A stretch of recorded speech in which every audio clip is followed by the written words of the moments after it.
This is WGGN, watching Grass Grow Network. We interrupt our regularly scheduled program, Short Grass, the war beneath your feet, to bring you the 2024 WCF Golf Croquet World Championships. Welcome to the R. Dilley USCA Croquet YouTube channel's live stream coverage for the finals of the 2024 WCF Golf Croquet World Championships, hosted by the United States Croquet Association at the Chesapeake Bay Croquet Club in Hartfield, Virginia, USA. I am 2019 Golf Croquet World Champion Ben Rothman here in the Sperry Media Center, and I will be helping host the commentary on this best-of-5 match featuring world number 1 Robert Fletcher from Australia against the 18-year-old American upstart Blake Fields. Here to introduce our competitors and help guide our audience through Game 1 are members of the New Zealand 2016 World Golf Croquet Team Champions and our commentators, Chris and Jenny Clarke. Welcome. Thanks, Ben. Thank you, Ben. Looking forward to this match, Jenny. I mean, the people we've been speaking to, they seem to think Robert Fletcher is almost home and hosed. And having watched the semi-final yesterday, where Blake really sort of annihilated Khaled, I don't think people are giving Blake enough credit for playing almost perfect croquet. Yeah, I mean, Blake's got the raw power, which is very impressive. It's really a huge test of can he keep his nerve? Can he just go, I'm playing another match? Obviously, it's the world's final. He's played the world semi. It's the biggest match he's ever played. And that's my view as well. If he can get over the occasion, I think he's going to make a competitive match. He might win 1 or 2 games. He might win. My issue with Blake is it's quite a one-dimensional game. He clears balls and he runs hoops. Robbie, yesterday, we saw against Ewan, whenever Ewan appeared to have the upper hand, Robbie played a positional shot that blocked Ewan's easy hoop. And Blake isn't going to be given as many hoops as he was given yesterday. Robbie's going to move his ball more. Yeah, and I mean, 2 big things for me, I think, is I do feel that Blake might actually step up to this and go, this is fantastic. I am so pleased to be here, and I think he might be even better today. Yeah, and if we look at the players' routes to the final, if we start with Robbie, he had a fairly easy first-round match against Tim Russell, but Tim played actually quite well in that, and 4-1 was a very respectable performance. And then the European Golf Croquet champion, Jose Alvarez Sala, round 2. I know you've played some of the Spaniards, and they're tough, aren't they? They are, yeah. They're very, very accurate. Going on from that was 5-5 against Jose, so quite a competitive match. He then gets to the quarter-final, and it was really tight, that first game with Ben, 7-6. But after that, it was a demolition job. Yeah, I think one of the interesting things about Robbie, which we saw in the British Open final some years ago, where he absolutely demolished Reg Bamford, was he can clear with power to wired spots. He's got an amazing accuracy with those big clearances. And equally, when he does clear them, that striker's ball is staying within a few yards of the hoop. And anything within 7 yards of the hoop, Robbie's going to hit each time. So there's constant pressure being put back on the opponent. And Ben found that. Once he was game down, then, that was a struggle from then on. And then the semi-final, I know a lot of us had thought Ewan, I really quite fancy Ewan to give him a game, give him a decent match. And Ewan had just beaten Jose Riva in 3 straight games, and Jose's really strong.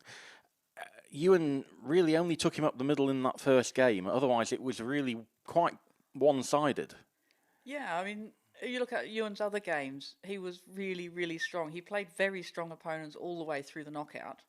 And arguably, Robert's played opponents who don't hit the ball as hard. I mean, Tim's generated a lot more power when I played him the other day, but generally Tim Ben hits mainly medium pace clearances. Yeah. Ewan, you mentioned he played constantly difficult opponents. He's beaten the defending champion, Matthew Essick, and that was 7-6, 6-7. But the final game, where you expect Matthew's experience to come through, for Ewan to win that final game 7-2, very, very impressive. Yeah, it's been great to see him step up, because you've always seen that ability is there, but overhitting, sometimes some of the pressure. But he's just been fabulous in this event, and Robbie made him look very ordinary yesterday, didn't he? Yeah. So that's Robert, the world number 1, and from day one that I was here, I thought Robbie was not just the world number 1, but was clearly head and shoulders above any other player. And that's where we think we are. Let's have a look at Blake's route through. Playing Stephen Mulliner, the veteran. Yep, good close game. And it was competitive, 7-5 in the third.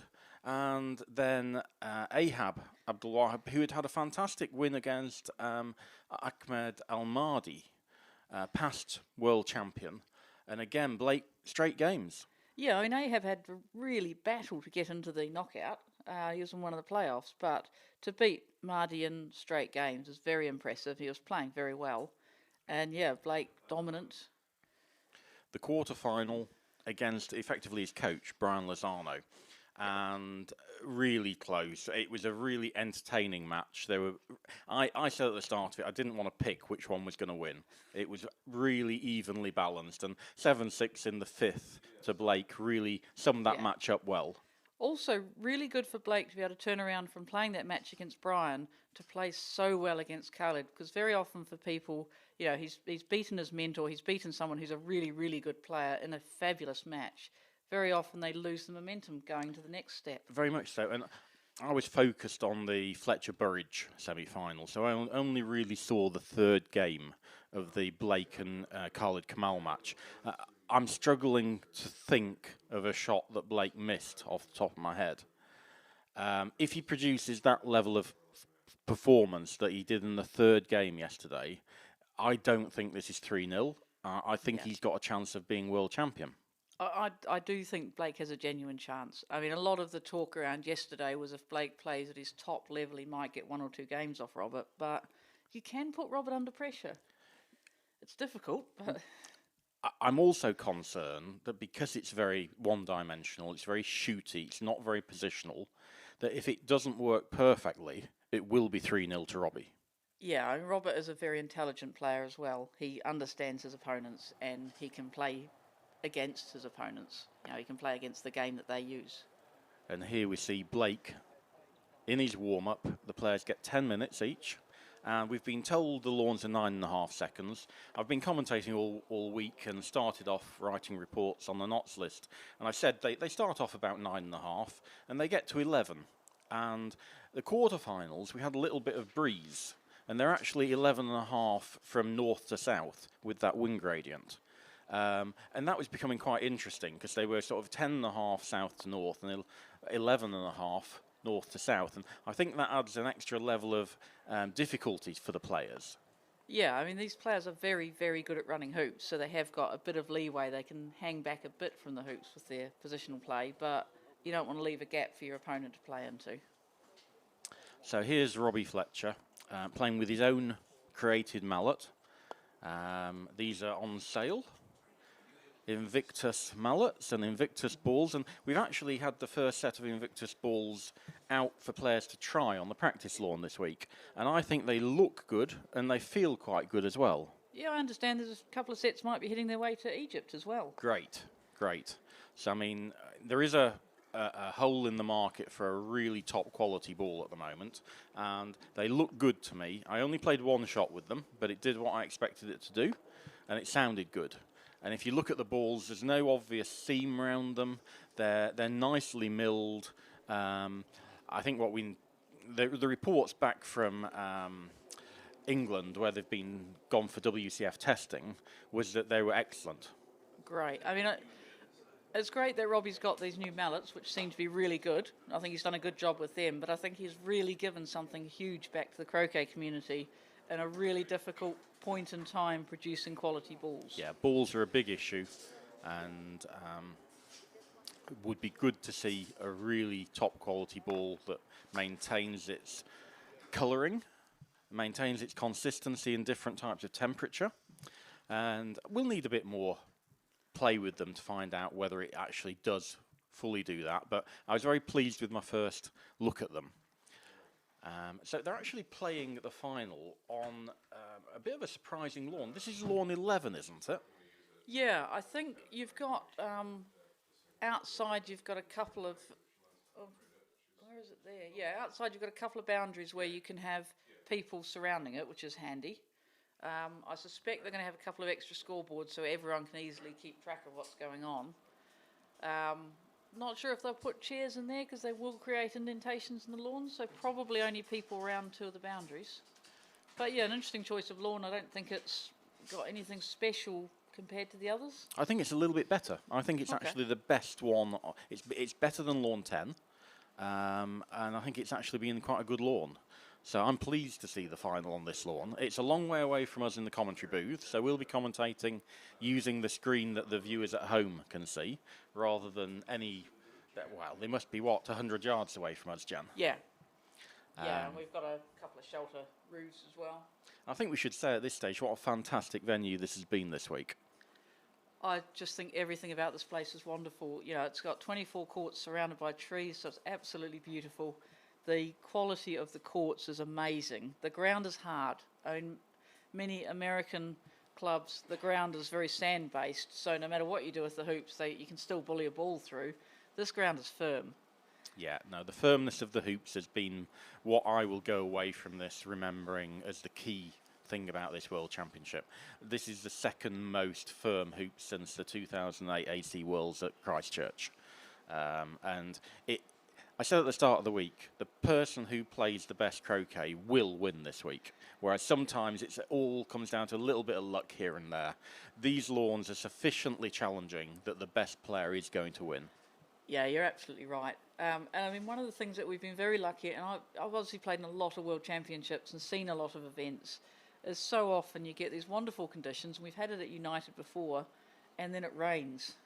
We've been really lucky. It's just been absolutely beautiful, cloudless day, a few clouds out there, but beautiful, sunny, blue sky days, day after day after day. And a pleasant temperature as well, sort of high 60s, starting off maybe at 50 degrees, rising to high 60s. The lawns have had dew on them to start with. We mentioned this 9.5 seconds, just tested about a quarter of an hour ago. And they will get up to 11. And I think that's a nice thing for the lawns to change speed as the day progresses. You want to challenge the players, so it's not just all the same, and they have to keep understanding little changes in lawn speed. The one thing I will mention about these lawns is I think there's a minor gradient, and it runs marginally downhill between hoop 3 and hoop 1. Right. So you're playing uphill if you're going towards hoop 3 from hoop 12, and you're playing downhill from 7 to 8, and from 4 to 5. So I think they will need to give that shot up to 13 if it gets to 6-all, that little bit extra today. Yeah, and you've always got to look at that shot up to 13, because I found on one or two of the lawns that turn left, most of the lawns that will turn right, you have to know which way it's going to go, and you have to know how much extra or how much you have to take off it to get a decent first ball in there. Yeah, and the other thing I said at the start of the week is these lawns would benefit from people walking on them. And now we're on the final stages. They've had 80 players trampling all over them all week. The areas around the hoops are starting to get a little bit more worn, a little bit shinier, and they're getting quicker than the general pace of the lawn. Yes. So people who want to take 1 foot straight position are going to be really challenged.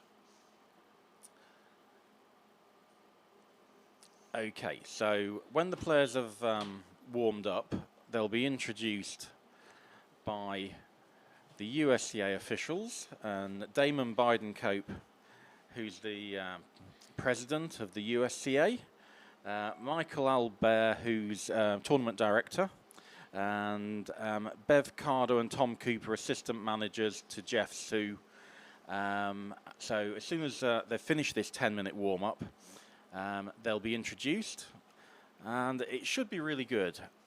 It'd be nice to see 500 viewers online watching this final, wouldn't it? It would be good. If we can get to 4 figures, that would be even better. But this is going to be a really good final in terms of quality. Both these players have played exceptionally well, and they're moving now to corner 4. Yep, so they're going to have their last couple of shots. Always your last 2 shots are just in corner 4, approaching hoop 1, because that's what you do at the start of the game. Well, I don't think they are, actually, but... Normally are. The officials moving over. In the front, that's Damon Biden-Cope. Michael Albert behind him. Jeff Sue on the right, Bev Cardo in the middle. The tournament referee, we should also mention, Cheryl Bromley in the white hat on the left.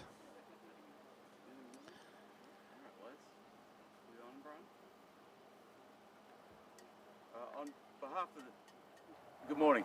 On behalf of the United States Croquet Association, who is proud to host this World Championship, I'd like to welcome all the viewers on our YouTube channel to watch this fabulous match that we were expecting, the final of the World Championship. With me here today are members of the United States Management Committee, our tournament manager, our tournament referee, we want to thank the wonderful volunteers that have helped to make this event possible, and also the volunteers and the staff with the Chesapeake Bay Croquet Club, the world's largest croquet facility, which we're excited to have hosted this tournament here and have people be able to enjoy these wonderful lawns. We have the lawns running at approximately 9.5 plumbers today for the match. I'd like to introduce our 2 finalists. Firstly, from Australia, Robert Fletcher.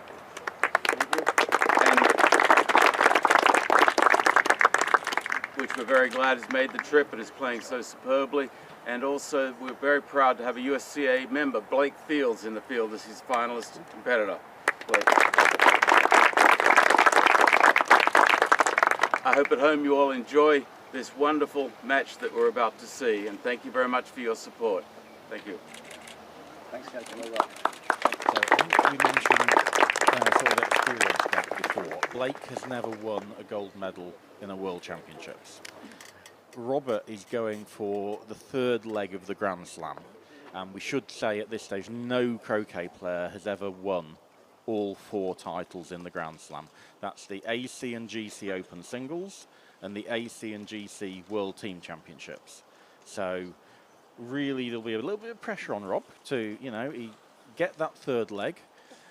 Can Blake start hot? Or is he going to be a bit nervous? We're going to have to wait and see. Yeah, I really would like to see Blake start really strongly and do himself credit and feel like he's really got everything into this game.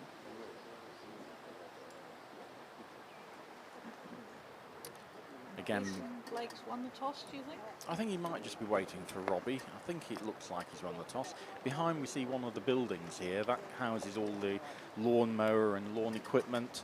Got 2 triplexes here. 24 lawns to mow. You certainly need a lot of labour. And I think we should mention at this stage the scorers. Each one of these games has had a scorer. And the amount of manpower required to do that, and it's all volunteer work. A huge job, going from 8:30 in the morning till 6:30 in the evening. I can't imagine. It must be tens of thousands, possibly hundreds of thousands of hours of volunteer labour. This is 24 courts where we have had a scorer on every single game. They said from the start that we could use clips, but every time you turned up, there's a scorer there. And every court's been suitably dressed. They've made an effort on every single court to get the hoops right and to adjust them between games. There's a chili bin with ice and with water in it at every single lawn. And the generosity of the hosts, but the preparation, the volunteer time, there's a chef preparing breakfast and lunch and dinners here. It's just been amazing. So Robbie's won the toss. We'll play the blue in front of hoop 1.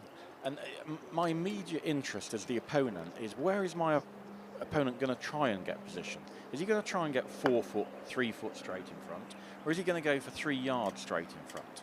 Yeah, I was thinking maybe a couple of yards. It's gone for 3 yards, It's Strick. perfectly straight. Beautiful what shot. a good shot. We'll get our first look at Blake shooting. Sorry, yeah, Blake shooting. So I would shoot twice at that. Blake's opted to play the first ball in. I think that blue is sufficiently good to shoot twice at. And Robbie will be surprised by that, I think. I'm quite surprised because there are a few nerves to get rid of, and Blake's strength is shooting. So just pushing balls to the short boundary, I thought was probably a good thing for him to start off with. Another good ball in. It's almost perfect, that black, because you don't want it on the same side of the hoop as the red if the hoop does turn out to be longer than we expected. So first big shot, and he's missed that by 2 balls on the left. What I generally found with players is when they're under pressure, they miss on the opposite side to their bottom hand. So Mohamed Naz is left-handed, he misses on the right. Blake is right-handed, he misses on the left. And it's just that bottom hand coming through too quickly because you're a little bit nervous. So first hoop shot of the match.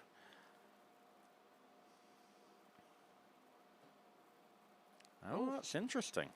So not just a failure, but the spectators at home can now see the firmness of the hoops. That didn't just hit the hoop and bounce 2 feet away. We can't even see it in the screen at the moment. Yeah, I'm impressed with that quality of that hoop. That's off the boundary, isn't it? And that red wanted to hit half ball on the right to get off the south boundary. It's a very weak ball in lawn now. Well, it's a very weak ball given that, yeah, it's over there. Sorry, I was thinking I had black and red the wrong way around. Yeah, you're almost forced to mid-pace clear the black, assuming it's in front with yellow, because blue can clear the red a long way away. Has he got in front again? I think the red could have been a bit of a nerve settler as well, though. So Robbie's overhit that approach. Just being able to have a fluent swing there. That's not a runner, and it's a poor yellow. You'd want yellow another yard there as well. Robbie won't find any pressure here. He'll just try and put blue nicely in front of the hoop. Surprisingly poor black, though, given his first 2 shots. Yeah. But, I mean, these courts are challenging.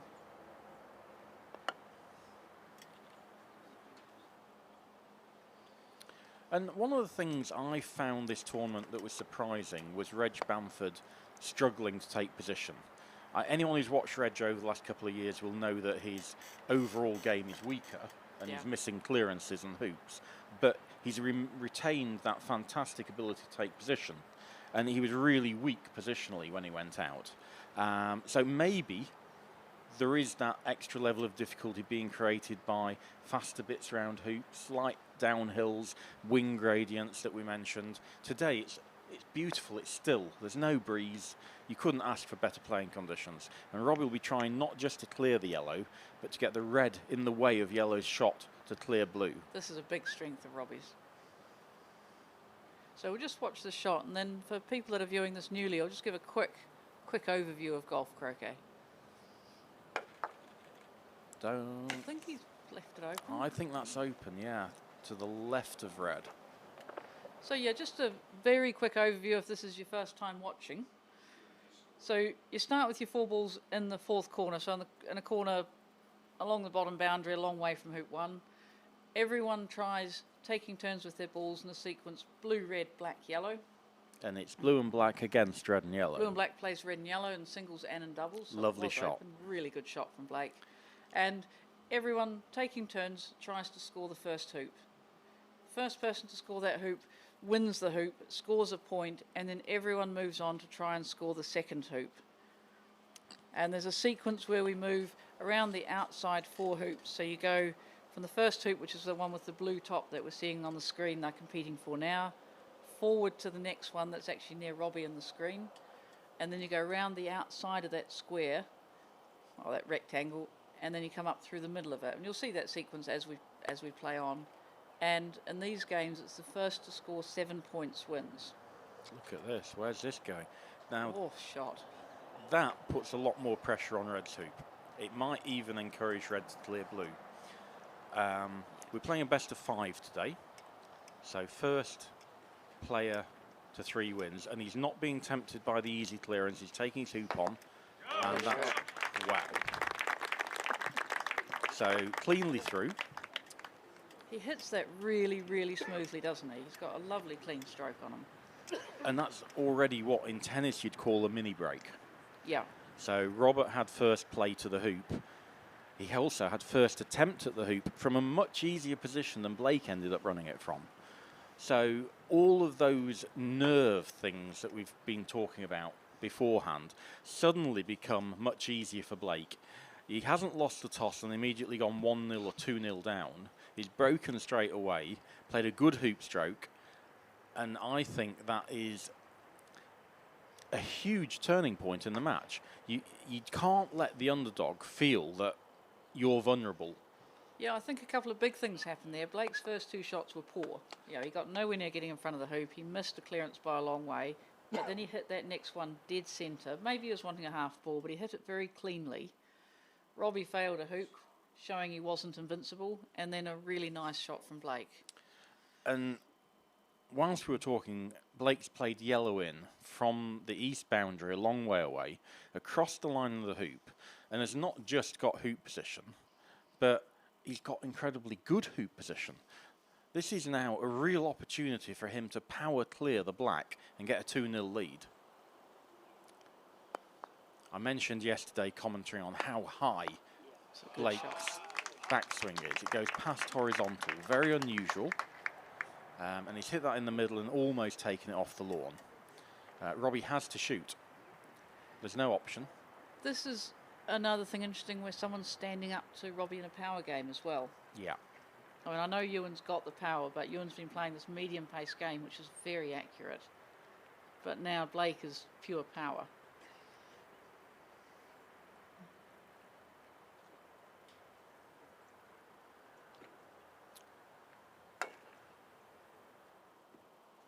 Close. Game on. But it's going to be 2-0. So, yeah, someone asked, are the courts generally flat or are they full of adventure? They're generally flat. Absolutely. They're really top quality courts here. Yeah. All of them. You know, we've played at venues like Cairnlea, where Reg beat Ahmed Naz in the final, and they were quite hilly, weren't they? Yes, there's some very, very clear, very well-known hills there. There aren't here. You don't go, well, the approach to hoop 1, you've got to go, a yard to the side. Yeah, I think if they were 2 seconds faster in the afternoon and they got up to 13, then you would notice some bobbles and hills. But really, at this pace, they're remarkably flat. If you take a 15, 16 yarder and you hit it at the middle, it's going to hit, isn't it? Yes. On virtually any court. Yeah, and the power that these guys hit the balls, they're going to keep it absolutely straight. And Robbie's done what he had to do, which was get really good position. And Blake might as well shoot here, because he misses to a good place, even if he misses. That's very close, just missed. You can see Blake's got a bit of a twist in his backswing, but he's still got a very good swing. From the first time I saw him, I thought he was technically excellent. Better than good, excellent. And to me, it's been a combination of his lack of precision-taking position, combined with 2 aggressive lines of play that have meant we've got on the picture here, we've got 84 next to his name, and people are going to be saying, what does 84 mean? That was Blake's world ranking coming into this event. Yes. And I've been saying Blake should be in the top 30 in the world for the past 3 years. And why hasn't he been? Either poor positional play or 2 aggressive lines of play he's been taking. I still think he's taking 2 aggressive lines of play, but his positional play this tournament's been much better. So good chance for Robbie, not just to get his first hoop, but to get all the way down to hoop 4. Yeah, he's close enough and straight enough that he'll be playing for that. It's a really good hoop stroke. Let's look where this finishes, and it's gone all the way off the south boundary. So, yeah, Blake started a week ago at world number 84. He got up to world number 63 after the block, but it's been since the block play that we've just seen him absolutely dominate. He was very, very good in the block. He only won 2/3 of his games in the block. So lost to Ahmed Naz, lost to Gary Phipps, the Australian, and lost a few games along the way. But, yeah, just getting stronger and stronger. Yeah, it was 7 out of 9, and I always think 7 out of 9's a good start. You're almost guaranteed to get through then, aren't you? Yeah. And we'll be seeing him probably in the top 30 after this event, in the top 20 if he wins this match. Yep. And he's going to stay there for another 30, 40 years, I'd expect. Yeah, he is going to be a force. And he's going to be an absolute headache for the selectors. I believe one of the selectors is sitting rather near me in the commentary box, because the Americans will be doing their selection for the Openshaw Shield very soon. No headache. Easy pick. So, about a 10-yarder here. That's gone over it. He's looking a bit unhappy about that, but I wonder if he hit down on that a little in the stroke as well. I haven't seen Robert go over any balls this tournament. He's hit the ball flat and not mega hard. He's hit it firmly. Yeah. And I think that's exactly the right pace to hit it at. And that's the first one I've seen go over. I thought that was bobbling a wee bit off the mallet. Okay. But yeah, you're right. He does hit it at a firm pace, but you'd never see Robbie all out thrash at things. Be surprised to see if he doesn't just play back in here. Allow Blake to have his hoop. Yeah, you've got to allow Blake to take on a few 4 and 5 yard hoops, and if he starts running them, then you've got to do something different. Yeah, it's just a little bit angly, the yellow. And I think the other thing is, if you miss it, it's much further away from hoop 5. So this is a good line of play from my perspective. Allow Blake to have a go at some difficult hoops and maintain your ball's position. Yeah, and Ben's just asked me, would you run a hoop at 45 degrees? Would you run it at 22 degrees? Well, 20 degrees, yes. And at 45 degrees, I think both of these guys would be, 50% to run them? No, less. A bit less than that. No, the hoops are really challenging at 45. The hoops are firm. You could hear that contact with the hoop. He's made the hoop look so much easier than it actually is. I'm making the assumption that we've got fresh hoop holes today. You'd always have fresh hoop holes for the final. That's a bad positional shot. It does look like it. I watched one the other day when I was doing the commentary where we were watching what was going to be a very firm hoop shot at a bit of an angle, and you're watching the hoop, because generally you can see the hoop move a bit, and the hoop just stood its ground. It was great. And we saw how far Robbie bounced off hoop 1. Yes. That's generally an indication that they're fresh hoop holes. Yeah, it was about 6 yards back. But a bad positional shot with blue that he's made up for by blocking red's hoop shot. That's a really good black ball. Now, it's good to see Ben next to me is doing some sort of a cowling analysis as well. So looking at different shots, the positional shots from different distances, the clearing at different distances. It gets a bit complicated when you are having sort of clever shots trying to do multiple things. And that was another thing that with the golf croquet pods, the coaching pods that were developed in England and then were spread from AC to GC, they were looking at combination shots, clearing and blocking, which Robert does very well. The first jump. Missed it by a long way. And got the length right though, didn't he? yeah, I just want to go back to the shot before where Robbie just stunned the yellow away with blue. And the control of that back ball, the blue, staying so close to the hoop, forced Blake into that. He's 2 balls down. I, at 3-1 up, would have just cleared the black. Yeah. Robbie's already shown that he's failed to take position well a couple of times.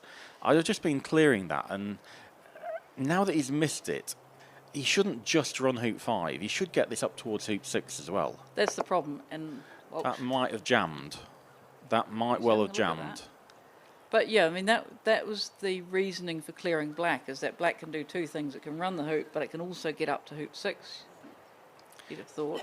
And this is really poor, because it's very easy to set quadway hoops, and they're set to 0.8 of a mil, so they're not as tight as we would have them for AC, 0.4 of a mil. They might have tried to be a tight 0.8.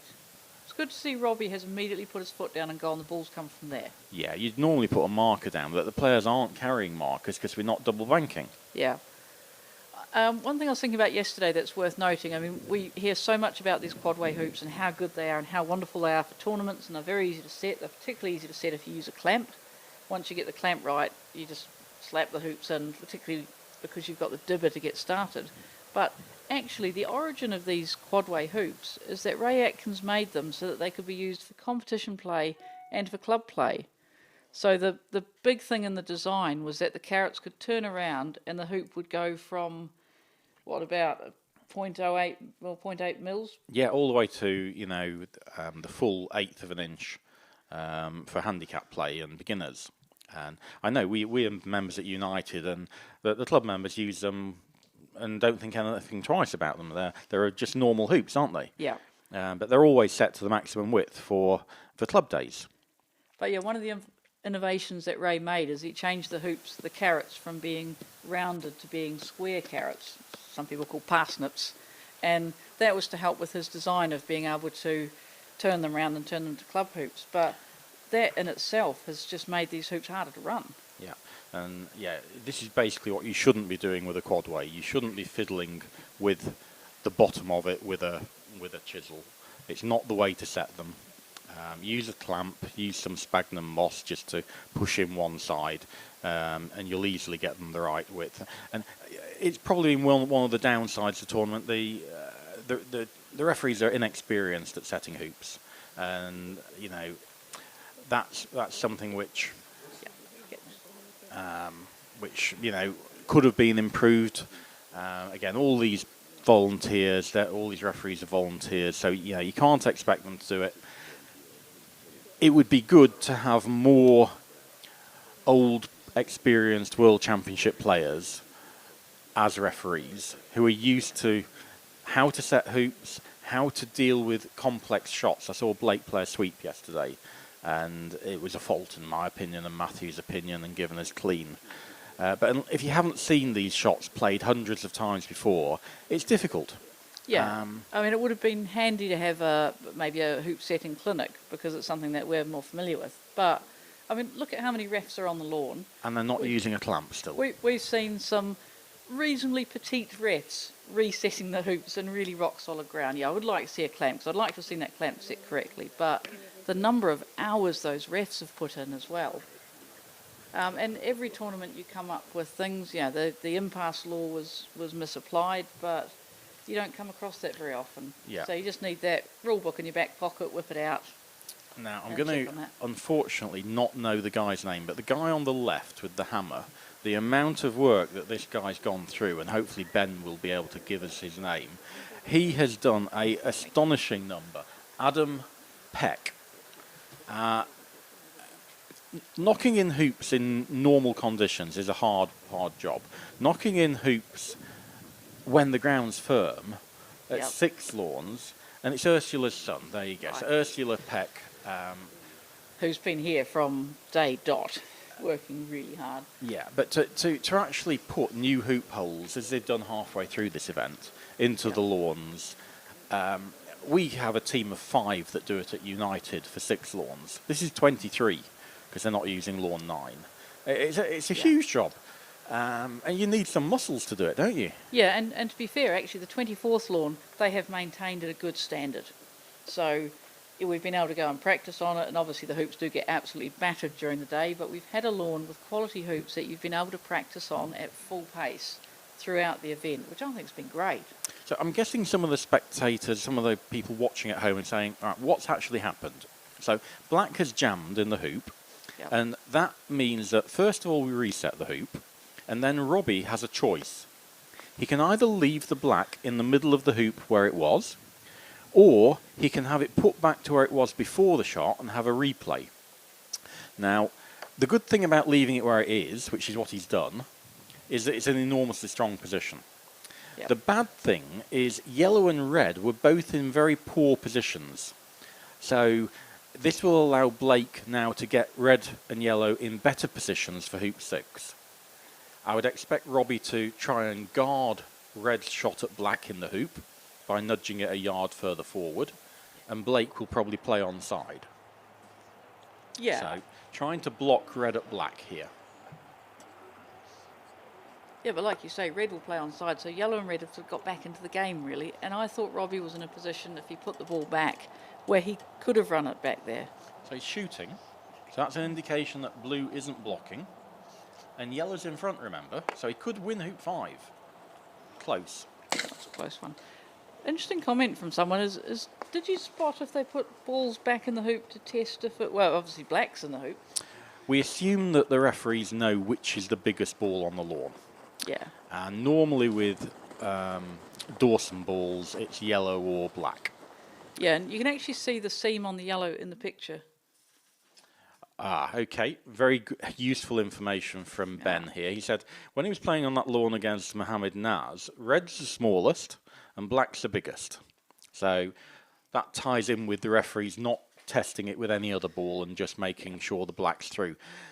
But having gone through that rotation, where I anticipated Blake would improve his 2 balls, he's ended up actually no better off because he took that long shot at the ball in the hoop.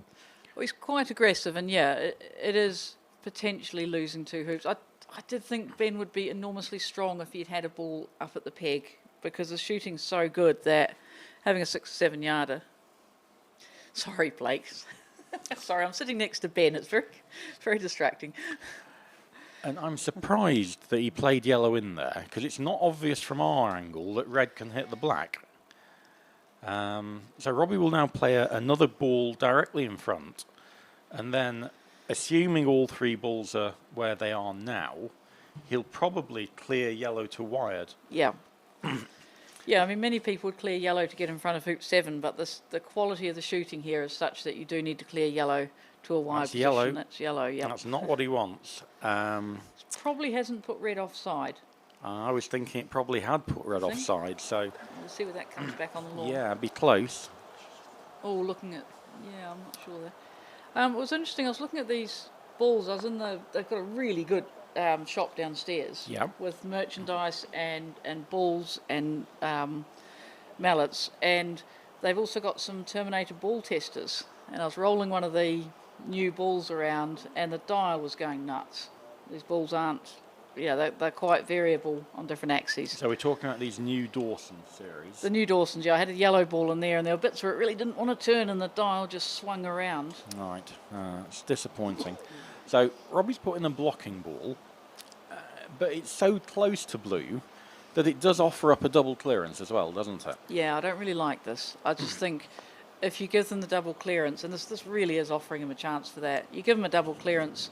If he hits this in the middle, blue and black are gone, and yellow will stop, potentially. And he hits it really well. My other question is, how well does black get to hoop 7? Yes. So another power shot coming up from Blake. You'll get to see this very unusual backswing. The speed of the backswing's quite surprising as well. Oh, he's unlucky there. That was a good effort to get both of them. And he's not only cleared the black, he's moved it towards hoop 7. So everything I was saying about can black get to hoop 7, it's now been put on side there, and we're going to get back to 3-all, and instead of it being 50-50 who's favourite for 7, Yep. Robbie Fletcher's going to be marginal favourite, I think. And Blake had come back offside as well. Yeah. So Robbie immediately runs the hoop and just indicates the ball's going to go off to the east penalty spot. So that's where Blake will be moving this red to. And you're allowed to play within 1 yard of the penalty spot in any direction in lawn, aren't you? Yeah, and you really do need to, because, I mean, these hoops are obviously placed very well, but even then you need to move it up to get hoop 6 out of your way. Sometimes with variations in the lawn, you need to move it just to get a clear shot anywhere near your hoop. Yeah, someone complained a while ago, well, a few weeks ago to me, that it's not much of a penalty, but he has gone a lot of yards away from hoop 7. It's another good positional shot. Well, it is, but black's just all over that. So we're expecting black not just to clear red, but to hit the right-hand side of it. The other option is black plays in between red and the hoop, and blue clears red. But I think here Robbie will be confident of hitting it half ball on the right. Yeah, and I wouldn't really like, in the context of this game, to be just playing in, because blue is not going to clear red that far away. Correct. You know, blue would have to really third ball it. Oh, and he has that's played in. interesting. And he hasn't got the block either. I'm surprised by that. He's also got a possibility if blue centre balls red, that red will stay around. Yeah. It's almost a backstop. I think the reason he's done that is yellow's so far away. And if yellow was confident of taking position, Yeah. then I think he would have cleared red. But he's Disappointed saying, with that yellow. You know, I want to put balls in front of the hoop and make the opponent clear. So I think Blake suddenly got himself into a weak position there.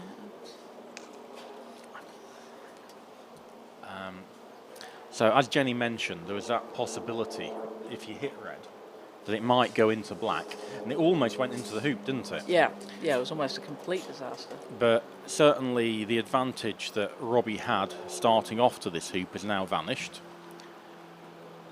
And plate final between James Galpin and Patricio Garay Jr. is gone first game to James, 7-5. Excellent for my fantasy team. Two of the nicest guys around as well. And I think that's a good decision, just to nudge into the draws there from Blake. Robbie will be able to get it out, but he may lose control of where the black finishes, because he's going to have to hit this hard. He's going to have to hit this very hard. I mean, he can get that off the north boundary, but he will have to absolutely thump it. That's He the didn't hit best it he hard. could do. There we go. Well, I didn't think he hit that very hard. I would have gone for twice the power there. So things Blake that's going through Blake's mind now is, can I block blue's shot at red? Can I get yellow in front? Can I get yellow in front so I don't allow a double clearance? He's all but on the blocking line. It's only moving it inches, really, isn't it? Yeah, I'm not sure which direction I'd like the inches. You don't want the double clearance. So he's got to move it about 2 feet. And I don't play the same shot Blake's played here. He's played at 90 degrees across the blocking line. Yeah. I play more at sort of 20 degrees. So you've got a bigger margin of error. Well, your issue here is there are two things that can happen here. One is the double clearance we've talked about, but the other one is the jump. So that's probably as far away from red as you want to be. We saw Edmund do some fabulous jumps over blocking. He's missed the block. It's completely open. Goodness, that will be disappointing for. And it's like you say, going at 90 degrees gives that possibility. Good shot. Again, that's the side he wanted to hit it on, to keep blue on the north boundary, close to the hoop. I think Ben's still, what, 55, 60, 40 favourite? 60-40, I would say. Blake. I will get this right. I need a big sign in front of Jenny. There's a big sign. I'm going to move it even closer to me. Good shot again. Sorry, Ben. It was an easy shot, that, just taking position, but getting such a good straight position, really, really important. Yeah, I mean, these seem like small shots, but they're the shots that put the pressure on your opponent or just completely take it off your opponent. And they mean that if you win Hoop 7, you're probably going to run it down to 8 and you're probably going to go 5-3 ahead. Yeah. Instead of just being a point ahead and it's going to be 4-all soon. And psychologically in the game, feeling you've got that control of the balls is important too. So black's in front, and it's come at a good angle. It's difficult for yellow to clear that a long way away. You'd have to hit it sort of 10th ball on the left.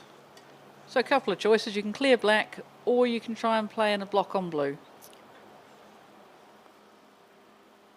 He's missed He's it again. missed it, That was an easy shot, going down a much better line than he had before. Yeah, that one I'd have been prepared to hit it a bit harder, just to give myself the full range of that blocking position. Yeah, that was... Yeah, that's as big an error as missing a 6-yarder. So Robbie's hit that on the correct side, moving it a long way away from Hoop 7.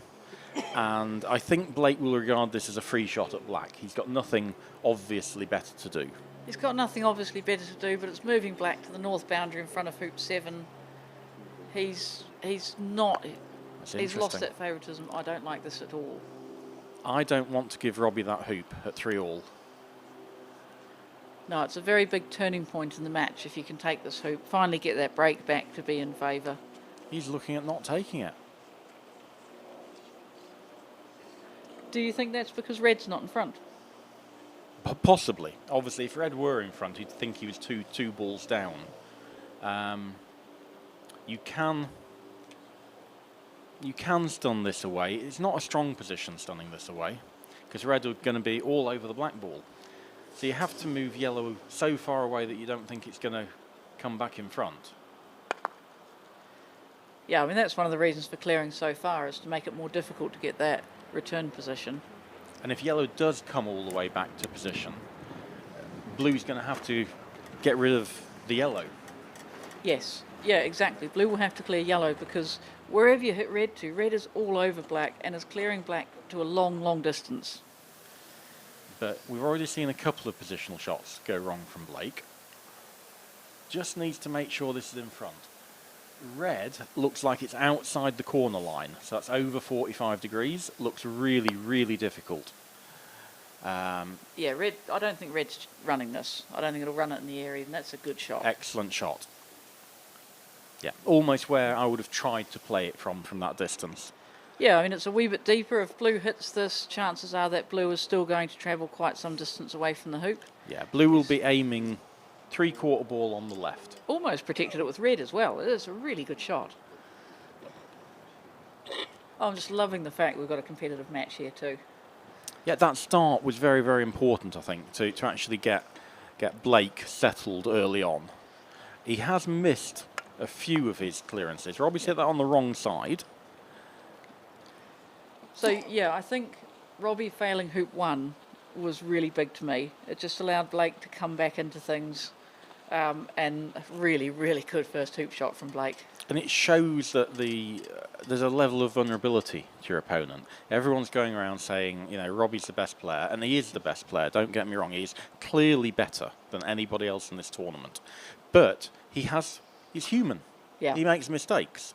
And he's won some world championships. He's also had some weaker performances. It's quite a long time ago that he won the AC Worlds, isn't it? Yeah, I can't remember what year it was. Oh, 2014. No, 2013. 2013, that is 11 years ago. And Yeah. we look at this comparatively young player. It is more than a decade since he won his AC Worlds. Yeah, and he's been in a few GC Worlds where people have fancied him, and the Americans have come up on top. Yeah, obviously won the McRobertson Shield. So yeah, he was just sort of 19 or 20 when he won that AC. And a lot of us thought he's actually going to dominate the game, because you had Fulford almost retiring to start a family. Fulford and Bamford, you know, both moving towards their 50s. I was very much in the latter stages of playing, so there was an opening for him to really dominate. And in many ways he has, because he's been world number 1 for a long time at AC. In terms of winning world championships, getting a medal at a world championship is incredibly difficult, never mind Yes. getting the right colour. Yes. I was thinking today about people like, let's say, James Death, Jamie Birch. Great players. I don't think they've got a singles medal.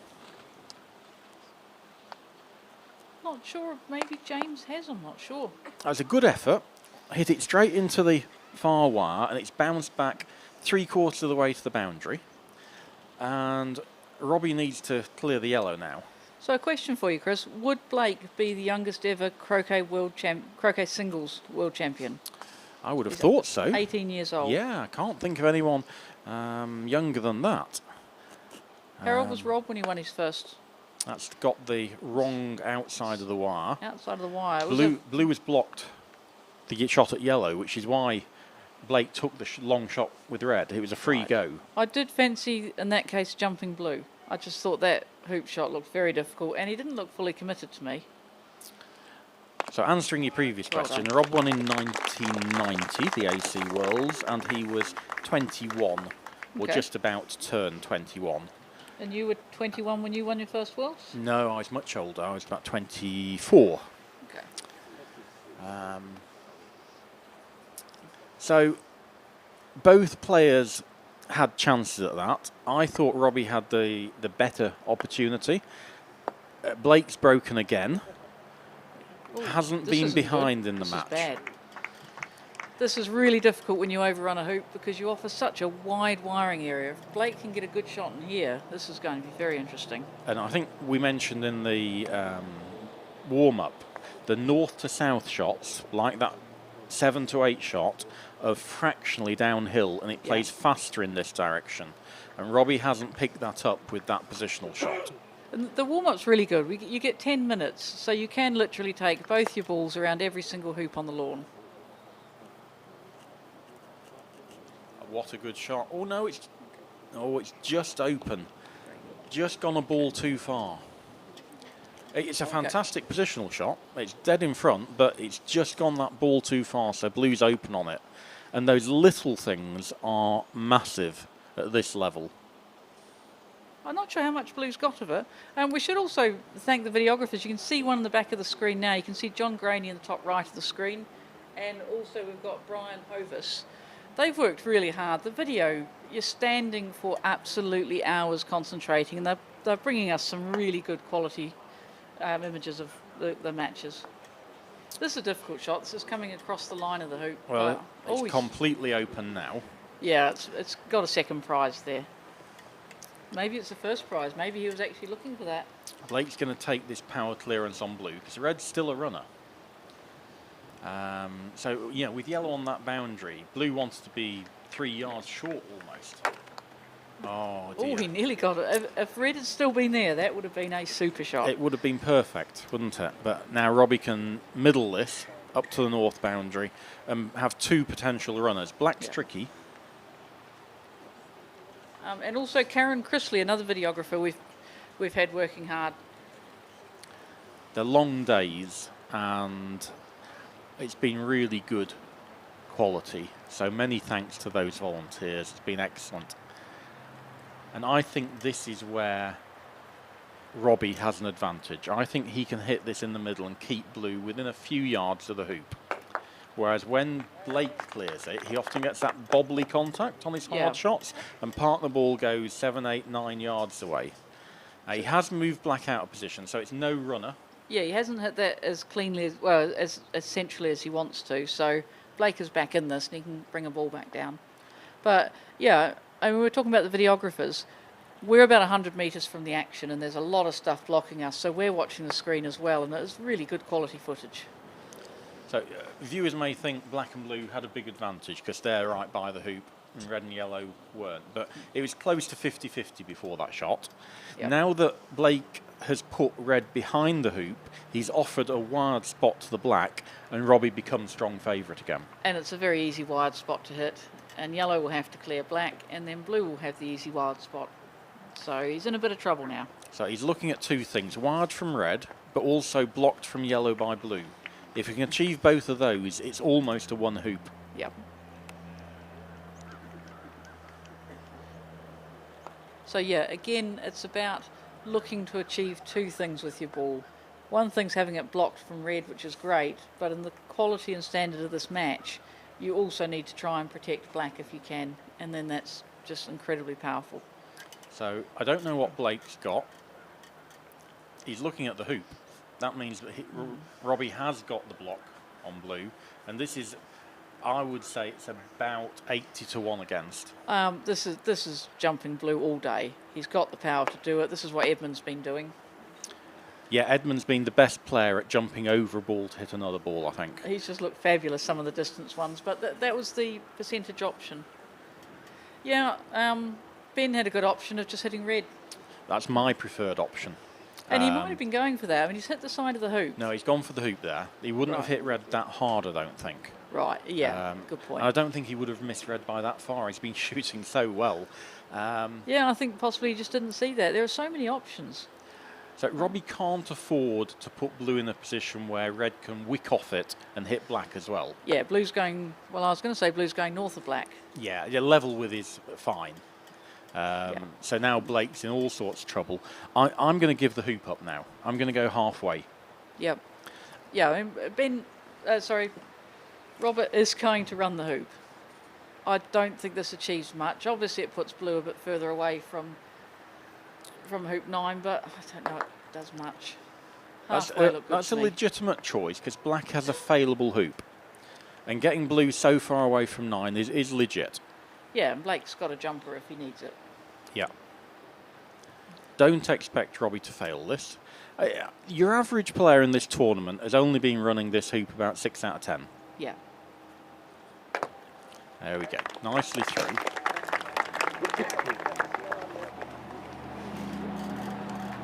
So Blake gets first shot up here. This is one of the absolutely critical shots. You have to be good at taking position at hoop 9. Hoop 9 often is a changer in the game, He's isn't hit it? that hard, I think. Oh no, it's lovely. It's a good shot. No, it's gone. That's gone, I think.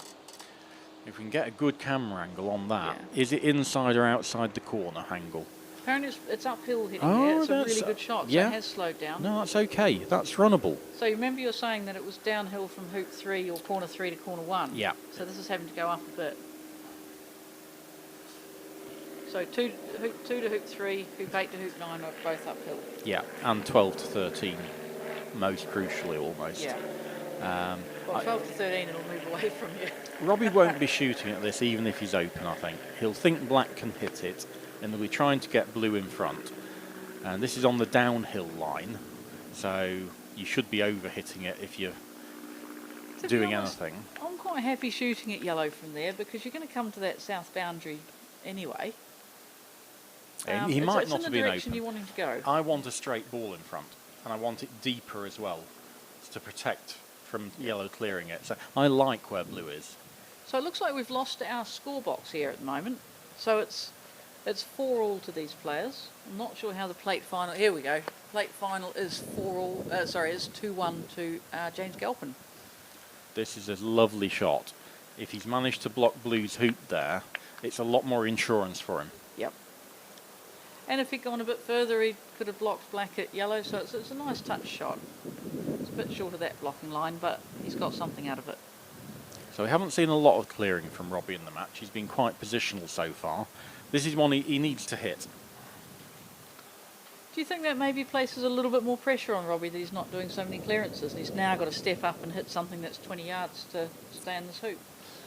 I'm not sure about that. He'll be happy that he's playing to his plan, which is position and just try and win the hoops by errors from Blake or poor positional play or a clearance that bobbles and gets Blake's ball 20 yards further away than it might normally be.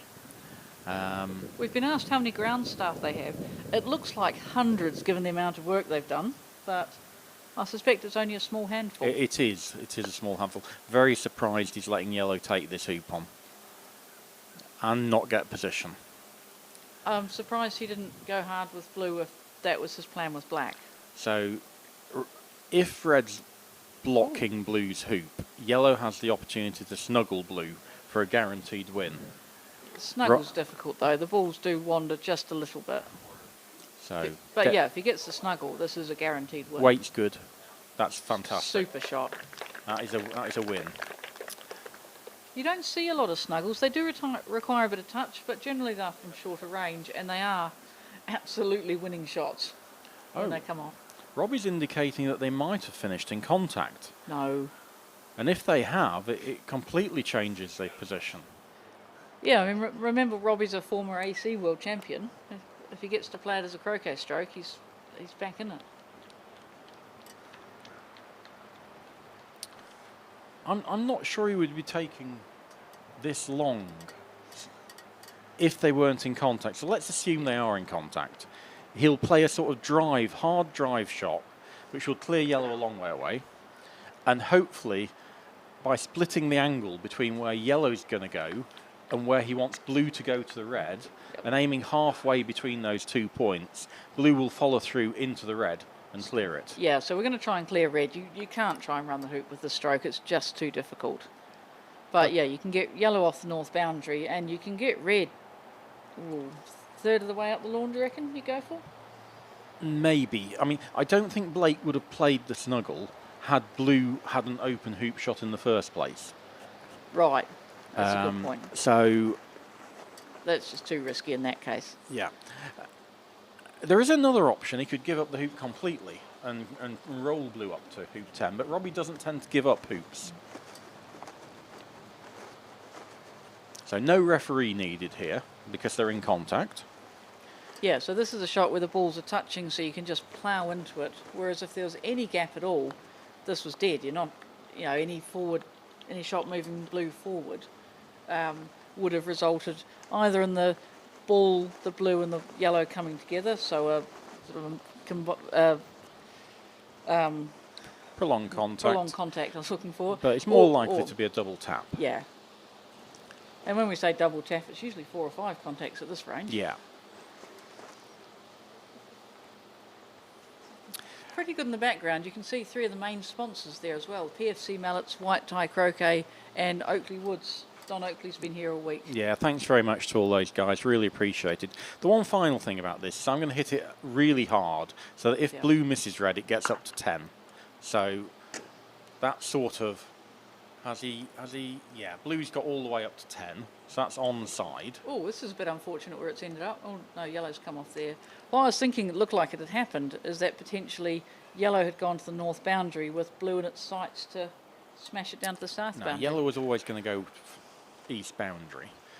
And again, because it's so difficult to find weaknesses at this level, I'm going to comment that from a comparatively easy hoop, Blake's made no attempt to run it in front of 10. Yes. And if we were playing perfect croquet, we'd be able to run that hopefully to 3 or 4 yards in front of 10. Yeah, however, that was an absolutely critical hoop to run. He 5-4. couldn't afford to try and do something clever and not get through it. It's a big lead. Oh, it's gone. And we mentioned this slight movement from the eastern side to the western side of just about a ball. Yeah. And He's got Robbie's the weight wrong as well, though. So, yeah, for positional shots from 21 yards plus, and in fact 14 yards plus, Robbie's only about 50% for getting his balls correct there. which you normally expect 85% plus. Yeah, and Blake's been absolutely perfect from short range, and he's 5 out of 7 from 21 yards. So he's actually played some really, really nice shots. That shot getting down to hoop 9 with yellow was a very nice shot. Whilst Robbie's hit that, he's lost the blue. So this is coming back, what, 5 or 6 yards? I'm not even going to take position with this. I'm just going to put it on the eastern side, potentially wide from black. Black will now play to the eastern side again, Yep. not taking position. And just to try and explain to the viewers why that is, most people think, well, surely he's going to take position with black, but that just gives red an easy clearance when it's red's turn again. So he'll either clear the red off the lawn if he's open on it, or he'll just play to the eastern side, the short boundary side. That's good. When you're 5-4 down, you want to control that short boundary. You want to generate a chance to clear a ball in front of 10 and get to 11 with your other ball in front. And that's going to be foremost in Robbie's mind. And that's difficult to see whether that's in front or whether it's just gone a little bit to, oh, it's perfect. That's a really good shot. So Robbie will take position. Yeah, and then Robbie's just got a 7-yarder, and if he hits this really well, he could dominate the next hoop as well. But if he plays this well, Blake's going to clear blue with red. Yeah. And we're going to end up in a 7-yard battle. But that's not good enough again. That's not in front. That is not a good shot. And again, he hasn't managed to dominate the hill there. Yeah. So, quite rightly, Blake playing in. There's no need to clear that blue. I'd have played tighter to that. Don't like the red there. I'd have been almost playing on the line of yellow with 2 feet of pace. And just having that on the other side of the hoop as well. Blue clears this, blue's in front of the hoop. Assuming black hits this clearance. Again, not central enough. Blake is starting to get his balls in good position here. Robbie won't want to take on this hoop with blue. It's open. He could run it. Yeah. I think it's about a 20%er. I just want him to roll his yellow in here. Yeah. Take position with yellow. No need to clear this. And Oh, he's cleared it beautifully. might be. It might be wide. So the reason why we didn't want him to clear blue is because blue would still have a relatively short shot back at red. Yellow clearing blue just would yeah, yellow clearing blue and then blue clearing red means nothing's in front of the hoop. You put yellow in front of the hoop, suddenly Robbie's under a lot of pressure. A lot of pressure.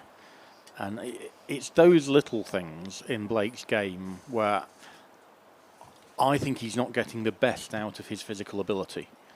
He's not putting the opponent under enough pressure.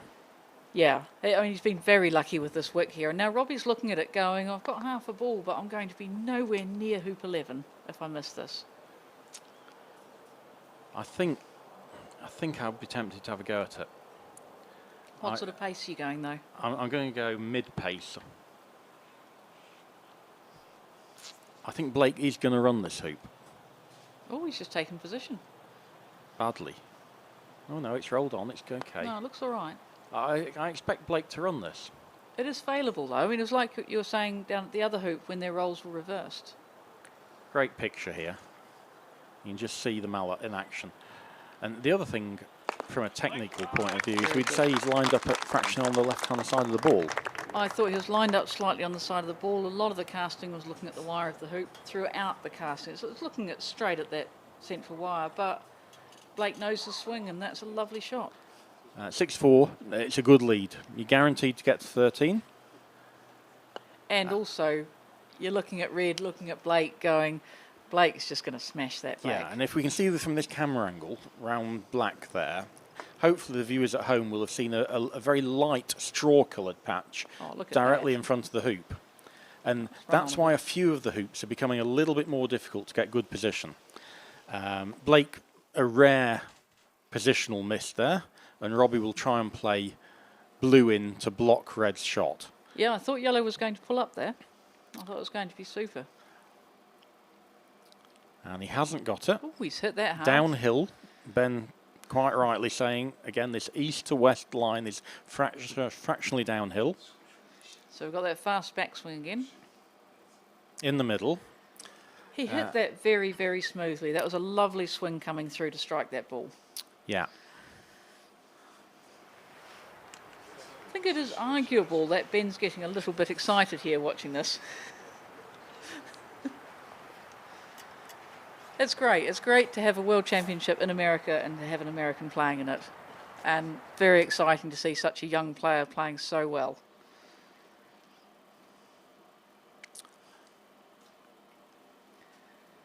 But it's a long day. This is game one of a best of 5. Oh, it's been very interesting so far as well. That's a lovely positional shot. Can Blake clear blue and black in this shot? Can Blake run the hoop in this shot? Oh, he's in front, you think? Okay, I thought clearing blue and black might be high percentage, but it is runnable. I think it's tough. Oh, okay, that a good go. Now he's going to be in a really, really weak position. Well, Robbie does need to try and run this hoop with control now. I've watched a lot of players this tournament, and there's a tendency when you get to 6 to try and force your way over the winning line. And the Egyptians don't. The Egyptians try to sort of cosy their way over, then gradually nudging balls closer and closer to the hoop. Yeah, and happily clearing balls that come near them. Yeah, a lot of the youngsters go, oh, I just need to play one good shot and I've won. Whereas, well, you play half a dozen sort of quite good shots and not allow your opponent a chance. I definitely thought that was a good opportunity for a double clearance. Yeah, well, and I thought Robbie was going to run the hoop there. I didn't. I think he'll stun this red away again. Yeah, and the stop shots, Robbie's had 3 goes at stopping a ball away and maintaining position. Only one of them's held the ball in the right position. Yeah. He'll be looking to try and get one of his balls in the hoop. Yes. 6-4 down. If you can get in the jaws of hoop 11, you're probably going to be favourite for 12.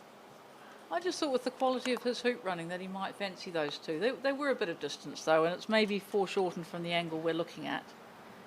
But, I mean, Blake's fully back in this, but yeah, the reality is you might as well lose 7-4 as lose 7-5. So he's trying to generate himself a position where he can dominate this hoop and get down to 12 and see if he can take advantage of Blake's inexperience around 12 and getting up to 13. Yeah, I think we should say that's a really good yellow. I know it's offered black an easy clearance, but Blake's going to be playing to clear black with red, and even if he has to jump with yellow, I don't think he's going to be too fussed about that. Robbie, on the other hand, will be happy because he's now getting really tight control to run hoop 11 down to hoop 12. So both players are almost satisfied with this position. I thought he might send the ball yellow away there. I think he's trying to get this tight position, and that was his best chance. And Blake now, I expect him to hit this. Oh, he's gone for blue. Interesting. That was a good shot. That was hit off the hoop, back onto the black, back onto the blue, moving blue to a position where I'm not sure black can clear yellow. I'm not sure black can run the hoop. Yeah. So it's like a 10,000 to 1 shot. And I've said before, generally you don't become world champion unless you get a bit of luck. Every world championship I won, I had a little bit of luck somewhere. Matthew last year probably was the player who I thought had won the tournament without necessarily needing that piece of luck. Yeah. 2022, 2 years ago, at Southwick, when Matthew beat Robert Fulford in the final, and I just felt he was just the best player and didn't really need much luck. So he's trying to cut blue into yellow, and he's played it well. But now, having been strong favourite for the hoop, Blake is now at least 50%, if not more. I think it's only 50-50. Robbie's balls are reasonably close to the hoop, and Blake's got to come across the hoop with red. I think yellow, he's going to get probably a fairly deep position. Yeah, deepish, I would say. Probably 5 yards deep. Oh, he's gone close. And he's overrun it down the hill as well, hasn't he? Yeah, I think it's a bit further than he'll want. You fancy deep position here just because it means that when the opponent clears you, they will stay nowhere near the hoop, and it's a little bit further for any shot that they choose to take.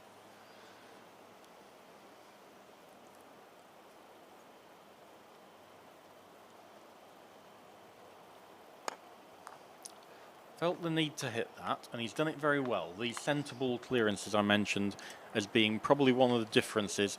Robbie's hit that mid-pace and kept within a few yards of the hoop. Blake would have hit it harder and gone further away. So yeah, Ben's just showing us all of Robbie's 7-yard shots have been in the middle and have been very successful. And Blake's too, he's just had a few less of them. Now, it's interesting that you often get clubs try to get exhibition matches and get top players playing so that their club players can see how the game should be played. But the skills of these players are such that the tactics are completely different. The correct options are completely different. Yeah. But there are basic things that any level of player can learn. So things like clearing the ball that's just played as being a very strong tactic. That applies at any level of the game.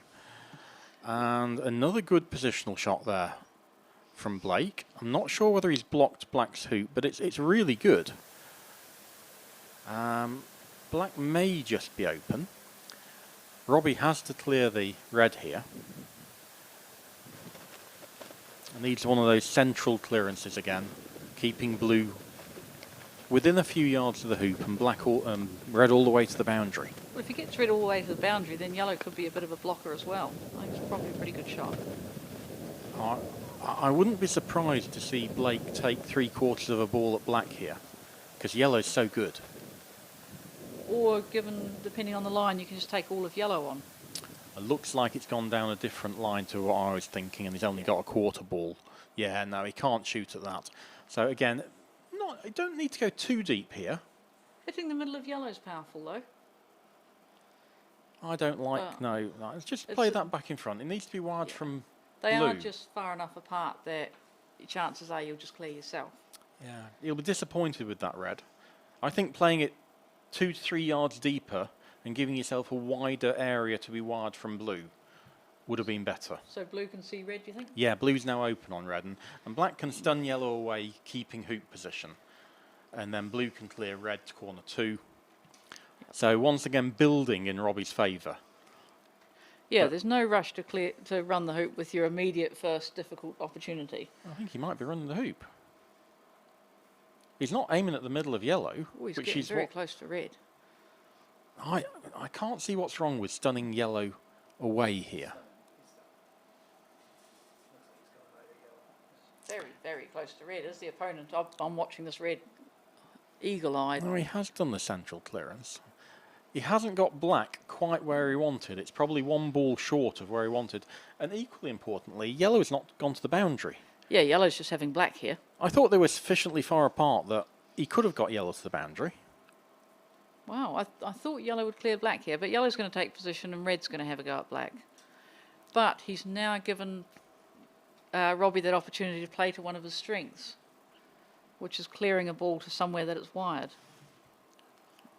Yeah. How easy is black's hoop? Is it something he feels confident of running down to hoop 12? And maybe that's what Blake has achieved by putting yellow back in there, is to force him to run his hoop now, rather than letting him just nurdle around it. I think Blake's whole tactics are very Egyptian in terms of he wants a ball in front, irrespective, and then he'll shoot at whatever's left with his other ball. Yeah. Again, sometimes I think too aggressive. So he's gone for distance here, so he's lost the blue by choosing to cut red towards corner 2. Could be a double this. Be a good one to miss on the right and run 11. Well, that's the trouble when you leave someone a double, is that you do give them that little percentage of something pretty spectacular happening. He'll be going for the middle of black.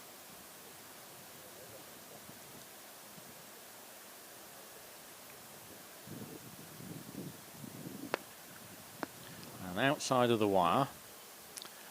And I think now we've got this angle. This is actually quite a straightforward hoop, isn't it? Yeah, it's Robbie much will be happy straighter with than this. I thought it was. So can he get the pace right? You're not too unhappy if it finishes level with hoop 12, because that puts a lot of pressure on Blake about where he puts his balls. Yeah, just dominating hoop 12. Red's an offside ball, so that's not going to be a problem. But if black finishes between hoop 11 and the peg, it's been a poor shot. Yes. Yeah, so he'll make sure it gets down there.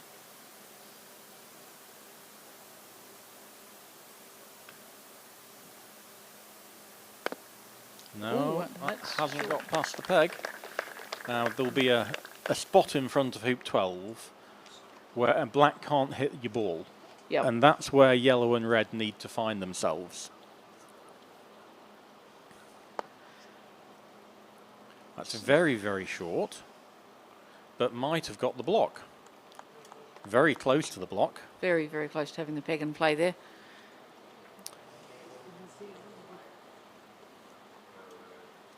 It looks like he's shooting at something, so I would Does it? say he has got the block. He does this same sort of approach, whether he's taking position or shooting, To from be what I fair, can he does see. actually, yes, you're right. I find him very difficult to read as a player. Yeah, most players, you do know what they're doing. That's too far. Again, that north-south fast line. I do wonder if he was maybe playing into yellow a bit there as well, but maybe it was just that that line was quite tight. And Blake will be really happy, having missed that clearance at 11, to find himself in a stronger position as this is. Black wired from red or black wired from blue, both of them are fantastic results. Yeah. Yeah, there's certainly a good opportunity to wire here. There's a big area. So this is the uphill shot in this direction. Again, gone very Scrolling deep, on. and I think It's open. I think he's overhit it. But he's in front, and he may still have an opportunity to do something fun with yellow. Well, he's 2 balls in front, isn't he? I Yeah. mean, you know, he's clear favourite for the hoop. So is this Robbie taking the hoop on? I wouldn't be surprised if this is a hoop. I think the first shot he played was trying to get between yellow and the hoop. And this is now an attempt at the hoop.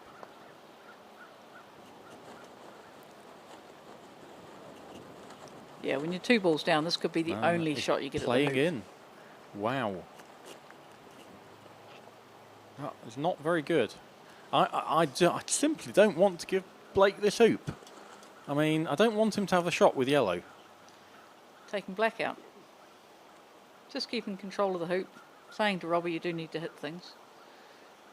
I'm surprised that Blake's doing this. I'm not saying this is wrong, but it's not what he's been doing all tournament.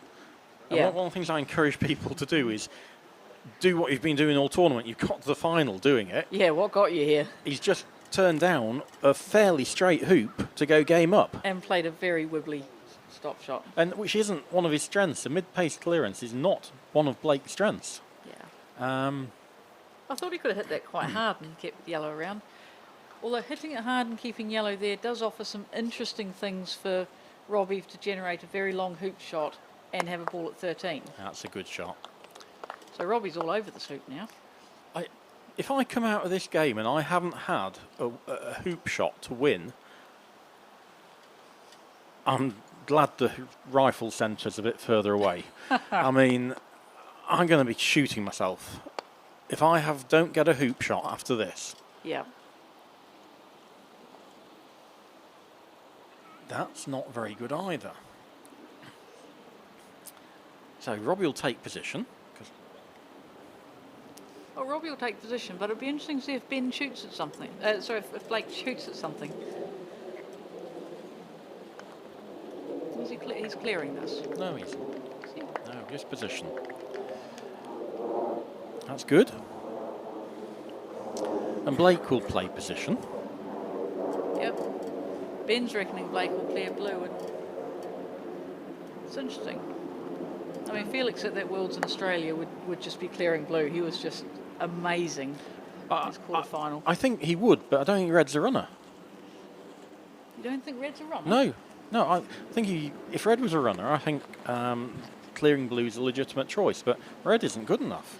Well, it's also interesting that Robbie is wanting to generate a position to get dominance at hoop 13, and maybe Blake's just ensuring he doesn't.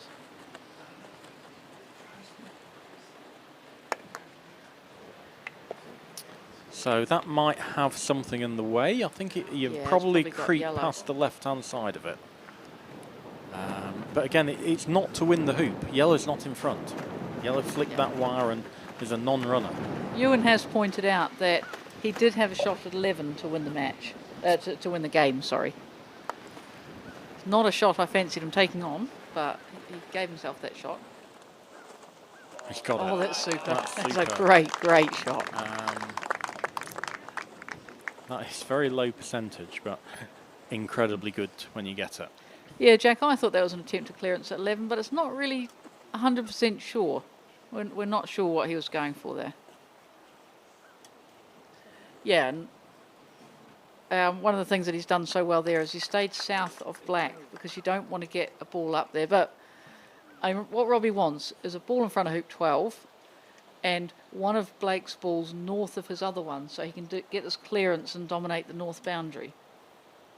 But that is just a really super shot, that red.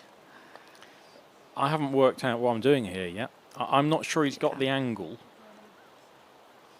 to clear red and stay in position. Even if he does that, yellow will just stop black away.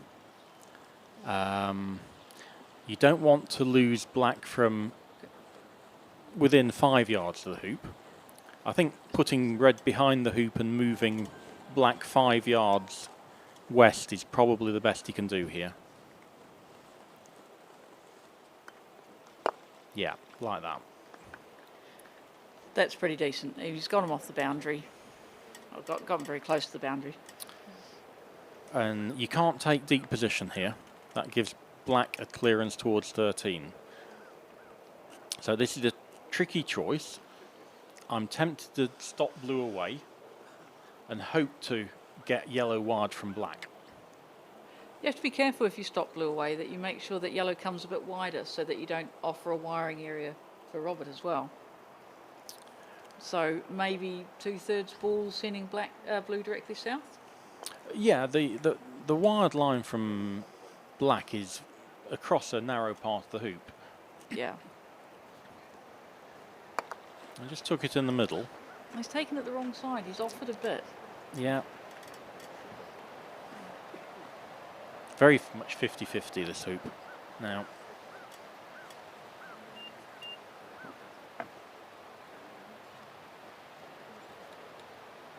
So I was wondering about that. So Blake's using a Morford mallet. Not come across them before. Must be a US maker. Is it Ben? It's a Palm Springs mallet maker. Yeah, it'd be good to see a bit more visibility for some of these mallets. I know that Edmund Fordyce, who's a croquet pro at the moment, goes around with a carload of mallets. Hopefully Robbie will provide some Invictus mallets for him to demonstrate. Really good shot with red there. Black has to clear this. So Robbie's is officially an Invictus RF Pro Titanium.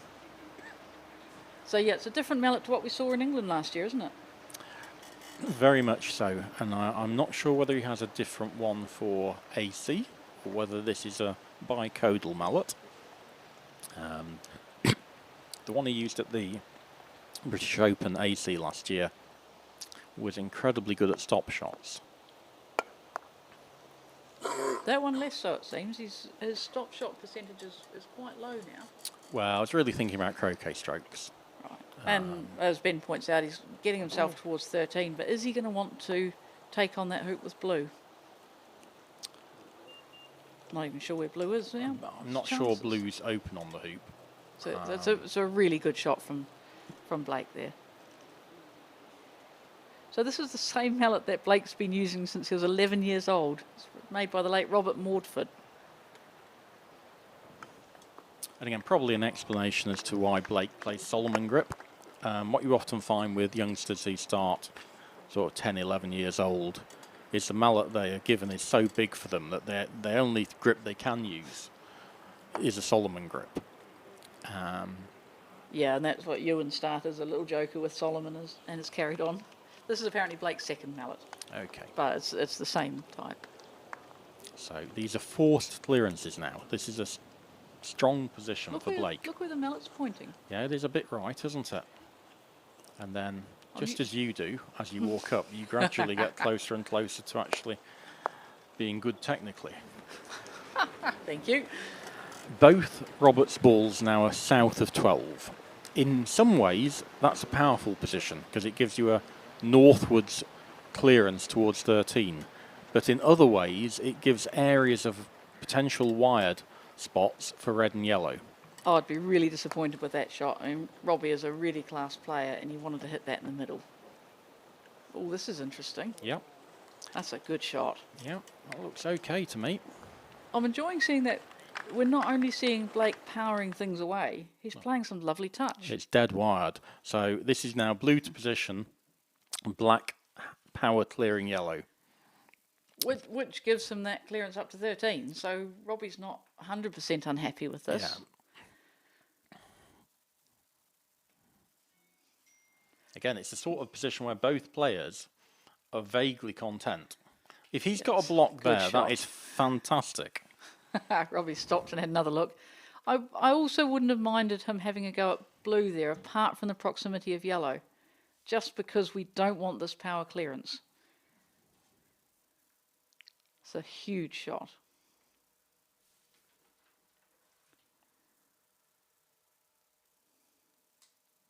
That's risky.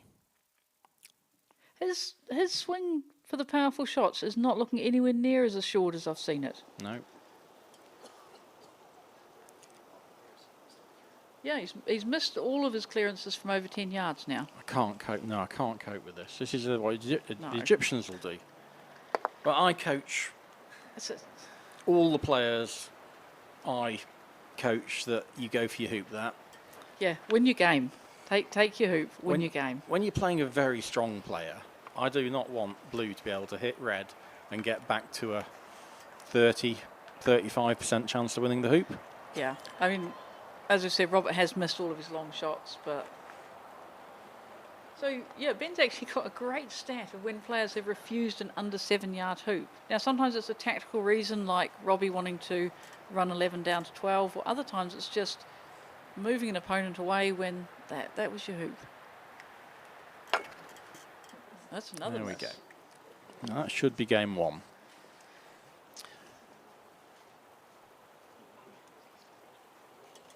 If I'm Robbie, obviously I'm disappointed that I've lost game one, but I think Blake's being a bit out of character at 11 and 12, and looks as if he's struggling to get over the winning line a bit.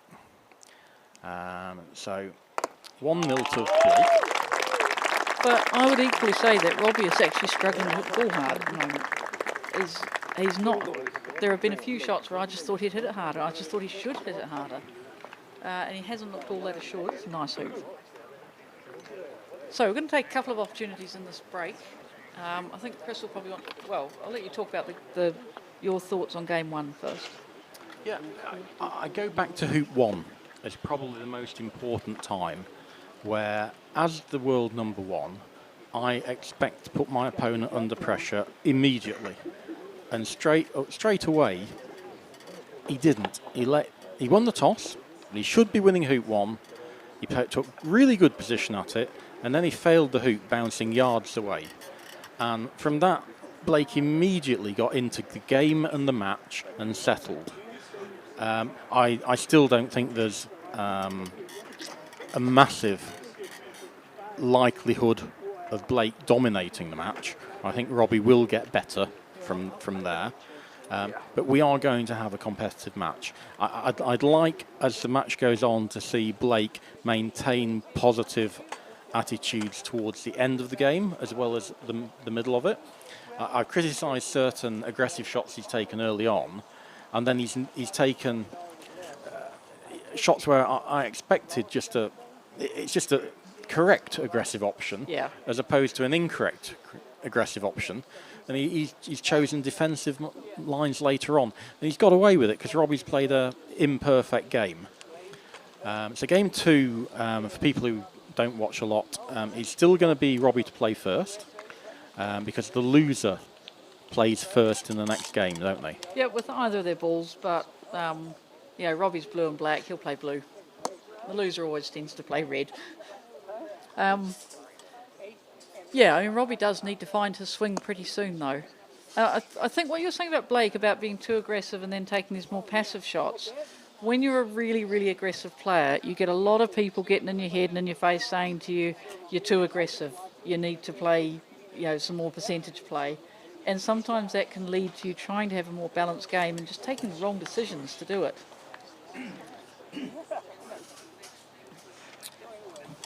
So we're going to pass over to Stephen Mulliner and Ben Rothman. So Ben, GC World Champion, and Stephen, an AC World Champion in 2016. And thanks very much, Jenny. Enjoyed that. And we're going to look forward to these other games. It's going to be very, very exciting. Yeah, I think it could be really close now. Blake's got his tail up. He's playing well. Robbie's got some doubts.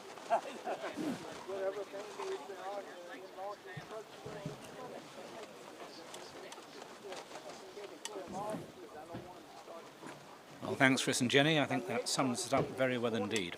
The profile of Robbie's earlier matches has been often a fairly competitive first game, and then he just puts his foot down and wins the next game or games very comfortably. The only person hitherto to take a game off him was Sharif Abdul-Wahab, and then the next two games went more or less as you might expect. But the big factors here is that neither of these players have won this event before, and Robbie has the pressure almost of being desperately keen to be the second player in history to win both the AC and GC World Championships. Yeah, with that, that one player to do that was your broadcasting partner yesterday when you were so rudely cut off by technical difficulties, Reg Bamford, who has won the GC twice. And how many times has he won AC? 5 times. 5 times the AC. So I believe he was being referred to as the GOAT yesterday. Not old GOAT, but he was being referred to as the greatest of all time, often a moniker for Michael Jordan and the like, Tiger Woods and, Serena Williams. With 7 world championships, 2 in this division. But like you said, the semis was 4 players who had never won this before. Yeah, so all of them probably feeling some nerves. Well, I think it's a little different myself. And what's been impressive about Blake is that he has shown very good match temperament throughout the the tournament. I had the pleasure of playing him in the opening round, and I was impressed by his focus and really complete lack of unnecessary emotion. He just gets on with it. He's trusting his swing, which, when you see it from behind, looks a little unusual, but many players twist them out a bit, but if they've got really good grooved swings, they come straight back into line, and he's been hitting very well. He has some performance gear that might be aiding him with that swing. Perfectly legal, of course, just some regular croquet gear, which does bring me to some of our sponsors, actually. You can see the signs there. We've had some wonderful help from White Tie Croquet, providing windproof, rainproof, and SPF-rated sunproof white clothes for all the croquet players you know. Better looking clothes make better looking players. That's www.whitetiecroquet.com, an official sponsor of the USCA. But I had the fortune, I guess, the rare fortune of seeing Blake when he wasn't so composed. Now, he's been a golfer longer than he's been a croquet player, so he knows how to behave. Part of being a young golfer in Palm Springs was not throwing a fit and throwing your clubs. So he came to the game relatively composed, but I'm going to share an embarrassing story he keeps bringing up, so he must like it, is that when I first introduced him to the game, because I don't really claim to have taught him anything, just presented the information and he distilled it. He had tactics by day 2. And I would play him, and he begged me to play him a serious game. And so I said, okay, but I need a handicap. I played him one-handed, one-footed, and backwards left-handed.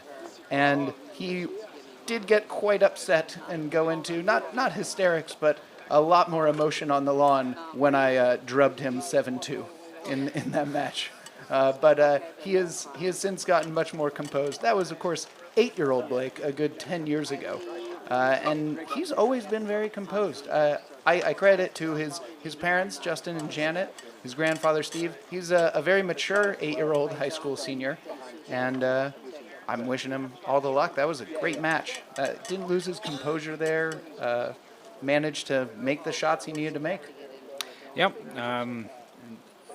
Croquet is it's a still ball game like golf, and it does put huge pressure on the individual because, as I say, nothing goes wrong till the player does something. The golf swing is much more complicated than the croquet swing, but it doesn't mean that the wrong thought, the wrong muscle twitch can't send you offline. And I think looking at the first game, it has been surprising how relatively unsuccessful Robert Fletcher has been with his long shots, which has one of his enormous strengths. And it's something he's going to have to improve if he's going to stay in this. And going back to the pressure side, Blake, in many ways, it's trite, but he has nothing whatever to lose. He's already had a fantastic tournament, and that in its way gives him the confidence that he can't have a bad day no matter what he tries. Equally, he doesn't want to say, I've done enough, I don't have to try. But looking at what's happened here, the first ball of the second game, and it's gone a bit long. And this to me suggests that Robert is still finding life quite tricky. He is fully realising he's got a tiger by the tail here. Well, Blake's gone a bit long, but he's made sure he can't be cleared anywhere useful at all. Yeah, so the Chris and Jenny were talking about, the courts are relatively flat, but the speed varies. It's plumbering, I believe, at 9 to 9.5. We had them go out and check it. So it's not a particularly fast court, but there are differences. We didn't plumb it in different directions, but I think from corner 4 to hoop 1's a little downhill. Yep. Did you have trouble finding the speed of these lawns here, these 16 where they're playing the finals? I haven't been on this court myself, but I was on 10, and that was very evidently one which had different speeds. If you were going from 2 to 3, you had to hit really hard, but from 8 to 9, you had to be a lot softer. And yeah, getting one's head around exactly what adjustments to make was one of the skills which I didn't always achieve, I must admit, when playing Andres Alvarez Sala. I think in this one, 8 to 9 might be a little uphill, just like 2 to 3.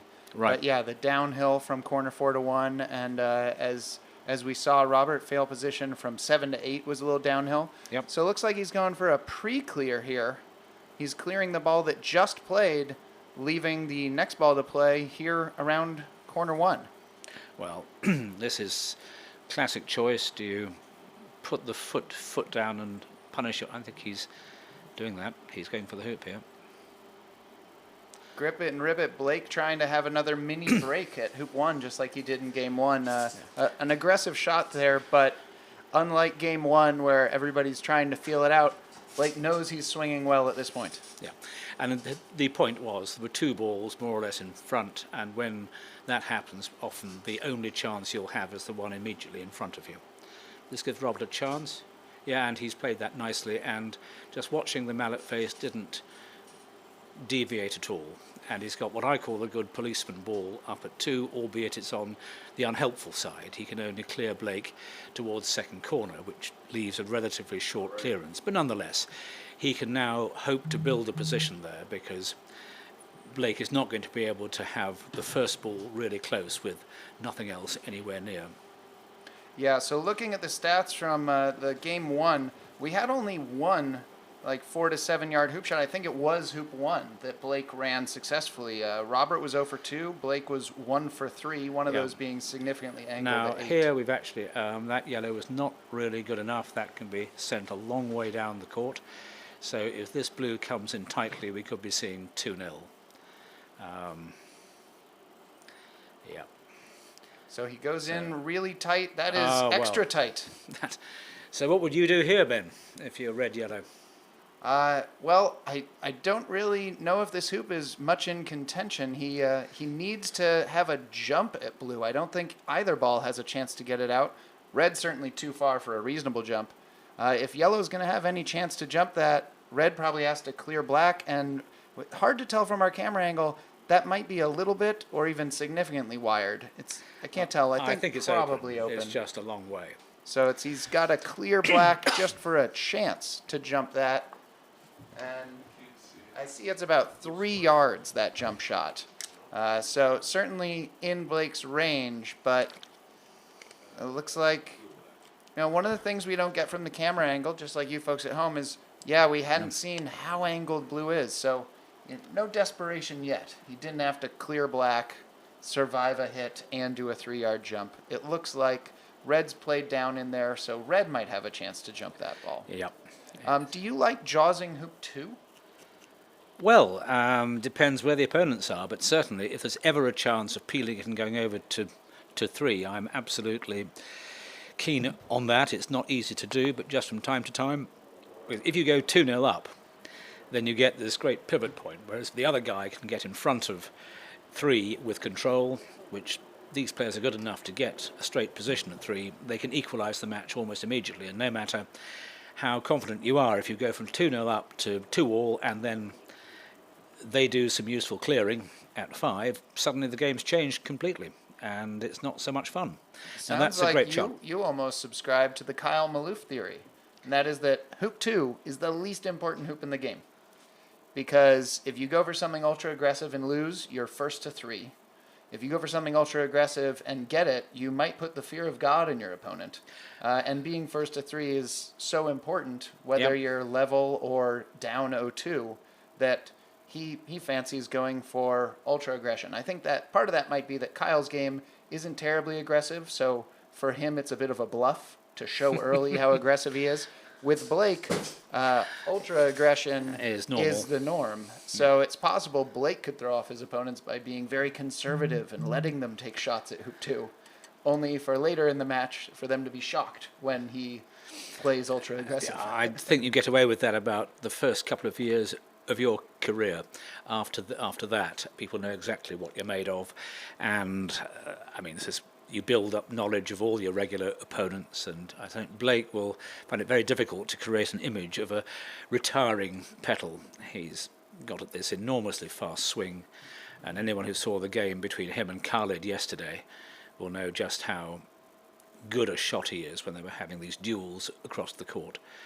Now that's a nice shot there from Blake. What he's doing is leaving himself a relatively straightforward jump with yellow, but before that, yellow has to stay in position, so what he's done is to block black at yellow, which I think he's got. It may be. I think this is a very powerful jump because winning hoop 2 would not just be good to level at 1, but blue would be hampered then going over to 3. That critical first ball to 3 might be red. I wonder if we're going to see black try to peel or even just dig out blue for that very reason. a little bit farther than your original vision of a Jawsed blue and black rush peeling on the way to 3, but at this level, the distances for these tactics gets bigger because these players are both playing their very best. This is, Robert wants to play peak Robert Fletcher right now, and that might mean a cut from 8 yards to rush through a very difficult hoop. Look, let's be clear, he needs to play peak Robert Fletcher now because he's playing someone who has made a very good start. Now, I've heard you've never seen a rush peel you didn't like, Stephen. Is that true? When you go for your triples and sextuples, is rush peeling a big part of your game? I'm happy to do it when the opportunity arises, and then I think doing something which your opponent might not expect is also quite useful. Yeah, I don't think he can see enough of yellow, can he? I think discretion's a better part of valor. Could be going for a combo. But yeah, at that level of accuracy, maybe blue would be the play. Maybe halfway. Yeah. Hard to read. No, just position. Blocking the near block to stop blue from getting liftoff, or yellow from getting liftoff. Good for him, because, I mean, on this surface, that's a really nice shot. Yeah. Needs a bit of a scrutiny here. All right, so Blake's going to have to try to jump a ball that's just a few inches in front of him. It's quite difficult. How close can you be to a ball and still get fully over it, Stephen, on these jumps? The best I can do is about 8 inches, perhaps a fraction less. You have to stand with I have to stand with the ball right behind my heels and try, and it's, you're hitting down right at the limits of when you might start double tapping. And then he's have to stay in the air here. It looks like at least 1.5 yards, 2 yards. Yeah, so it'd be a lot of air time for a ball to get up that high. Normally, if you were to jump blue without a blocker, it's probably a low angle. Indeed, yeah, you're going halfway up the hoop. So he has the option for using black as a ramp, but then it's going to get very unpredictable. No. I mean, it isn't straight. Yeah, so he's used black as a bit of a ramp, went all the way over the hoop, looks like. Yeah. But again, taking that Kyle Maloof theory of taking a big, sort of risky shot, had he faulted, he comes back, giving the opponent hoop 2, means Blake will be at 1-all, but first ball to 3, a very powerful position. I believe part of Kyle's theory goes that if you can run 3 with pace, 5 is relatively defensible from 4. If you can run 5 with even a little pace, 6 is quite defensible, and then 7's defensible. This is the last hoop for 6 hoops or thereabouts, where the opponent might miss a clearance at the top level. Yeah. Well, the Egyptians have a theory which I found quite hard to comprehend when it was first told to me, that if you lead 5-3 without control at 9, you are behind. And that theory was that the other player would be more likely to run 9 and 10, then they'd have the, in quotes, short clearance from behind 10 to the ball at 11, and would end up dominating. Now, great hit. So that's Rob's first big clear. There weren't many long clearance attempts. Blake had a bit more of the long clearance attempts in game 1. But I think that's Robert's first one over 10 yards. My stat taking wasn't perfect, I'm sure, but that was a great one. And also what he's doing is trying to put his foot somewhere near his opponent's throat, because if he can go 3-0, 4-0, although Blake came back from 4-0 down against Brian Lozano, if he can win this second game by a big margin, that will repair any psychological strains that he's suffering, and it'll be a lot harder for Blake in game 3. This game is so much about psychology at this level, trying to make sure that that has now gone out. Game between the ears, so it is indeed. The 6 inches between the ears are the most important 6 inches in either golf or croquet, particularly at this level. When you can't rely on your opponent to make a lot of physical errors, you've got to be... Now, while Robert just made his first 10-yard plus shot, he was 11 for 11 on these 7-yard clearances. That's his first 7-yard miss. That might not have been a bad swing. No. That just hopped up. Did it? We talked a little bit about this yesterday. You can see some little dark green patches. I think they tried to aerate the loam a little bit. It would help speed things up, I think. And it's grown back, but it's not a perfectly flat surface, No, and he just caught air at the wrong time. And that is, that sort of checked his initial momentum, because it's now 2-1, and although Blake has, as usual, gone straight down to the south boundary. Yeah, I talked with him yesterday asking how close he would need to be to attempt to make it with control. And he said these hoops robbed him of like a 1 foot straight on hoop shot, so he's just going to run them at his pace. That ball bounced a lot as it came down, which is why That blue blue. ball. Yeah, it's well short of. Look at that, and the same thing again. There's a lot of. They're both suffering from it. Yeah, it's possible that area is a little patchier. Yeah, it's that's a a good little shot. it's a little bit ridgy between 3 and 4, and coming up critically from 9 to 10. Looks like both of them have managed to maintain hoop shots, though. Yep. Oh, yes. How long of a hoop shot on these hoops did you need to feel like you were threatening your opponent by being in front? Right. What was the distance that you liked? If I was 3 first yards in lap. front, I knew they would be worrying whether I would be taking it on or not. And sometimes I even got them, which helped to perpetuate their concerns.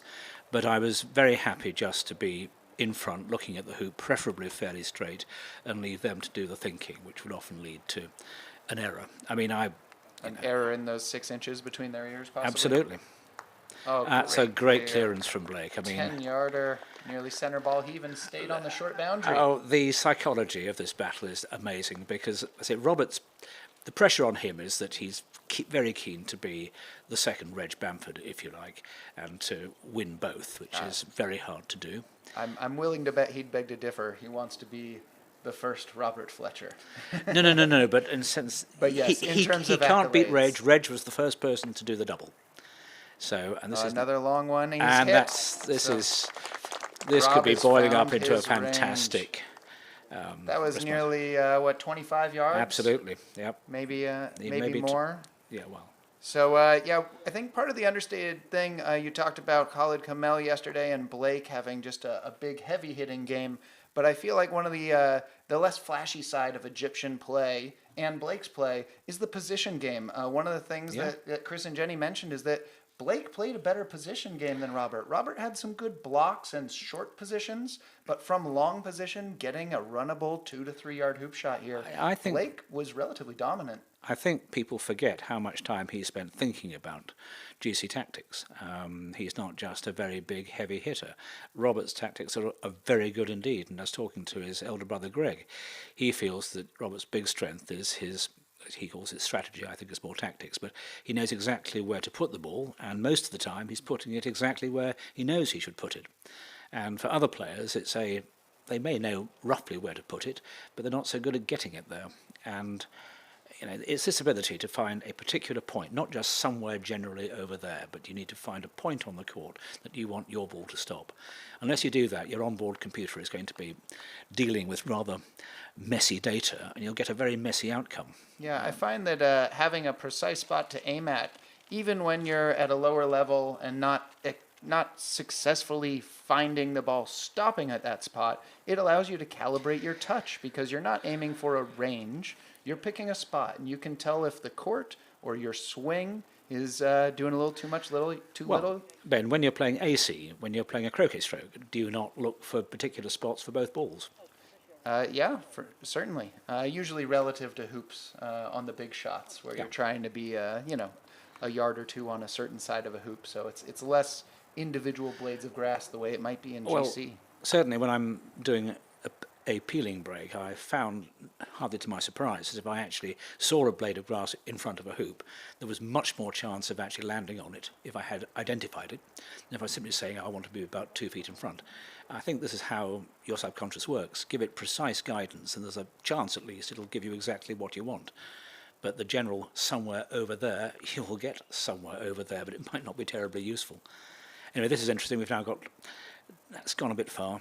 Orion's belt there, 3 balls nearly in Absolutely, alignment. and so this is a must clear, you'd have thought, for Robert. But he also has to pick a side to clear, doesn't want a combo partner. No, that's right. Now again, this is the problem when you half clear, as I call it.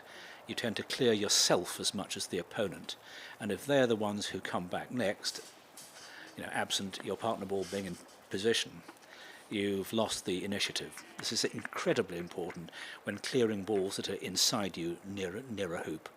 you can postpone the inevitable by clearing the opponent, but then you've gone way onto the non-playing side and they can come straight back. Right, that's one of the critical differences. Great Great job. hit. Again, Blake half-balled, but he was hitting towards the short corner. Absolutely so half-ball right. didn't cost him nearly as much as it cost Robert. This is the big difference. Are you hitting to the open side or the closed side of the court? And you've got far more scope when you're hitting to the closed side. And also this thing which Chris and Jenny were pointing out when the contest for Hoop 10 was going on in Game 1, and it applies here too, can you clear a ball in front of 4 and get over to 5? That's an incredible advantage if it can be done. All right, we can see a great PFC croquet mallets ad there. I'm going to go ahead and give you a bit of information about those mallets. We have PFC Hoopmaker mallets. The only way to score points is to make hoops. Use Hoopmaker mallets. Make hoops, score points, win. An official sponsor of the USCA. Absolutely. So that might be Blake's choice here. He's in front of the hoop. He might just go for it. We'll see how aggressive he's playing. Down 1-2, but it's early. And like you said, defending hoop 5 from 4 is not too difficult. This is ballsy, but he may well... Oh, shot. No problem whatsoever. Now that was, I'd say, about a 3-4 yarder. That's It was, one of and the angled longer too. hoop shots that And is angled. scored. It was not straight. So yeah, Blake has 2 of those, 4 to 7 yard angled hoop shots. Robert has yet to unleash that part of his game. Looks like he's got position. Not a ball you love. Ish. Yeah. But The Suffolk's doing a lot of work there, huh? Ish. So right, what's your approach here? You see your opponent not really in ideal position, Usually, but can jaws. I mean, if they can jaws, you always have to be very careful. yeah, usually hoop 4 to 5, I'm looking at an early clear, but I'm not usually with 2 13-yarders. So he's got 2 13-yarders, so I like position with 1. Yeah. So that you have a jump. Well, And if he chooses to turn around and clear you, he's clearing to that short corner. Exactly. The only problem with yellow being that close is I worry that Robert could snuggle that shot. absolutely. Yeah. So, maybe a 3-yard jump so that it's not so easy for Yeah. Robert to cuddle. And now Robert's left Blake open on the hoop or black. Oh, I think black. black is the Every time. easier target. But sometimes they get the block on black and you see that hoop shot. You do, but that was no block. That was just, I'm afraid, a miss on the left. And now, as you say, he can decide. And I think you're right that the trouble is it's all terribly close. And even if you did snuggle yellow might be able just to go get behind blue Yeah. and make the shot difficult. Had blue gotten tighter position, a foot in front, even closer than black, then the cuddle could win 2 hoops here. Indeed. Yeah. But yes, with it so close to blue, had he cuddled, it's possible he puts black in a position to block or yellow behind blue to block. So just takes the safe play there, makes sure. And it also gets some just distance. makes even a shortish hoop a lot more difficult to run properly if you're worrying about where your feet are and whether a ball's right. You just become more We saw him inhibited. at hoop 11 with a hampered stance on a little stop shot, and he didn't get nearly the distance that the commentators expected, I imagine, because he was so worried about where his foot was. Oh, Blake, I don't know if that was a double target or not, but he Probably banged was. the outside of the wire, didn't get the clear. And we can see Robert's angle better. Now, this is a close hoop shot, but What do you reckon, jaws or hoop? I think he wants to run it, but he ended up in the jaws trying to run this in game 1. So I think this is going to be a mid-size or relatively full swing. Yeah. Oh, good smooth shot. Oh, even then. Now all that's, the way to the north boundary. and I was talking to Mohammed Kamal during game 1. We were talking about the importance of starting down slowly, and that, if you look at that stroke, it did not look remotely violent. So after the height of his backswing, coming down to start slowly. So Yeah. letting it gain speed instead of using the muscles to Exactly, pull it. and look where he got the ball to. It just came winging off the far upright and all the way up to the north boundary. It does make these hoops look quite easy when they hit that middle 64th of an inch. Exactly.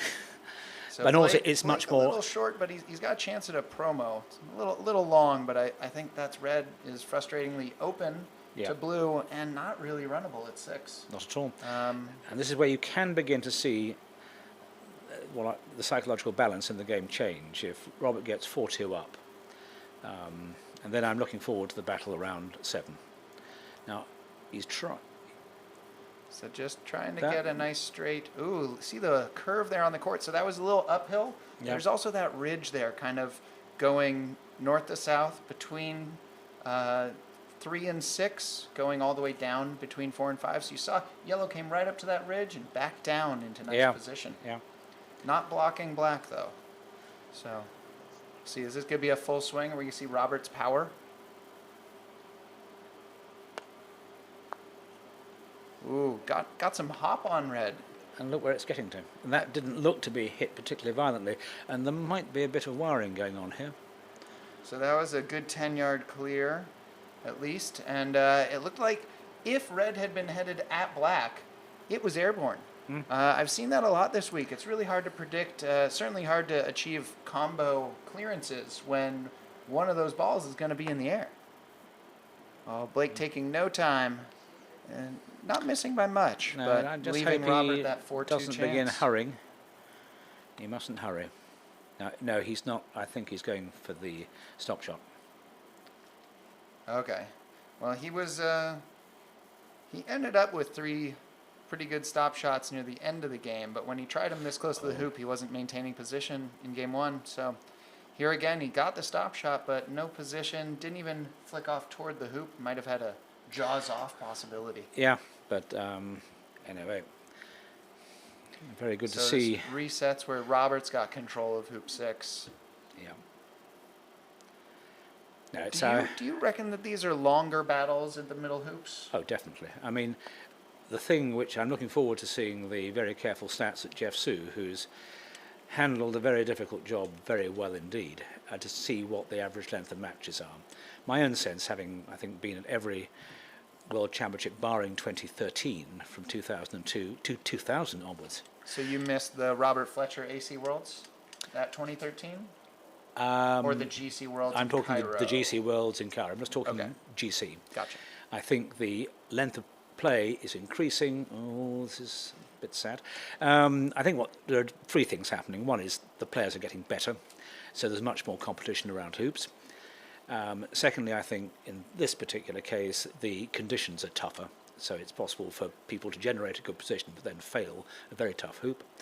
And the other thing too, which the much more violent play almost, which people forget about, is the increased walking time.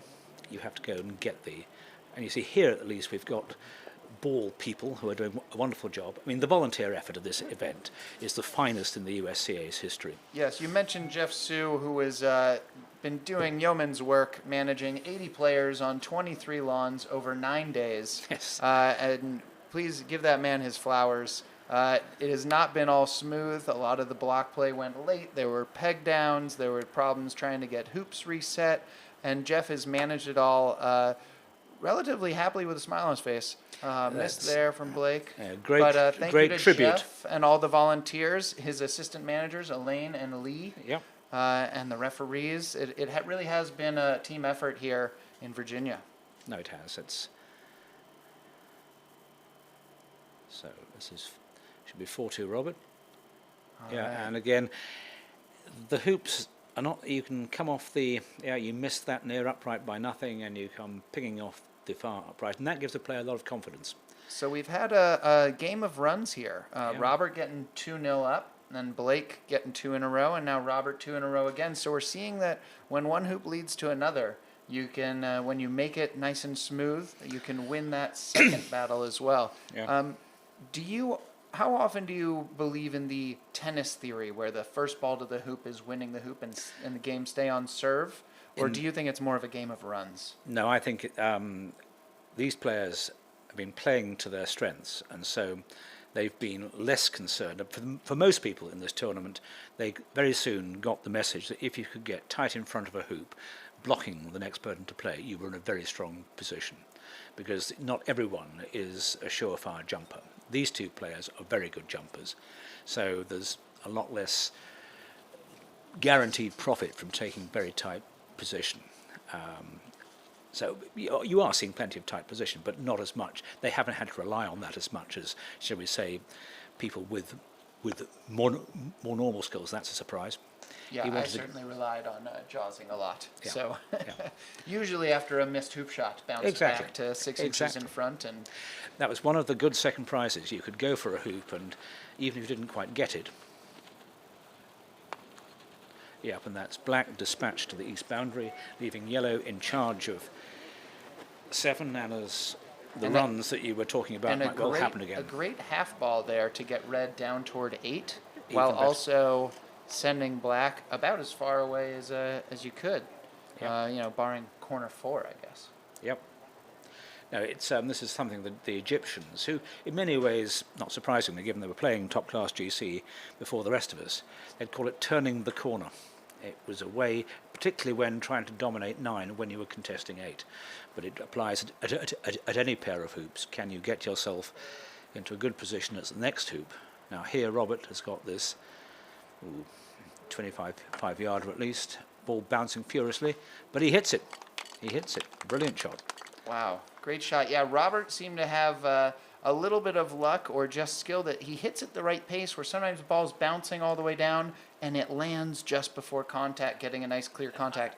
Unlucky a couple times. He had a 7-yard and a 10-yard bounce To be fair, over. this one has settled down to a more or less horizontal path about 3 or 4 yards Yeah, out. certainly watching his match against Ewan yesterday, there was a lot of those where the ball came down ground just before contact, making for No, that's a smooth great shot. contact. Oh, that is the best hoop shot so far. Oh. Nearly 2. Nearly 2. And what Great is more, camera angle. that was a classic example of when you back yourself, when you've got a reason to try and win two hoops on the trot with a good first ball. Now that red isn't right by the hoop, but it is in a position, if this blue gets absolutely amazing position and it can't be seen by yellow, red is close enough to be able to do something to it.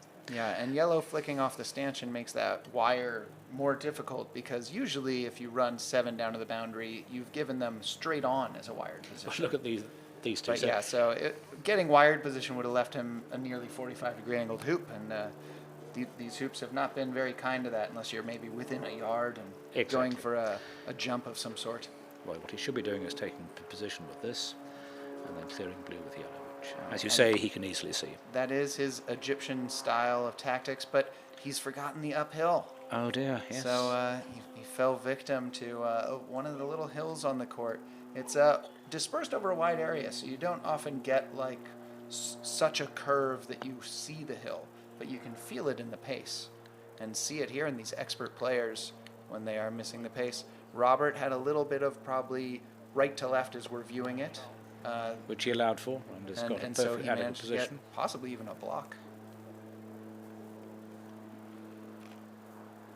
So Blake now opting not to clear, just trying to get position and finding that the hill is still there. So, dear. The hill remains. And I wonder how well red can get over to 9. Yes, with the hoop in the way, it's possible he'd have to take really deep position. Precisely. Yeah. And also, unfortunately, I don't think red can do much to black should this hoop fail.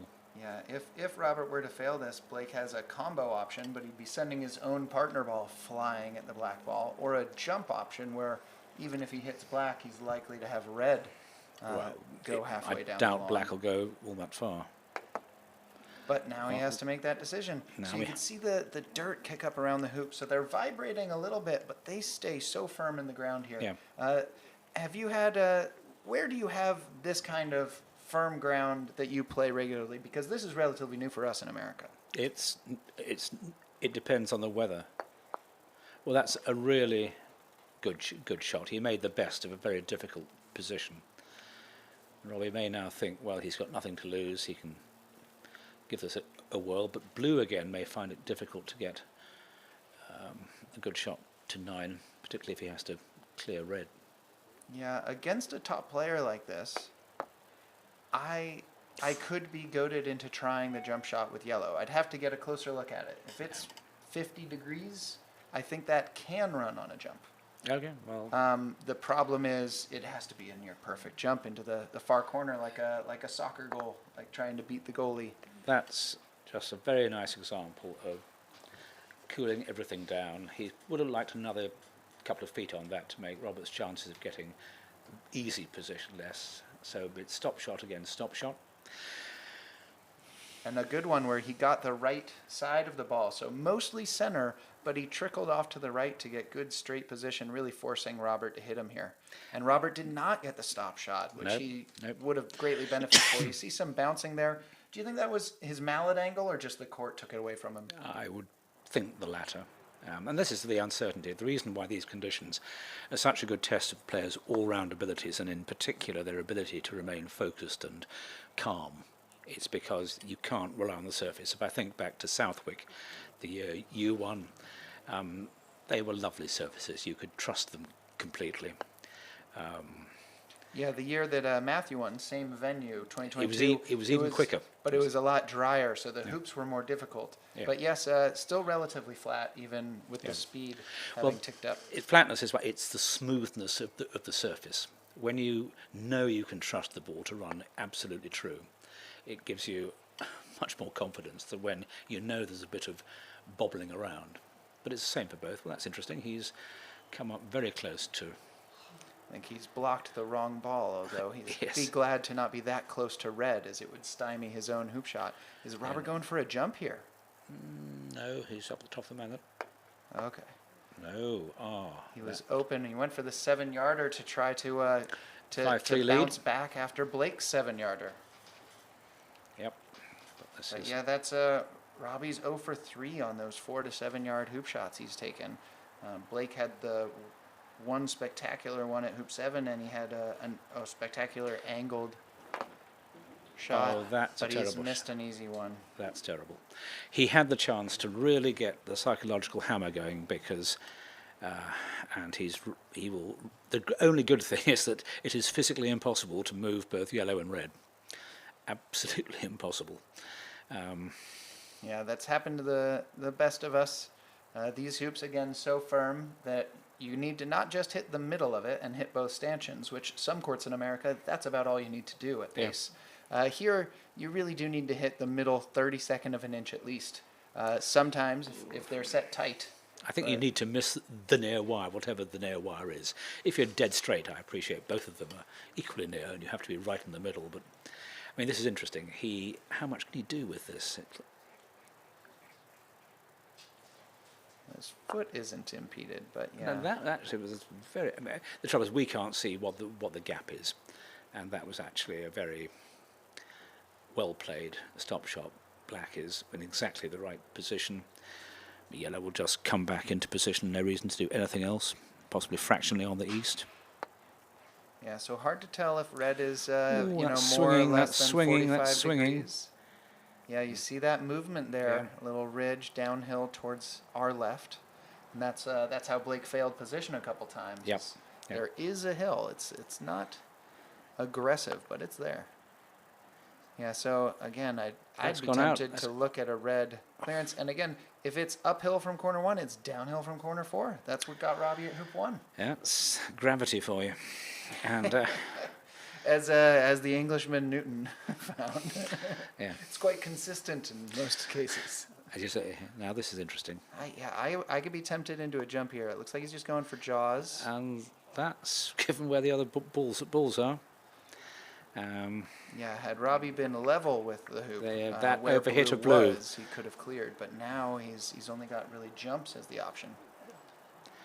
Well, and the other thing too, does he really want to pump yellow over to? Well, yellow would play before blue, so if he does He'd pump come back yellow over, to the he has to come halfway. back, yeah. I mean, I think he But thinks if he can Black do something could with get blue. Over to, Black could get over to 9. Yep. That might be worth it. So a half jump here, where he's hoping for Black to get down there. Yeah. But the less distance he gets on yellow, the easier yellow could clear blue. And the other nasty here, you do a lovely cut clearance on yellow and you peel red. Yeah. What happens if he leaves yellow alone? What does yellow do? Oh, comes back. Basically, this hoop is now what I call binary. I doubt very much whether red can be dug out of the hoop. So if I were yellow, I'm just coming back to a yard or two beyond halfway. No, I just mean, had he left yellow alone there gone for a jump or if he was farther away and didn't want to hit it. I think yellow was in that perfect position you talked about at hoop 2. Yeah, oh, he could just he flick could have off red. promoted red through and been the first ball to 9. That's classic So, turning the corner. Yeah. So Robert definitely had to move it. Yeah.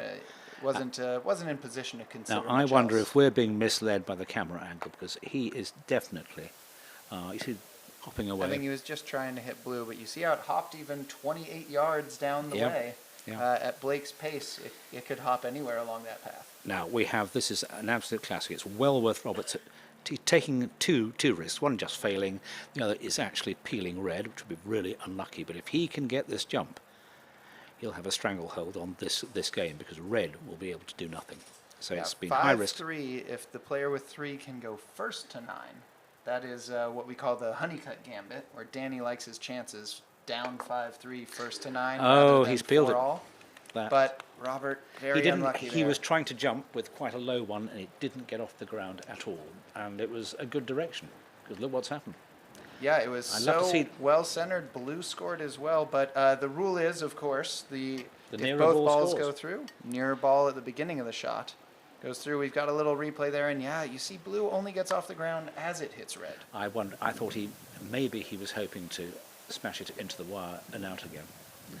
Anyway, we'd love to So know what Blake his up intention. 5-3, first to 9. No, 4-all. Oh, 4 all. Okay, 4 all, But- first to 9. Yep. But And red's didn't get okay. very good position. No, it's a bit angled. But of course, what he can now do is he can even think of another close range block, snuggle. Vital definition of the two, a snuggle is when you're literally within a centimetre of the ball, and you're greatly restricting its.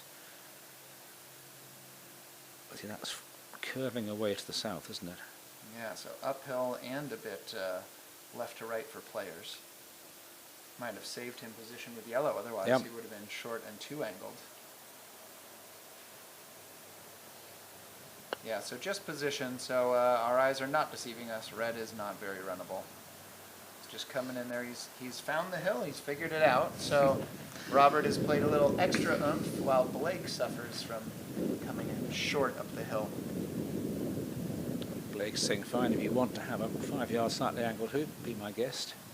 Yeah, he's going to take away the bigger threat, even though... Ooh, probably Black trying to do a plays bit to first. black, but Try to clear and cuddle.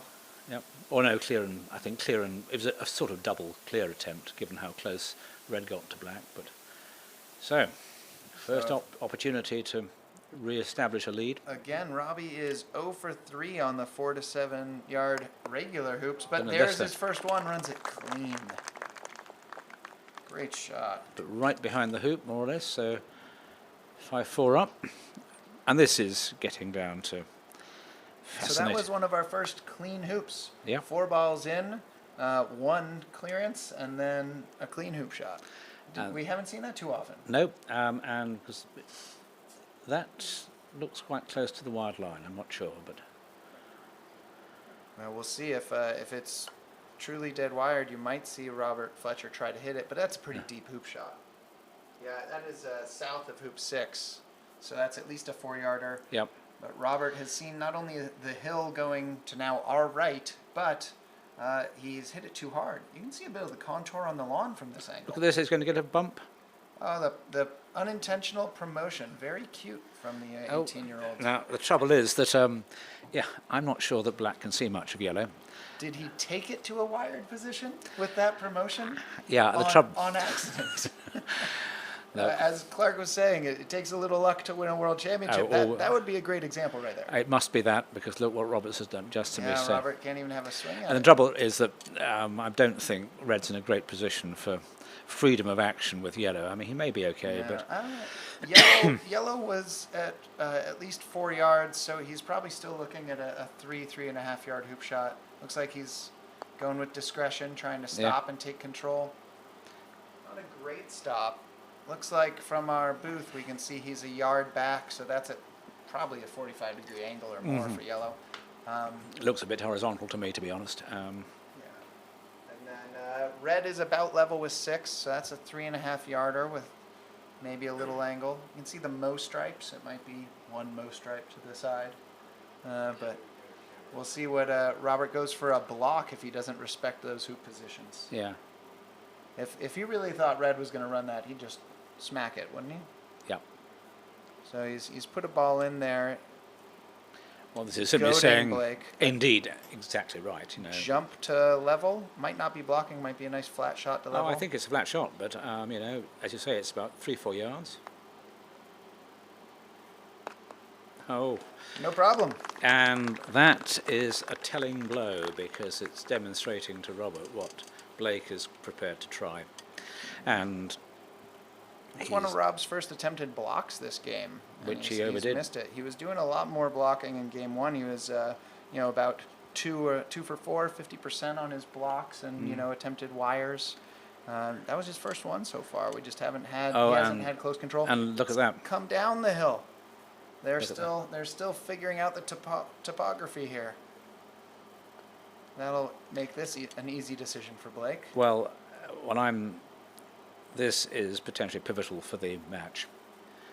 Roberts had the lead for most of it. He's been caught up, and now he hasn't got good position. Least, yeah, exactly.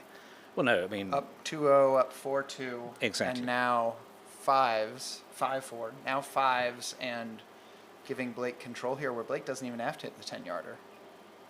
He could to avoid getting blocked, but again, Robert just failed. Oh, that was a pity. Oh, he was counting on some hill, taking him, you know, down to our left. Yeah. Yeah, it looks like Red is exactly level with the hoop, which is not good. So Yellow won't be clearing to protect partner. It'll just be trying clearing. to and I get think this rid will of be blue. cut really hard towards corner 3 if Robert has anything to do with it. No. Center balled. I'm surprised at that. So he's left Blake a hoop shot or center ball clearance. Center ball clearance. A bit of a double? No, not really. Needs to aim on what, as we're looking at it, the right half. He does not want to put blue through. That would be critical. Quite right. Uh-oh, announcer's curse in effect. Hoop! Look at that. Fist pump. Hook, line, and sinker. He's got a big one on the line here. He has indeed. That was Robert will be feeling a bit sick at that. A 10-yard hoop. I think that's our first attempt since Blake took a thrash at hoop 8 when he was blocked in game I'd just 1. love to know what he was really aiming at. I can't believe it wasn't the shot you were recommending. Again, which a is double target. The correct half of blue was, you know, maybe 3 inches to his right. Well, look at it now. No, he was well well off. off. Oh, no, okay. May have been a good 6 inches left of blue. Which I'm afraid the technical term is a miss. But the striker never has to tell what they were aiming for, Stephen.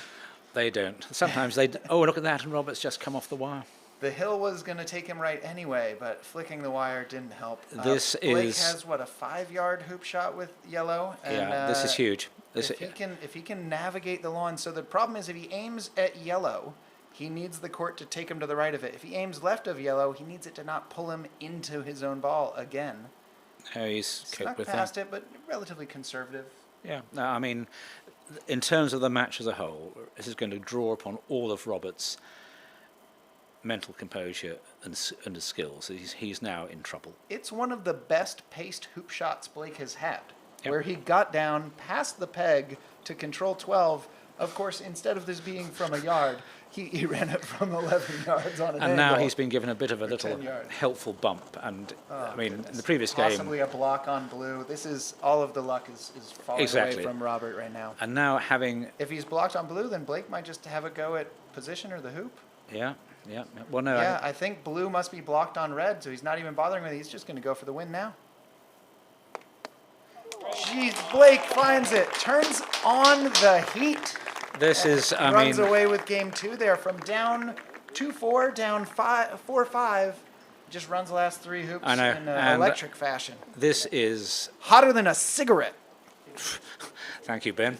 It's just going to be fascinating to see what happens in game 3 and to see the demeanour of the players. For Blake, as you say, I'll bet you he wasn't trying to run 11. He was trying to get rid of Robert's ball, but got lucky, and the greatest skill is take advantage of your luck. Absolutely. Yeah, I'll tell you. It reminds me of our PFC Hoopmaker mallets. The only way to score points is to make hoops. Use Hoopmaker mallets. Make hoops, score points, win. To be Official fair, sponsor of the USCA.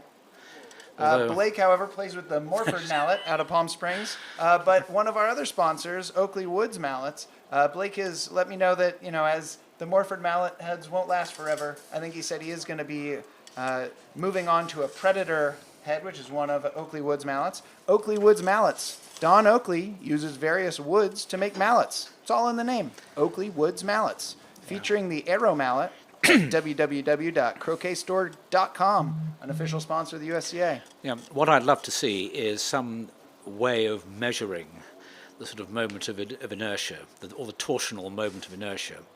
Because if you look at the Oakley mallets, they've got gaps in the shaft, which helps a bit of peripheral weighting, but nowhere near as considerable or extreme as in either the trimmer, which is what a lot of players use, an English maker, or the mallet that Robert has helped to pioneer, the Invictus.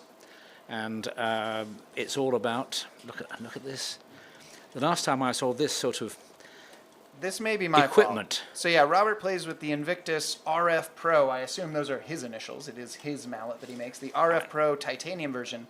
This might be my fault. We had a block match with you and Burridge where the hoop was set egregiously wide, Right. even for block matches. And I asked them to reset. It took them an hour. So after 40 minutes of them resetting it to contact 6 times in a row, I then offered to help. And one of my suggestions was, if the clamp and the spacing is looking good when it's 2 inches out of the ground and it keeps drawing in, maybe we need to change the holes all the way down at the last 2 inches. And so I told them, if you get one of those long stakes, you can loosen up the dirt down there. Jenny also helpfully suggested there might be a stone down there. Well, exactly. That's what normally which happens. I don't think was the case, but I'm not a great depth finder with trying to find a stone in a loam lawn. But it did allow us to break up some of the dirt and make it a little loose in that bottom 2 inches, so that when they set it didn't get affected by the previous setting. Yeah, sure. All right, we want to say hello to all our viewers. We've got nearly 500 viewers. This is the R. Dilly USCA YouTube channel. Please remember to like and subscribe and hit that notification bell in the corner. It really helps the USCA. One of our videos has 60,000 views. If you think Blake is doing a good job here, help us by liking and subscribing and clicking the notification bell. See if we can get Blake's first 2 games, this live stream, see if we can get more than 60,000 views. Yeah. That would be amazing. I mean, this is turning into, in some ways, the most almost high-pressure final I've ever seen. Yours against Mo Karim was great to watch, but I say the balls were behaving, you were both hitting well, and it came down to, I'm sure you'll agree, quite a fortunate clearance in front of 13 in Game 4 when you were 2-1 down and looking like being beaten.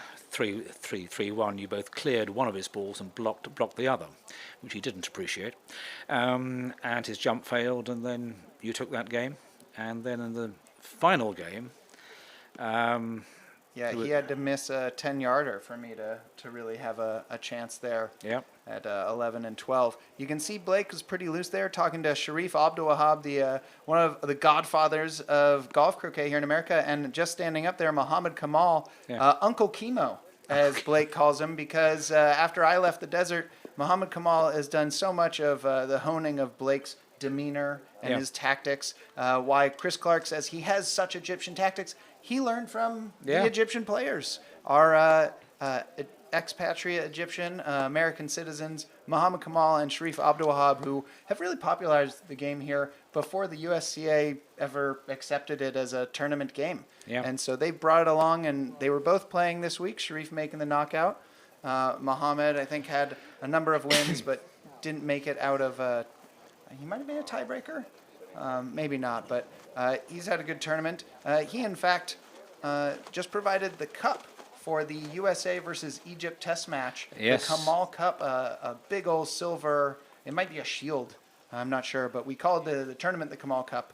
And it's a beautiful shield, and he was over playing in the Egyptian Open, getting all sorts of D-grade points before he brought him back here to the tournament. I'd like to talk about the upcoming tournaments. You're definitely invited. I know you received an invitation to the inaugural United States Golf Croquet Open. In 2025, that'll be at the National Croquet Center in West Palm Beach, Florida, January 6th through the 11th. It's the first ever U.S. Open for golf croquet. And with your entry fee, which I think is around $250, foreigners will get a 1-year USCA membership included with entry. There will be a prize purse, so you could win your money back, and possibly much more. Individual trophies, and they're starting a new perpetual U.S. Open trophy. So send requests to enter to tournament@uscroquet.com. And I know something you might be looking forward to, Stephen. We have the 2025 World Croquet Federation PFC Mallets Golf Croquet World Team Championship, the Openshaw Shield. I'm looking forward to it, but I won't be playing in it. The time has come, and in fact, younger players are needed, and we have them. I mean, what's so exciting actually is to see the ages of the players, certainly for Australia, USA and England. Spain also will be a pretty young side. The old men, in a way, are going to be Egypt, which is a bit of a surprise. They'll have both the Nazar brothers playing, which are absolutely fantastic players when they're at their best. But no, I can't join you for the inaugural GC Open because I'm part of a group of friends who've now, as the ages have risen, we're having our final skiing trip to Araba in Italy on those dates almost, 4th to 10th. So I shall be flinging myself down a mountain with a certain amount of care while you guys are playing in much warmer weather in Florida. All right. It'll be a great tournament, I'm sure. Well, we'll miss you. You've played in 2 or all 3 of the Openshaw Shields so far? All 3. All But, 3, so this will be... I won't. No, I mean, I signed off in 2020, and I say it's high time we got the younger players doing it. Irrespective, frankly, I don't think I'd be quite good enough either compared to some of them, but nonetheless, it's just so important to develop people. And the only way you get experience of playing for your country in a team event is to do it. And it doesn't matter how much international singles play. When you realise you've got that additional, if you like, national and patriotic responsibility, it makes a difference. And a lot of people find it a tough first call. All right. Well, with all the talk of retirements and vacations, I'll let you get on with it. Thank you so much for your help with the commentary, Stephen. We have a familiar face here in the booth. We actually are going to have Jeff Sue step onto the mic to tell us a little bit about managing the tournament before we get started with Game 3. So thank you, Mr. Mulliner. Very welcome. Very enjoyable match to watch so far, and I'm sure it's going to get even better. All right. Thanks very much. That Openshaw Shield will be February 17th through the 23rd, 2025 at the Northern Tasmania Croquet Centre in St. Leonards, Tasmania, featuring 2-time winner New Zealand, the first-time champion of the first Openshaw Shield, Egypt. Australia, of course, will be represented, the United States of America, England, Ireland, Spain, and South Africa. Winners take the shield. Losers are relegated to the Tier 2 championships. Visit www.worldcroquet.org for more information. Welcome to the booth, Jeff. Thanks, Ben. Glad to be here. Thank you so much for all your work. I know it's been tireless hours. How much sleep have you gotten in the last 9 days? I'm probably going to be sleeping for the next week nonstop, but it was well worth it just seeing all the events come in on time with some late days in the middle of the week. But that's the goal, and very happy to see this coming to an orderly conclusion. Yeah, you managed the adversity quite well. I know we had a number of peg downs, and playing under the lights isn't always the best option. I know we snuck one of my peg down matches in the middle of the day between matches. Were you able to finish all those before Tuesday, or were there a lot of peg downs on the last day of block? There were still some peg downs. We'd caught up pretty well, but then on Tuesday we added a few more peg downs. So had that to finish up. And then it was just one of those manager's nightmares where one of the player who had 2 different peg down matches to finish, 1 game each, then ended up getting involved in a tie-break playoff, or that affected other players who were going to be in a tie-break playoff. We had a 3-way playoff. It ended up going to 3 games. So it was a very long day. All right, well, I'll try to avoid talking all about the traumas. Let's talk about the successes. We've had many consolation events, different formats, some best of 3, some with blocks as well. How did those finish up? So we were able to have blocks of either 8 or 9 people in the plate. That's the event for all the people who don't qualify to the main knockout. And so that's a good number of games. And then we were able to have a best of 3 plate knockout for 16 players, 4 out of each block, which we're just finishing up now up on court 14. And then the bowl and the shield, we both finished those yesterday, so getting ahead of schedule there and allowing all of the players to watch the final. Yeah, I believe we can see bowl winner Sharif Abdul-Wahab there behind the Oakley Woods croquet sign. Yep, looking he'll very be receiving relaxed a there. medal later. And who took the shield? So the shield was won by Edmund Fordyce. He's had to leave for his long drive back to North Carolina already, but that was an exciting match there he had with Stephen Morgan.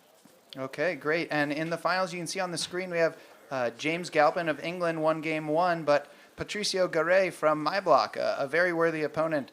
He took me to 3 games, a very difficult opponent. He went to the hook to win game 2, but now he's going to have to make quite a comeback there to win this plate final. Well, it looks like they've really been battling hoop by hoop. Not that I've been able to watch that much of it. All the week, I really haven't been paying a lot of attention to the croquet, which is kind of an odd experience for me. But from what I've seen, it's been a well-contested match. And from what I've seen of the championship final, that's been an amazing match. Yeah, well, you've been doing great work in the manager's tent, and hopefully you'll be able to look back on some of these live streams and recorded videos, and there should be dozens, if not 100 hours of streams for you to watch so that you can catch up on these matches that you have only just collected scores for. Oh, and I plan to watch all of it, I can assure you. Excellent. Well, then I apologize for all of my previous commentary. But thank you so much, Jeff, for all of your help. It really was a wonderfully run tournament. I know there was adversity, and you've managed it brilliantly. So thank you, and thank you to your assistants, Elaine and Lee. There was no more adversity than one would normally expect for an event like this. But absolutely, huge thanks to Rocky and Elaine Smith, without whom this event would not go on, from my perspective, nearly as smoothly as it did. They are the perfect assistants. Okay, wonderful. Thank you so much, Jeff, and have some well-earned rest. Thank you, Ben. All right, I'd like to welcome to the booth another familiar American face. Some of you know him as Matthew. To us, affectionately, it's just Tithyu. But Matthew Essick, 2022 world champion, here to see. Oh, we've got a graphic there. You can see we've got a couple balls into hoop 1. We'll get back to that shortly. You can see all of the golf croquet winners. The first 5 years, we alternated the Egyptians. Had an American in a final there in '98, and then we had more alternation with the Nasser brothers, and it wasn't until 2011 that somebody other than Egyptian won. So that was 8 in a row for Egypt, only 1 out of 7 since, and now 2 in a row for USA, hoping to make it 3 in a row here. That's right. Thanks for welcoming me to the booth, Ben, and happy to be back for you guys, and hopefully we have a fun and exciting Game 3 here. So it looks like Robbie's getting the first shot at hoop 1 here in Game 3, down 2-0 in the match, and lobs the 1.5 yard hoop shot. Looks like Blake probably tried to clear with yellow. I'm guessing it's over on the left of our screen. Probably missed from corner 4. Very fortunate that Robbie blobbed the hoop, because Blake had a nice position shot with red.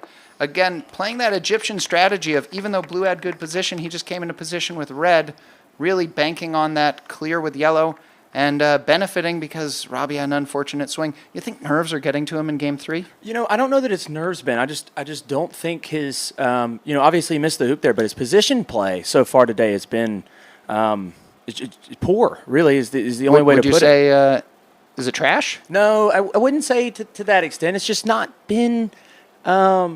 Not to his standard. Not to his standard. He's a top 5 player in the world and has been the number 1 player in the world for an extended period of time. Number 1 by a long stretch. Yes. Although Blake will have greedily taken some of those D-grade points in these last couple games. Absolutely. But, one of the things that makes Robbie so tough to beat is the consistency of his all-around game. And position play is normally a strength of his. Yeah, it looks like the hill might have taken him left with both balls. Maybe he thought it was a fluke on the first one, and the second ball came in and also hooked left, leaving Black possibly hampered.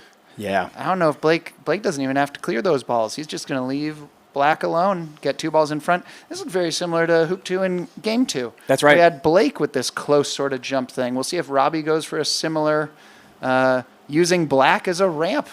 Yeah. Try to jump Hoop 2. So what would you do in this situation? Well, What do I you think think's it's going to happen? I think it's black to play, and so he's going to have a clearance attempt or a snuggle attempt on yellow. It really is hard from our angle to see what kind of separation blue and black have between each other. But if he does have enough separation It to looks like about there's 8 a better inches angle from the window. If you look out the window, get your in real life eyes on it. It's not a foot, but it's a good amount of space there. So Yeah, so I think he'll be able to play either think- a snuggle or a clearance. The problem with the clearance, Ben, is that if he moves yellow, he's not going to be moving it very far, and yellow's going to have that clearance back on blue with So red sitting in if- premier position. if he's been talking to our friend Kyle Maloof, he has enough room to just go for the jump. That would be an aggressive play here, but if hoop 2 doesn't really matter and you want to scare your opponent into thinking you're ultra aggressive, you could steal a point here. Absolutely. We'll see what happens. I think this is a jump. I know Robbie tends to play his jumps with a kind of a half roll, 3/4 roll swing, and I think he realizes that clearing yellow isn't going to be good enough. So we'll see what we get here. So he opts for the snuggle just to get in that backswing of the yellow ball. Also, it looks like it's block yellow clearing blue. And you said had he moved yellow a little bit, yellow would have cleared blue. Now he didn't move yellow, and I don't think it can clear blue without some sort of combo-licious shot. That's right. I think we're going to see Blake play either a soft shot at the hoop or a jump shot here. I think he has some room past red. If he can get in the jaws, he's giving up the jump, but it's a long jump. And then if Robbie opts to clear red, then Blake will have the return roquet on black. So Blake has gone for the soft jump to try to score. Caught the right post, and now we have Robbie looking at this blue on red to see how much of it he can get to clear it towards that north boundary. All right, so if he gets a good clear here, you think he's trying to get over to 3? I don't think he's getting red far enough away to prevent red clearing black. So I think he's just looking for a center ball clearance. Somehow got both of them. Yeah, so he gets that right half, and Blake's going to have this 7 or 8 yard return roquet on black. And this is really what I thought would be the key to the match is this shot for Blake, whether he plays these hard, whether he plays them at mid-pace, because his normal standard swing is a hard shot.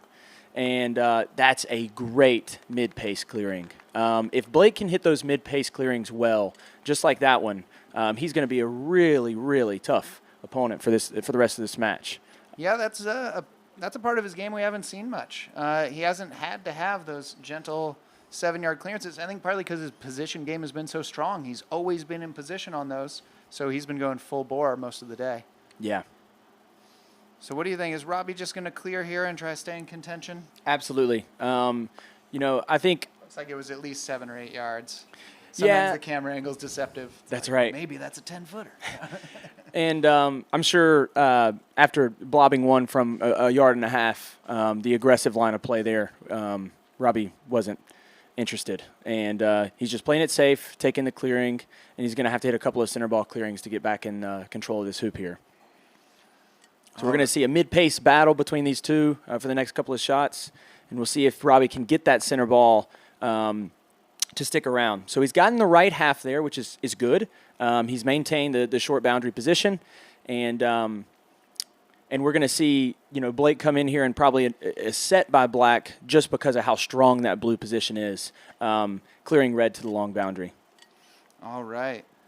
So we have Robbie, you think setting, trust in blue to get that clearance. He's been really good from within 7 yards, but anything longer than that, it's been a struggle for Robbie. Yeah, and Ben, I don't think that's a great positional shot as well. It's in position, it's okay, but from that short of a distance, you really expect that's Grip a great it and shot. rip it. Blake has eliminated the threat. So now we'll see if Robbie can do the same here with a much shorter shot. Blake, fortunate, caught half that ball. If he caught all of it, might have put it in the hoop. Yeah. So we're going to see another mid-pace clearing here. Robbie's trying to get red out of position, obviously, but the main thing is keeping blue close by. All right. Ooh, almost an in-off, but doesn't look like it. I'm going to take this opportunity to let you all know that the U.S. Croquet Association fosters croquet in all its forms, from the backyard game to the modern sport played on 6-wicket courts. We invite anyone to come and join us in the U.S. croquet community. This broadcast has been made possible by USCA members. Please visit croquetamerica.com for more information. Here comes Blake back into play. We just got a whole reset. See if he can find that position game. It's a little downhill there, but Blake knows. He's played positional shots really well so far, Ben. He's dialed in. You might say he's on the deed. I think you could safely say that. And, you know, if you went into this match this morning trying to predict what's going to happen, I don't think anyone would have predicted that Blake would be outplaying Robert with positional play. I mean, Blake's strengths are running hoops, playing the power clearing, and his positional play has been, the shining spot today for his game. And he's really, really gotten the speed of these courts down. Yeah, it was not on my bingo board. So Robert just plays into an angled shot. Blake, again, that positional game. He could have easily blocked his partner by accident, but he's nearly snuggled from 9 yards to eliminate the threat of black without having to take a big swing. That's right. And, you know, the more often that he can play these positional shots to avoid having to hit the big swing, the better off he is. So we get a miss. Air is human. And we got one that's within 10 yards. That might be the shortest miss so far for Robbie from a clearance. Yeah, he had one at hoop 8 in the previous game that it might have looked like in the commentary booth up here that he was going for the hoop and just happened to miss. But it was a clearance on red at hoop 8 in game 2. So there's a hoop run by Blake. And I'm not sure what black has over to hoop 3, Ben. Oh, yeah, that snuggle might have served two purposes, not only eliminating the threat at hoop 2, but we'll see if it limits where Rob can go. He might be forced to go really close to hoop 3, and his position game hasn't been terribly strong. No, it looks like it wasn't too bad, but maybe he just performed in the moment. And that's a really good shot, you know, to have a couple of bad positional shots to end the second game and then hit a couple of poor ones to start this game, to really hit a good one there and to give Blake some pressure with this red ball trying to clear black. Yeah, so that's his only way to come back. 14 yards and uphill, so that's one of those areas of the court that's kind of a different speed than you're used to when you're going across the court. See, blue struggling a little bit with the hill, yellow struggling, but that first ball in was really pretty. Yes. So we're going to see a clearance attempt from red here. We're not sure if yellow has blocked that line of red on black, but it is fairly close. Oh, wow. Really caught the top of the hoop. That was pretty cute. I don't know if I've seen that coming down on the top of the hoop. Yeah, that's... Don't need to firm it up now. No. Red's done that for you. And so we're going to see Robbie with a hoop attempt here and try to gain some control of hoop 4 as well. So... one thing about golf croquet for our viewers here that's so important is these odd-numbered hoops, the ability to run them, not just to score, but to get down towards hoop 4 and gain control of that next hoop. That's a great shot. And so he's run it all the way down to the south boundary. And if Blake can get a wire here, he's in a very strong position. But if he's a little bit wide, then that black is in a very, very strong clearing position to the wide end of the court. Hill here? So, yes, this is a... is it going to go, is it right? I think it's right. I think it's hard right. So that looks like it could be, and then it hooks right, becomes wide open. Yep. So the uphill side is that east side. So going up to 3, going up to 9 is slower, and coming down between 3 and 4, and critically 9 to 10 is going to break towards the peg both times. Might have been too far as well. Yeah, I believe that's long, Ben. Not much chance for a hoop shot on that, even if you got the line correct. That's right. So Blues played a really good shot in here. Black might not even have to clear. Yeah. So we're going to see red with an attempt on blue just because Blake realizes how strong of a position black holds on that the south boundary. Oh, really unfortunate. You see that blue ball hopped in the air. I think it might have hit the crown. Yes. That is, so black must have been hopping and hit blue well above the equator. And then blue hopped up and grabbed the crown and got redirected to position. It may have changed yellow's shot on blue, but that's just a really unfortunate result for a great swing. At least he didn't put it through. That's right. And that's the real danger when shooting at a hoop with a ball in front. If you're on that playing side Hasn't happened much this week. Have you had any good shots go bad this week where you put a ball through the hoop by accident? No, I've had some unfortunate luck from my opponents hitting a shot that ended up a lot better of a result than the actual shot they played. That's a new hill. He broke to the right there. Looks like he got some sort of block on blue. Yes, and it's hard. We're not sure if red is wired on black, but we do know that that blue's going to have a hard time scoring here with where yellow has ended up. Might have to try to go off of yellow and hit the stanchion and hope it just falls into the hoop. Do you know if these are new hoops today, or might we have a rabbit run there to fall into? I think this is the second day of these hoop holes. So probably no major rabbit runs. No, especially these courts had one match played on them yesterday, and so they should be fairly solid. Yeah, so he's come off yellow, hoping to get into the jaws. Hard to tell if that's runnable. Yeah, I think the other camera angle could give us a better view of there we go, of where that's at, and so blue is in really good running position, right in front of the hoop. So this might be a position, but also trying to prevent black from hitting yellow away. Yes, and so we're just going to see a stop shot from Robbie here, trying to maintain control of this hoop, make Blake hit a couple of clearing shots here, and just try to put some pressure on him. They're both about 50% on stop shots. I think some of Robbie's were from farther away, so it was easier to stay in position. That one's pretty good effort, but that black ball hopped up might have actually benefited him. Yeah, I think he's got a partial block. I think Blake can still get the middle of that ball, but I'm not sure he can get that left half. Yeah, he really wanted to stay in position, though, so that if Blake cleared this, he still had a ball in front. Correct. Yeah, he got fortunate in that it almost blocked yellow. So Blake, you can see the sand kicking up, probably the old hoop holes there. Might have contributed to Blake's ball hopping a bit, but he's done the job of clearing blue to the sideline. But, yeah, it looks like Robbie's going to have two balls in close, and Blake's going to be at least 10, 15 yards away with both balls. Yes.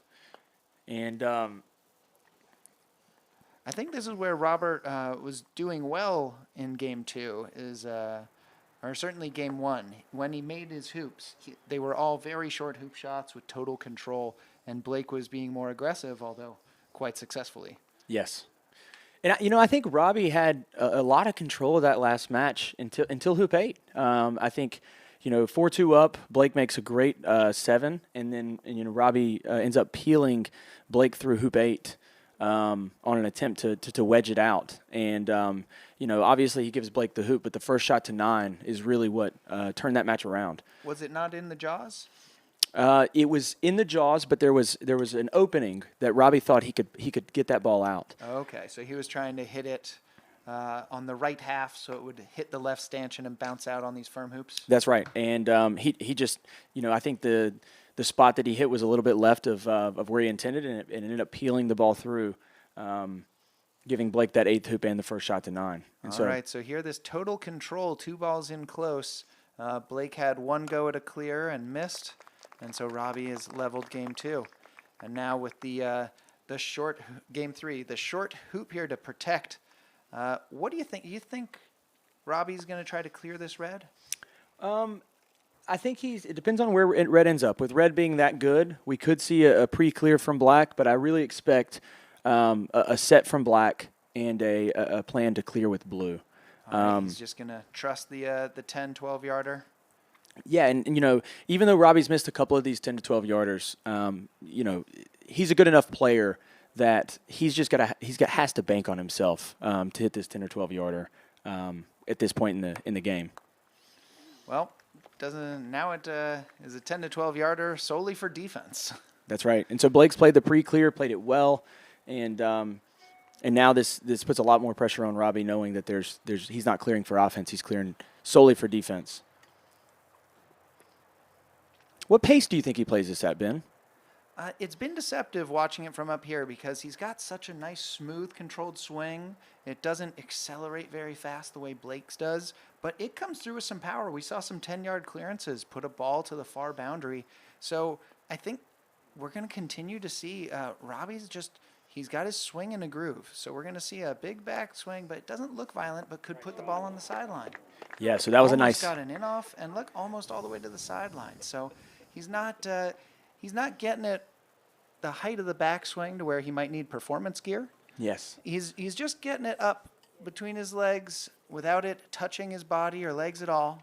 And then a nice smooth follow through. A lot of that power might come from his firm grip and the smooth follow through.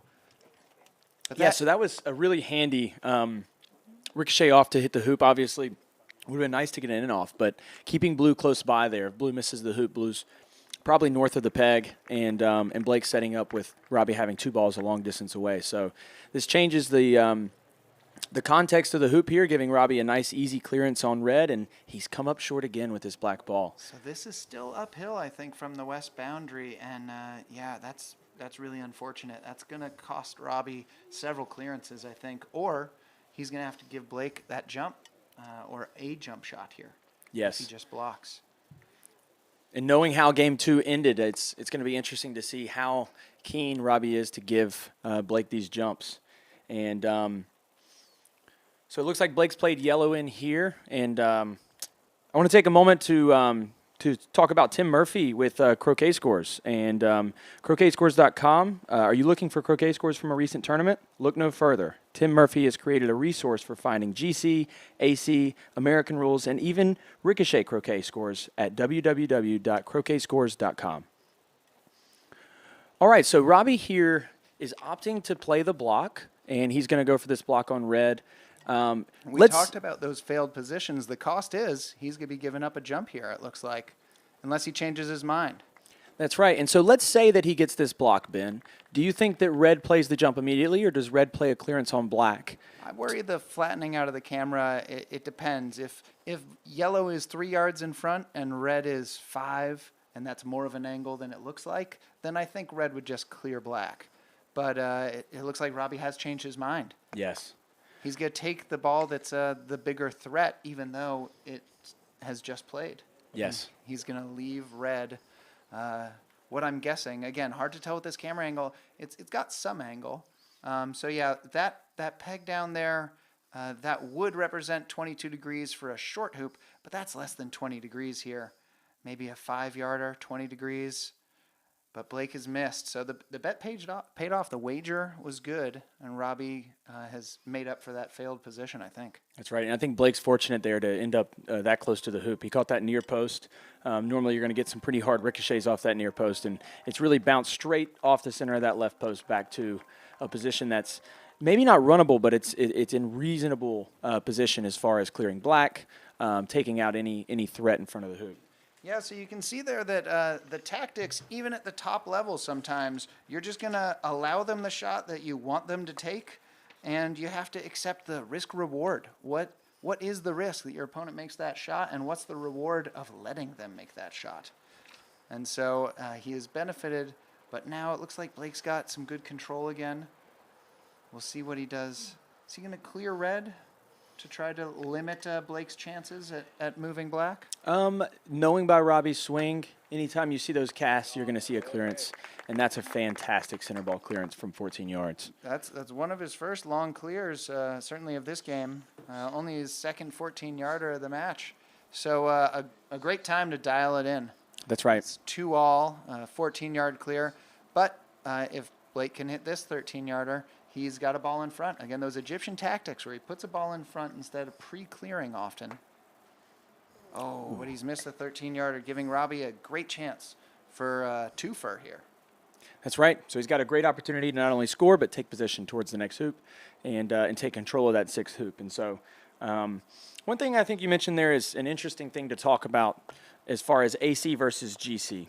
Oh, hard luck for Robbie. So we know that sometimes that's the effect of a perfectly set court. I think there's a little bit of break right to left. I don't think Rob had much choice there. That's right. Where that went. It's just unfortunate that he didn't get down there. If Blake could have known the break, he might have stayed wired. It looks like it curved into a nice straight shot, but that might be one Rob can hit. Yeah, that peg's going to be pretty close to that line on yellow. But so I think the thing that you mentioned I think is so interesting is with GC, it's treated more like tennis, where you're playing against your opponent and you're trying to find ways to gamble and give them shots that you want them to take. And it might have been blocked there the way that he went for it with the pre-clear. Yes, and he's hit that right in the center, stayed around hoop 6. It's a fantastic clearance from around 9 Blake or 10 can yards. get up that hill.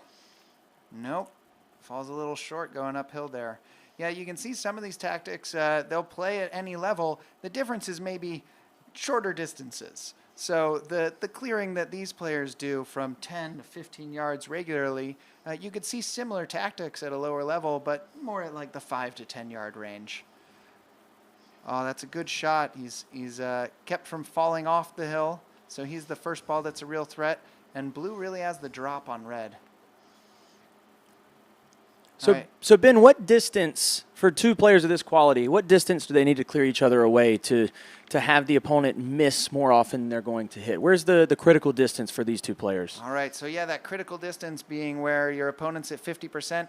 I think, for some players in the tournament, a lot of us, it was between 7 and 10 yards where you're hitting more than half your 7-yarders, maybe not more than half of your 10-yarders, but two players that have gotten to this level in the tournament, we're looking at least 10 yards, possibly 15 yards to reach 50%. I do have some stats. Robbie has not had particularly good long clears. So at this point, I think he's shooting 3 for 7 from 10 to 14 yards. But one of those hopped right over the middle. Yes. So he's about 50% between 10 and 14 yards. Blake, however, is 4 out of 6 from 10 and 14 yards. And I must be wrong here. I haven't been diligently taking notes while talking. So Blake has a lot of hits a lot of misses above 14 yards. He's only got 2 out of, I think, 6 of his 14-yarders, but he's got 4 out of 5 from 10 yards. Yeah. So for both of them, it's between 10 and 14 yards. Looks like. Yeah. So Robbie with a great clearance on red there to corner 4, and then Blake with a miss by around a foot to a foot and a half. So it wasn't very close, and Robbie's going to take on this hoop here. Even though yellow's a threat, he likes his chances to score, and he does. So great shot by Robbie. Goes up 4-2 after being down 2-0. Signals that Blake's got to play red from the penalty spot because his miss left him offside. All right, so putting some hoops together there. So Robbie up 4-2, and we're going to see if Blake can weather the storm. This was similar to Game 2. Down 4-2, although different circumstance. And we'll see if Blake can make a comeback again. That's right. And like we talked about before, Hoop 8 was a big turnaround in this match, in Game 2, and really gave Blake that first shot to 9. And we'll see if Blake can string together these two hoops here to get back to 4-4 and level this game going to the 9th hoop. I wouldn't be surprised to see Rob really take advantage here. If he has a short, clear chance to get control of 7, we might see the tide turn. We could see Rob turn it on and try to get back in this. Down 0-2, but as we talked about, he's got great composure, and this is not his first World Championship. You played him in the semifinals in 2022.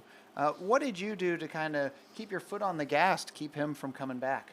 Well, the conditions were a little bit different there, Ben, with the hoops still being difficult, but not as difficult as these are.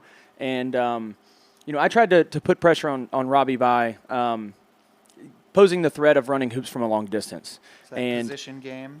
That's right. And so really putting him in positions where he has to choose between going for the block, going for the clear, knowing that from really 5 yards and in, I had a good chance to score the hoop. And on these conditions, a 5-yard hoop shot is no guarantee for either one of these players or anyone in this event. And so the conditions have really made the decisions that players are making in this event much different than they were in 2022. And so we see Robbie play a nice half-ball clearance on yellow there to take it up towards the halfway peg on the west boundary. And he's going to have to keep clearing, though, because Blake has played a good position game. Both balls are a threat, so unless Robbie is going to take on a tough hoop shot here, he's going to have a lot of clears before he sees this hoop again. That's right, and I think Robbie's had a couple of chances in the first 2 games to be a little bit more aggressive, just to put that pressure on Blake. He's having a look at the hoop. Nope, doesn't like it. Not sure if Blake got the block. Had Blake not gotten the block, if that was a wide open hoop, I still think Robbie goes for a clear because his black ball is close by. He's going to trust these two shots hopefully within his critical distance. That's right. And so I assume we're going to see a right half clearance. Nice shot.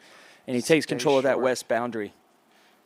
And so that's the key for two players of this caliber at a corner hoop like this, is to use these short boundaries to your advantage, and the ability to not only knock your opponent out of position, but maintain position close by the hoop to make the next clearance easier. Now we'll see if Blake got a block there. No, definitely not. Okay, so yellow's significantly deep. That Blake just wanted to have a nice makeable shot. Looks like blue and black are actually the exact same position on the boundary, which is why blue is awful on there. And again, Rob just going to have to hit several 7-yarders. He'd really hope to hit the left half there to get himself on the front side of the hoop again. Yeah, I don't mind a center ball clearance. I think in a perfect world, the left half is what you're going for, but he's still close enough to the hoop to maintain his chances to clear. And we're going to keep seeing Blake set up, keep putting pressure on Robbie to hit these 5 to 7 yard clearances in the middle. All right, and while that continues, we'll watch Robbie go over the 7-yarder. I have an unsponsored ad from Tertiary Colored Balls. Haven't played a wrong ball in a while? Try Tertiary Colors. Which is your partner? Who plays next? Questions arise with Tertiary Balls. Teal, aubergine, orange, gray? The grape colors versus smoke and fire? Why not confuse everybody with Tertiary Balls? Not available from most ball manufacturers. All right, so Robbie plays a great clearance on red there, once again in the center. If you look at those two balls there, the blue and the black, he's maintained within 7 yards from hoop 7, making these next two clearances much easier. You get half a ball there, and you might end up with a 10, 12-yard clearance. And so that's the key here, is maintaining close distance from hoop 7 to make these clearances easier. Yeah, so here going towards the corner, he can go a nice full swing. But yeah, going out of the corner, those are where he needed that mid-range swing so that his balls didn't carry too far. So here you can see a bigger swing, choose to cut. That's actually, he got a little double there, a little pinball from yellow to red to take it out of an easy running position. Yeah, and I think that's a mistake by Blake, putting those balls too close together, really. You want to make Robbie continue to have to hit as many clearances as possible to get back in this hoop. And with one clearance, Robbie is able to take both balls out of position just from the two balls being a little bit too close together. Yeah, if he had done Blake the favor of at least wiring blue, blocking blue from red, then Blake could have still put pressure on there. But now we're seeing Blake grabbing deeper position so that it's harder for him to be cleared very far, hoping that he can maybe goad Robbie into a block or something. Yes. And Robbie knows how strong that red position is on black, not only the ability to clear it to the wide side of the court, but also a strong possibility of holding position. I think Robbie's debating on laying a ball in position here or going for that right half of yellow to try to clear it towards corner 2 while also maintaining positioning on the north boundary behind hoop 7. Yeah, so in these battles, the simple play is take position if you're the player that's kind of in there first, and then the opponent's hitting the ball that plays next. But you see the tide turn as soon as somebody's able to accomplish two things in one shot. So when Robert is able to move 2 balls with one shot, or Blake is able to hit an opponent and maintain position, that's where you see the tactics change, the dynamic shifts. So you're seeing them step up their level. This is not just a position and a hit game. You've got Robbie pinballing balls and half-balling the correct half, and you've got Blake with a stop shot that got position and might even be maybe a little bit blocking Blue's hoop shot. He might have accomplished 3 goals in one shot, and then Robbie going for the block as well. Yeah, so I think he's going for tight position there, Ben, to try to hide from yellow to prevent the pre-clear. And he's just overrun position there a little bit. And so we're going to see Blake play a block here. In a perfect world, he gets the block on blue on the hoop and blue on red, but he's come up a little bit short. And I assume we're going to see a hoop shot here, Ben. What do you think? I think with black out of position, that's the way to go for it. He's been hitting a lot of good shots, center ball shots, getting the correct half of balls from 7 yards. So he's feeling pretty dialed in, and with black not in position, this might be his only opportunity. Also, we remember this is how Blake won hoop 7 in that game 2 to really come back. And he's trying to dial in the same type of shot to stretch that lead, and he gets it. Great shot. Great shot. And not only does that score hoop 7, but Blake is stuck behind hoop 7 with no real line to hoop 8. And so we're going to see what Blake can come up with here. It looks like a jump, and we're going to see a soft jump. Touch jump. See if he can play the pace of the lawn and wire from blue with a jump. Oh, too far. A little long. See a little curve to the left there. It's really hard to control your touch on a jump because you're losing speed in several ways. You got to hit hard enough to get the height. That's really just a hit and hope situation for most players. That's right. And so Robbie's got that strong positioning on the south boundary. He's hoping for a good black here with a chance for blue to clear red somewhere to the northern side of the lawn. All right, so I think Blake's got to stay away from the hill because if he is at all to the left of black as we look at it, Robbie could clear him to a blocked position. Yeah. So black definitely still runnable, and if Robbie center balls that red ball, red might have no shot at black. We might see Blake try hoop 8 from the sideline again. Yes. A shot he obviously, didn't mind taking seemingly in game, I think that was game 1. That's right. It was in game 1, hoop 8. And so we're going to see a clearance on red here. Like Ben mentioned before, if he can get this to a wired position on that west boundary, Blake's going to be stuck with no option but to go for the hoop. All right, so again, we see that RF Pro titanium mallet from Invictus. You see the Invictus logo on his hat when he's facing the camera. That's Robbie's company. He's also made Invictus balls that got recently approved. Great center ball clearance and really unfortunate pinball action. So, all of that work, all that great shot, great swing, and black's going to have a tough time running the hoop. Yes. And not only is black going to have a tough time running the hoop, then red's got a line on black now if it wants to go for the aggressive clear. But I think Blake's going to opt for another ball in. No. This looks like a clearance, doesn't it, Ben? Yeah, he started that backswing pretty firm on the get-go. Oh, he wanted to see if he can just really put the match back in reach with a clear there. Now Robbie will get total control. Yeah, Blake could have hidden and really changed the dynamic of who's in control of the hoop with a pretty easy positional shot anywhere between yellow and the hoop. That's right. And so what's Robbie going for here, Ben? Obviously he's clearing yellow. What's his goal? Oh, he wants that stop shot, but not just a stop. He wants to be wired from yellow. Yes. So because Blake missed so far away, Robbie knows that when he clears yellow to that short corner, Blake could easily hit him from that distance. So he played a beautiful just left of center stop shot, not so that he could spin towards the hoop, but so that he could end up wired from yellow.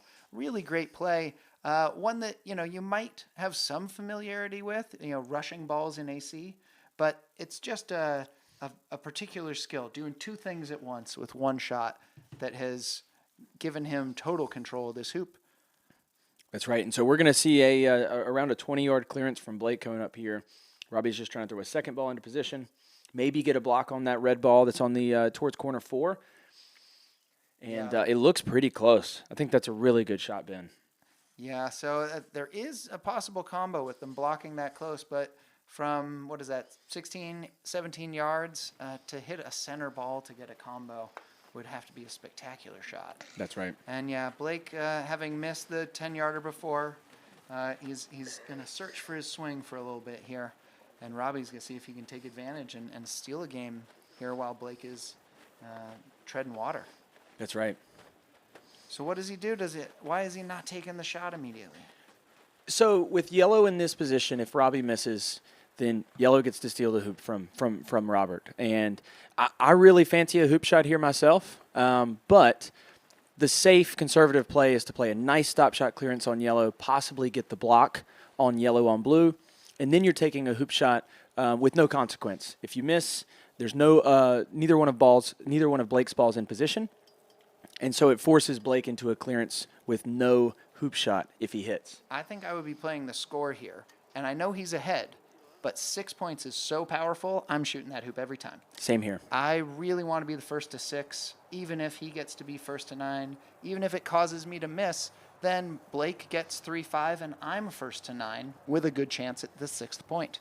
The 6th point's so powerful because if it comes down to hoop 13, you want to be first, and now Robbie's giving him an opening. That's right. And Blake hits a really nice 7-yard center ball to really get him back in this hoop. And so I just think that's a hoop shot there. I mentioned earlier that I think there was a couple opportunities in the first two games where Robert could have been a little bit more aggressive, and I think that's a great example of, yes, a miss does give Blake the hoop, but up 5-3 with the first shot to 9 is a very strong position. And if he does make it and get that 6th point, he really puts the match in his hands. Yeah, so Rob, looking at my stats, my totally incomplete stats, Rob has at least 5 missed hoops from 4 to 7 yards. So again, if the camera's flattening that out and that's like a 4 to 5 yarder, he might be 5 times bitten, 6 times shy. So maybe despite the score, he just wanted to have total control and hope Blake kept missing. And Blake just got 1. He hasn't found that swing yet, so it worked out for Robbie. The total control. Blake really needed 2 clears in a row to start getting less than 6 yarders. That's right. Less than 7 yarders. So now he gets a hoop shot with no opponent nearby. How long do you try to exercise total control before you give up and just shoot a contested hoop? I like to think in the commentary box that I have patience, but as soon as my feet step inside those lines, the patience starts to dwindle. And I am not somebody that is very good at being patient at a contested hoop. I want to put it on my mallet, give myself a chance to take the hoop, and so I would say that for a couple of rotations, I'm fine to play the clearing game, but as soon as I get a look at the hoop and an opportunity to really steal it, I'm going to go for it. Yeah, so it looks like Blake was relatively close after that nice clearance there. So he got good position, and Robbie's going to have a go from 10 to 14 yards. And now he's missed. All right, so I like to think that we're going to get a time where both players are playing at their peak. We've had little flirts at it, but really it's been pretty Blake dominant. Now Blake's missing a little, Robbie's missing a little. Hopefully we get back to both of them playing well. And then we'll have some really peak croquet where they're in the middle of the Venn diagram with both of them playing at the height of their powers. Yeah, and I think we've seen 2 games so far where Blake has really dominated, and then Robbie's really putting on a strong performance here in the third. He got a little of that, but you could see it hopping. That might have been a victim of the bumpy ground, but either way, it was somewhere right of center as it went by. I wonder if Blake messes with the jaws in this situation, try to get total control. Based on the cast, it looks like it, Ben. That's a really good shot. Yeah, I think Blue missed entirely, so it should be sideline south of the hoop. Blue can't really knock that ball out without some funny business. Black has a chance, but he'd have to hit it really hard for these hoops to let that ball out. Yes. All right, do you think Blake is going to go for a promotion, a block, halfway to next hoop, or just 2 in position? I think we're going to see a block here. I think we're going to see the aggressive line of play to go for the block, knowing that he really needs this hoop and position at the next to have any chance to come back in this game. So that looks like it's hit a little bit off left and a little bit too hard. And so we're going to see Robbie with a chance here to take yellow. All right, and over on the other lawn, James Galpin has survived 2 trips to the hook, 1-1, but he won game 1 7-5. So congratulations to James, our plate winner from England. I see James all over the world. I think he's a merchant mariner. He travels on a ship, and you find him in Spain or Egypt or New Zealand. If you see him, say hi. Good guy and 2024 plate winner. That's right. So Robbie with a fantastic clearance, and then Blake with the return of the hoop. I mean, that's all right, 2 really good some shots. Peak play. We found it. We found the middle of the Venn diagram. Robbie hitting, a third of a ball from 8 yards, and then Blake just drilling a 5-yard hoop shot all the way to the north boundary. We might see a very interesting end here, but Blake's going to need a little luck, too. If Robbie's playing good shots like that, then Blake's going to have to do something extra because he's got to make all 4. That's right. And so it looks like Robbie's found that hill there between 9 and 10 that comes back towards the peg. And the pace was fine, but the left-hand turn is left yellow open on blue. And so we're going to see if red can fight through that break. It looks like he's played it really well. Ride the ridge. And now we're gonna see Robbie come in with black, but yellow's going to have that clearance on blue to try to protect red to win the hoop. All right, so this is that great importance of being able to score an odd hoop, hard to the even hoop. Robbie still finding that hill. It's still there, Robbie. And so Blake has scored all the way to the north boundary, which means if he goes for the clear, he has a lot of room where he can send blue away. Now, I think you see some family members in camera. Who do you see there, Matt?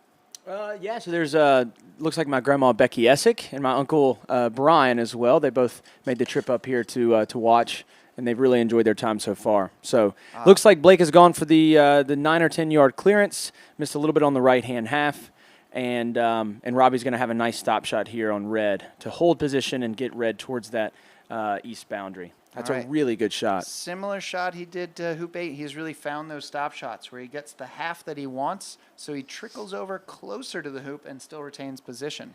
So an unfortunate miss for Blake. Part of the problem of being able to have corner position clear the opponent into the wide open court is if you miss, you go light years away. That's right. And I think for our viewers at home, it's important to mention that these little short stop shot clearances that these players are making on these courts are just extremely impressive to keep the ball on the ground. You really have to have a flat angle of attack at the ball just because of how much these courts are hopping around. And so these short stop shots may look like simple shots on the screen, but on the court they're very difficult to consistently achieve. All right, looks like he's going for some sort of block to ensure that Blake doesn't have the heroic shot. What's more important here, blocking Blake's shot on blue or Blake's shot on the hoop? I think blocking the shot on the hoop.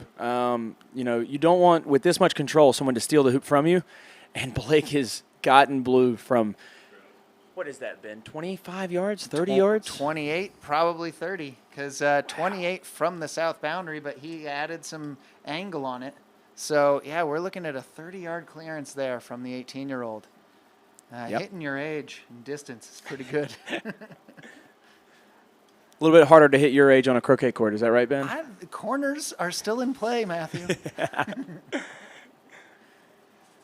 All right, so he's got position, but now because Blake hit such a long shot, yellow is there in the short corner, but Blake doesn't get up that hill. I think he fancies leaving Rob one of these 4 to 7 yard hoop shots that Rob's been having trouble with. Yeah, so we're getting a better angle here from this camera. That's a maybe 3 yards. Yeah, it's 3 yards, slightly angled. And he's run these well in this game. This would be for the game, though. So rough on Blake to not try that 20-yard clearance after hitting a 30-yarder. A little discretion there. Now, again, the risk-reward. It paid off. The problem is red didn't get position. That's right. So despite the miss, Blake is still fighting an uphill battle, so to speak. All right, so from the corner, he might have to go for a combo. Just clearing black out of there, because blue's got a significant angle. Black somehow missed to a better position than blue had grabbed. Yes, and with red not taking position here, Ben, this really gives up a free hoop shot for Robbie. And that's what's so important about these positional shots from across the lawn. Just taking position forces your opponent to have some pressure. And Robbie runs the angled 1 yarder. The free hoop shot ended up being very costly for Blake. Unfortunate block there after Black's missed hoop shot. And that means that Robbie has made this a match. We're at 1-2 in Blake's favor. But that's a big win for Robbie. 7-3, kind of putting the pressure on the kid. Yes, and so we're going to see that's just getting his feet back into this match, and he's really taking that third game convincingly, and we're going to see if Blake can handle the pressure of his first game loss in this match. And I think Blake has done a good job so far with handling the pressure, especially against not only the number one player in the world, but I think probably the most composed player in the world as well. Robbie's one of those players you watch, and he could be up 2-0, down 2-0 in a match, and you really have no idea because he's so composed and just maintains his concentration throughout the entire match, no matter what the match score is. And so I'm very curious to see how Game 4 is going to go, what kind of start we're going to see. But we do know that Blake is going to have the first shot as the loser of the third game. And we're going to see how Game 4 gets underway very shortly. We don't know if they're going to stop for lunch. Sometimes players prefer to not really, have a long break. So we don't know how much time we got here, but I would like to mention that this is the World Croquet Federation Golf Croquet World Championships. The World Croquet Federation is the international governing body for the sport of croquet. The WCF organizes world championships in association croquet and golf croquet. These include individual championships, team championships, women's AC and GC individual championships, and over 60 and under 21 GC individual championships. Visit www.worldcroquet.org for more information. One of those championships is going to be coming up in Florida soon. Matthew, are you going to pay a visit? Yeah, I'm hoping I can get down there. That's still in my my working season for the under 21s. But I do know that Sarasota is stoked to host the event, and they've got a great venue there with 7 lawns, and it'll be really exciting to see. But the under 21 is going to be in Sarasota, Florida, April 14th to 18th in 2025, and the USCA will be live streaming the event. Like and subscribe and click the notifications bell for updates, or visit www.worldcroquet.org for more information. All right, that should be fun. I wonder, are any of the players here in the field, well, we have a finalist here that may be at the under 21s. Blake Fields will probably go in as a prohibitive favorite unless he's too busy with schoolwork. Yes, and I believe the Egyptian Open winner, Fauzi, is still under 21, and I'm hoping he can make a trip over to the States for that event. And, if we get the 2 top players in the event, Blake and Fauzi, in a matchup in the final, I think it'd be a lot of fun to watch.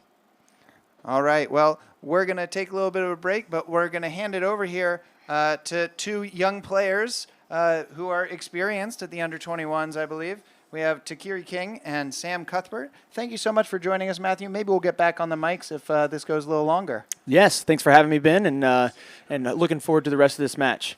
All right.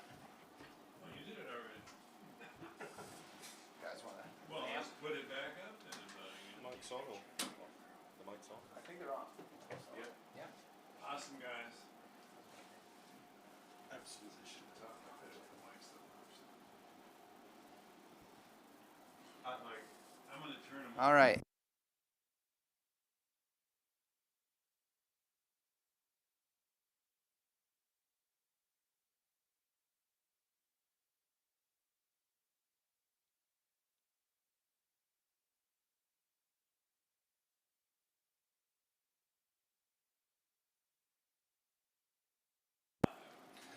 All right, so we have a couple more tournaments on the schedule coming up. We talked about the Under 21 Golf Croquet World Championships in Sarasota, Florida. All players here have also been invited to play in the Croquet England Golf Croquet Singles and Doubles Open Championships. That'll be June 24th through 29th, 2025 in Budleigh Salterton Croquet Club in East Devon, England. Email richard.bilton@croquetengland.org.uk for more information. Then later in the year, we have the 2025 Golf Croquet World Team Championships Tiers 2 and 3 will be held at Sussex County Croquet Club in Southwick, West Sussex, England, starting August 5th, 2025. We talked about our various organizations. This event is hosted by the USCA and the World Croquet Federation and Chesapeake Bay Croquet Club. There's another plug I wanted to add here for a book I helped write called Golf Croquet Variations. You can learn strategic priorities for golf croquet and other games with Golf Croquet Variations, a book featuring 4 new golf croquet games, including 2-shot, 3-shot, dueling duos, and ACGC.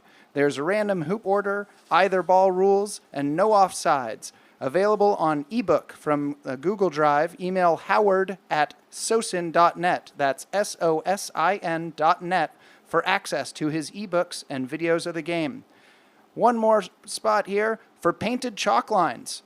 Tired of all the personal injury lawsuits from people who tripped over the boundary string? Try painted chalk lines. Sure, they can kill the grass and never end up straight, but just think of the debates you can have when players cannot determine if a ball is in or out of bounds in association or American rules.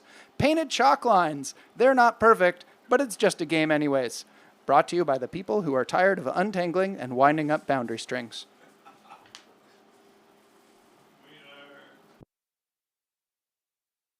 We are at the 2024 World Croquet Federation Golf Croquet World Championships, brought to you by PFC Hoopmaker Mallets. The only way to score points is to make hoops. Use Hoopmaker Mallets. Make hoops, score points, win. An official sponsor of the USCA. Oakley Woods Mallets. Don Oakley uses various woods to make mallets. It's all in the name. Oakley Woods Mallets, featuring the Arrow Mallet at www.croquetstore.com. Also an official sponsor of the USCA. That brings us to White Tie Croquet. Windproof, rainproof, and SPF-rated sunproof white clothes for all the croquet players you know. Better-looking clothes make better-looking players. www.whitetieCroquet.com, an official sponsor of the USCA. The United States Croquet Association fosters croquet in all its forms, from the backyard game to the modern sport played on 6-wicket courts. We invite anyone to come and join us in the U.S. croquet community. This broadcast made possible by USCA members. Visit croquetamerica.com for more information.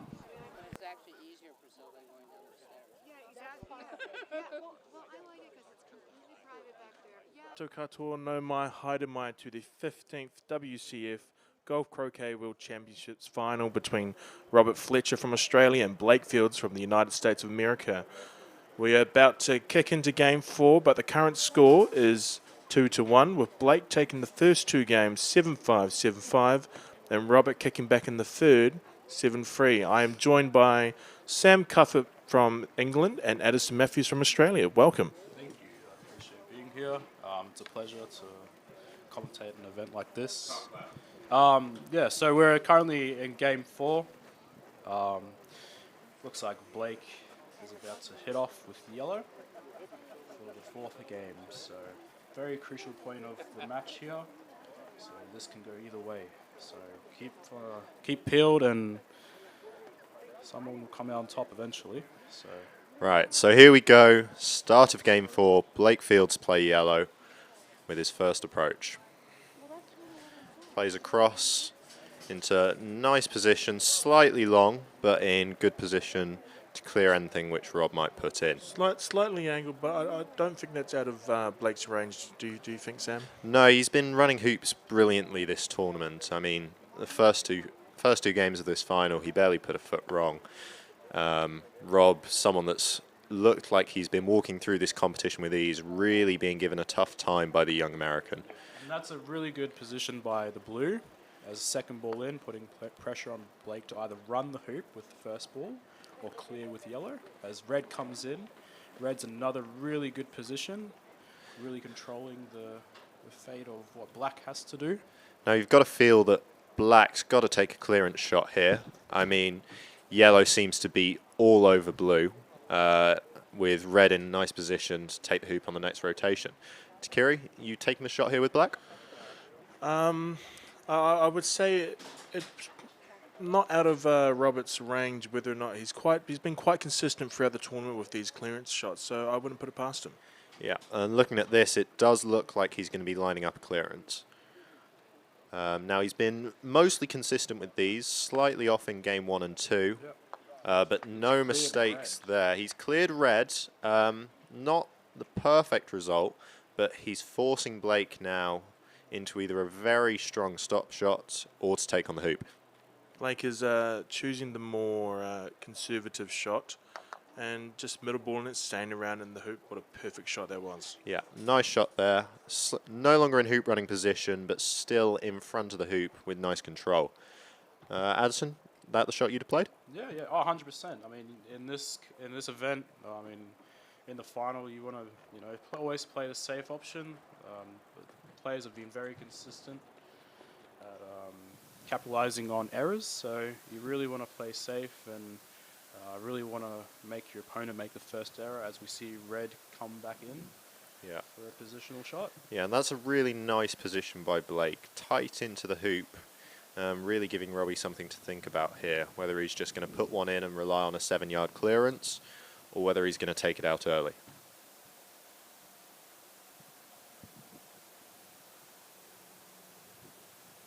Robbie having a look now at Blake's options, checking what blue can see as to whether it can see the hoop. What would be your take here, Sam?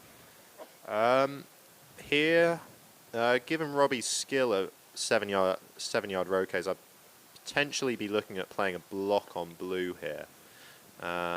But Robbie just deciding to play in there, and I think that's a nice option. It's not the best of positions. It's going to be tough for him to run the hoop from there. And he's also given Blake a position potentially to clear blue into wide spot. As we see Blake going for the clearance on yellow onto blue, and he smacks it into corner 1. Yeah, and you can see there Blake's yellow ball really ballooning up on contact with blue. I think that's something that these powerful hitters have really had to deal with this competition. Lots of balls bouncing up when you're hitting it hard. TeKiri, have you found that the case? Yes, Sam, I found that the case is these lawns are not very forgiving if you do not hit them flush and true.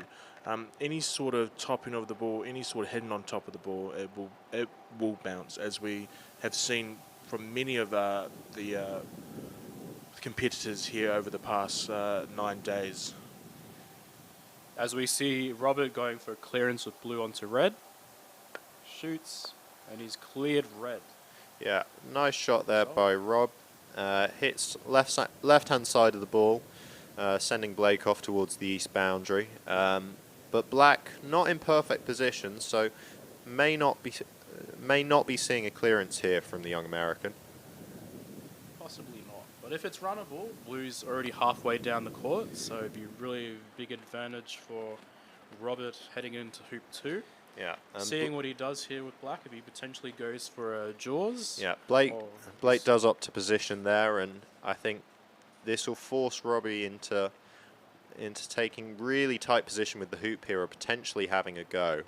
I know most players that have played Blake will be worried about his jumping ability.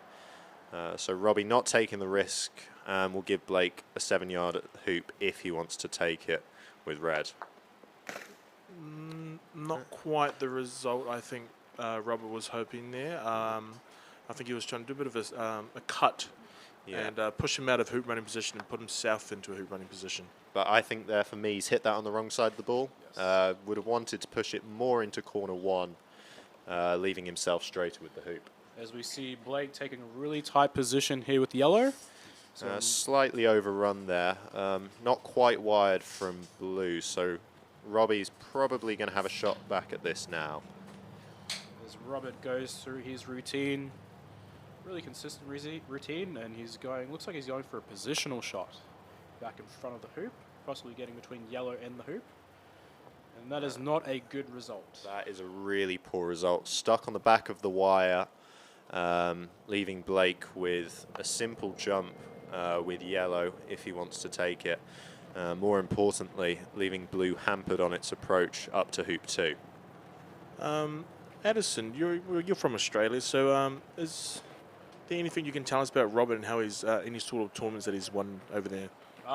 He's basically won every single Australian event in the last couple of years. I think the last 2 golf events he's gone undefeated in the whole tournament, so he's been very consistent in the Australian level with golf croquet. So yeah, slightly off there though by Rob, and this should give Blake a nice opportunity to go 1-0 up. He does. I don't think he's going to be the happiest with that shot. He's pushed blue out from behind the wire, so Robbie will now have an unimpeded swing heading to hoop 2. But 1-0 Blake Fields in Game 4 of the WCF Golf Croquet World Championship Final. So as we see blue positioning in to hoop 2 here, looking for a really tight position, and that's gone a bit wide of hoop 2. He really wanted a tight position there with blue. Yeah, so Blake just playing up in front of the hoop, slightly to the right, giving Robbie a tough stop shot if he wants to take it, if he's looking to retain hoop running position. TeKiri looking for really tight position here with Black. I think you would find that he would try get into some sort of position where if possible, Blake may miss the roquet on blue, and he will then roquet red with blue. So it looks like yellow here having the choice to have a go at blue and put pressure on Robert to position back in, letting Blake have a hoop shot. But no, Blake is just going to position in and trying to block blue onto red. Yeah, Robbie now with 2 balls out of hoop running position, so he's going to need a couple of nice stop shot clearances to gain back control of hoop 2 in this 4th game. Yeah, and that's a really nice first shot by Robbie. Nice centre ball clearance. Again, bounces up slightly, so blue further than he may have wanted, but still in a position where Rob was more than comfortable clearing anything Blake puts back in front of the hoop. Yes, he was a bit unlucky there with blue, but he's still managed to stay sort of around the hoop where he can still do a bit of damage control and get back control of this hoop. As we see the control clearance on black to yellow. And that's a much better shot there, staying in hoop running position, and blue now having a potential clearance shot on its next turn on red, which will force Blake into a long clearance if he wants to stop Robbie's hoop shot. So it's gone past red. And we have Robert here lining up the red ball. As he goes through his routine. Let's hit that pretty well. That very nicely. As you can see in the background here, we've got lots of volunteers helping out with the repositioning balls back on the boundary. I think this is a really good time to say thank you to everyone that's been involved volunteering in this event. Lots of people coming from all over America, players and volunteers alike. I know we've got volunteers here from Chicago and Arizona. The time and effort they've put in really has been appreciated by all the players. So as we see Robert lining up black here, possibly going for a jump on hoop 2. Going through his routine that he's been really consistent at the whole tournament, and he's going for a jump here to go 1-all, and he's bounced off the left wire. So he won't be happy with that outcome. Yeah. The pressure really now back on Robbie.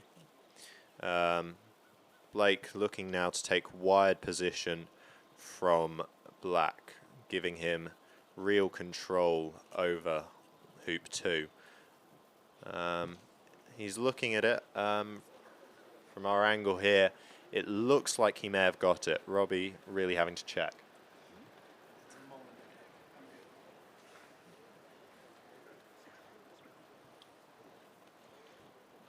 Rob looks like he's about to take a line onto a red, or is he positioning?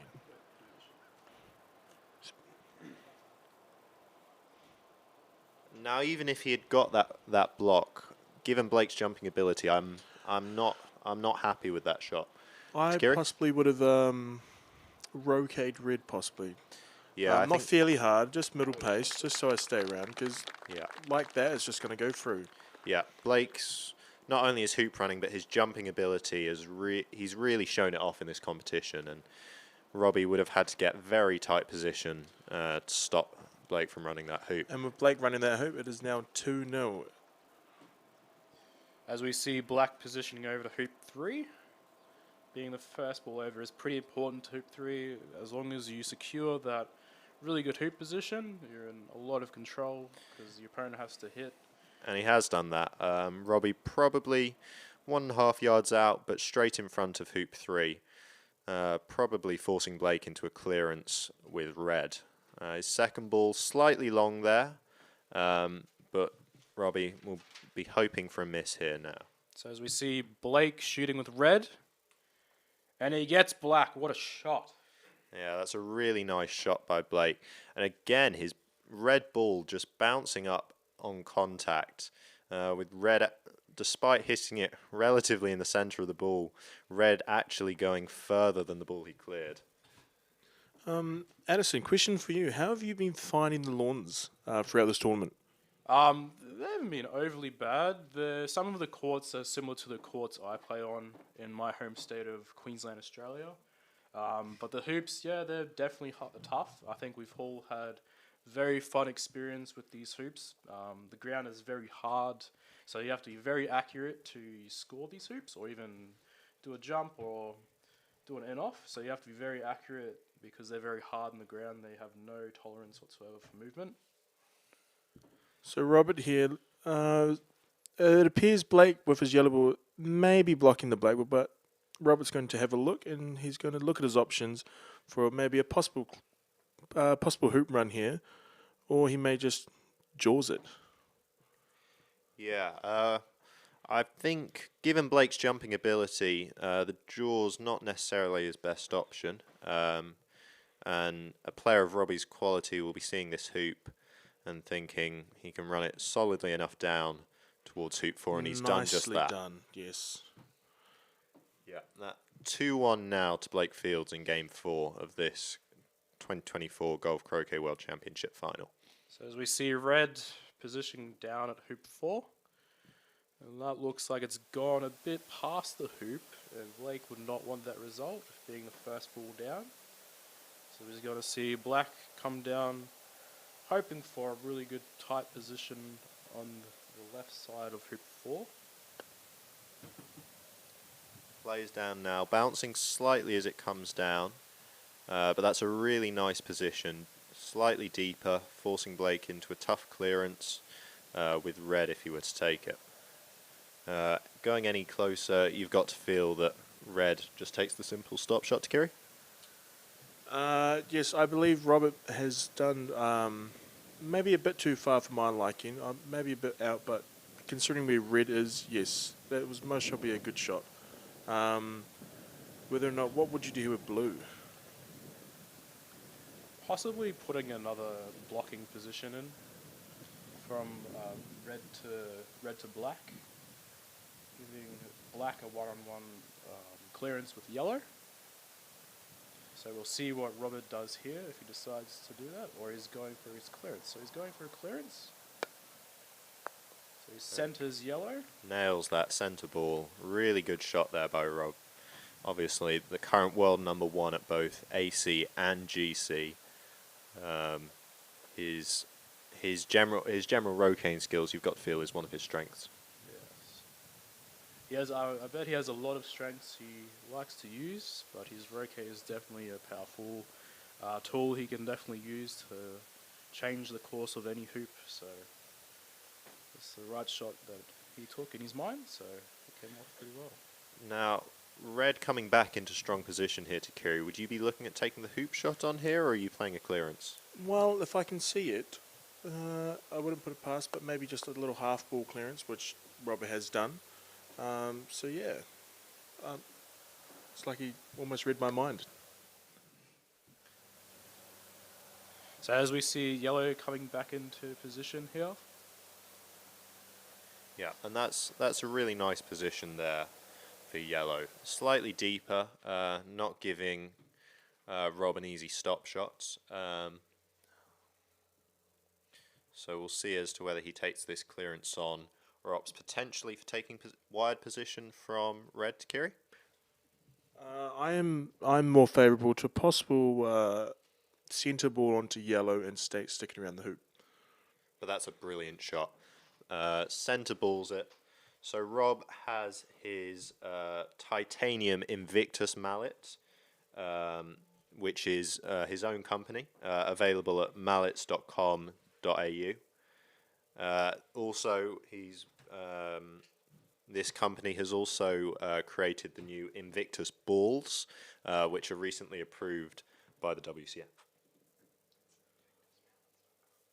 Yeah, just to reiterate, that's available at invictusmallets.com.au. Now Rob, 2 solid clearances there, has left himself 2 balls relatively close to hoop 4, with Blake's red and yellow slightly away, giving him good control and a chance to bring this game back to level pegging. So Sam, what would you do with blue here? Personally, for me, I'd be taking on this hoop because I don't trust my ability to consistently hit yellow. But for someone like Rob, I know that he'll be thinking about positioning in order to take on the clearance with black on his next turn. So what about you, TeKiri? I would have to agree with Sam there. You could lay it up closer, but the red ball is very, very close to the black ball, and with Blake's power, he is most likely going to clear that to the other side of the lawn, causing a much bigger roquet. So I would opt for a hoop shot here. So as we see Robert approaching his ball, going through his routine, and it looks like he's going for his hoop. And he's hit the right wire and bounced straight back, almost where he was standing to take that shot. Now that's not the worst result. He's still left. Blue is still left in hoop running position, and it looks like black is still open on yellow. As we see. And with Blake's clearance going slightly long, would you be tempted into the clearance now, TeKiri? Yeah, I think I would. I would most likely clear yellow, but I wouldn't clear it quite hard. I would want to stay around the hoop to where I can still do something. Yeah. So as he's gone for his clearance on yellow, and that was a really good shot, because he's gone across the lawn to hoop 5. Yeah.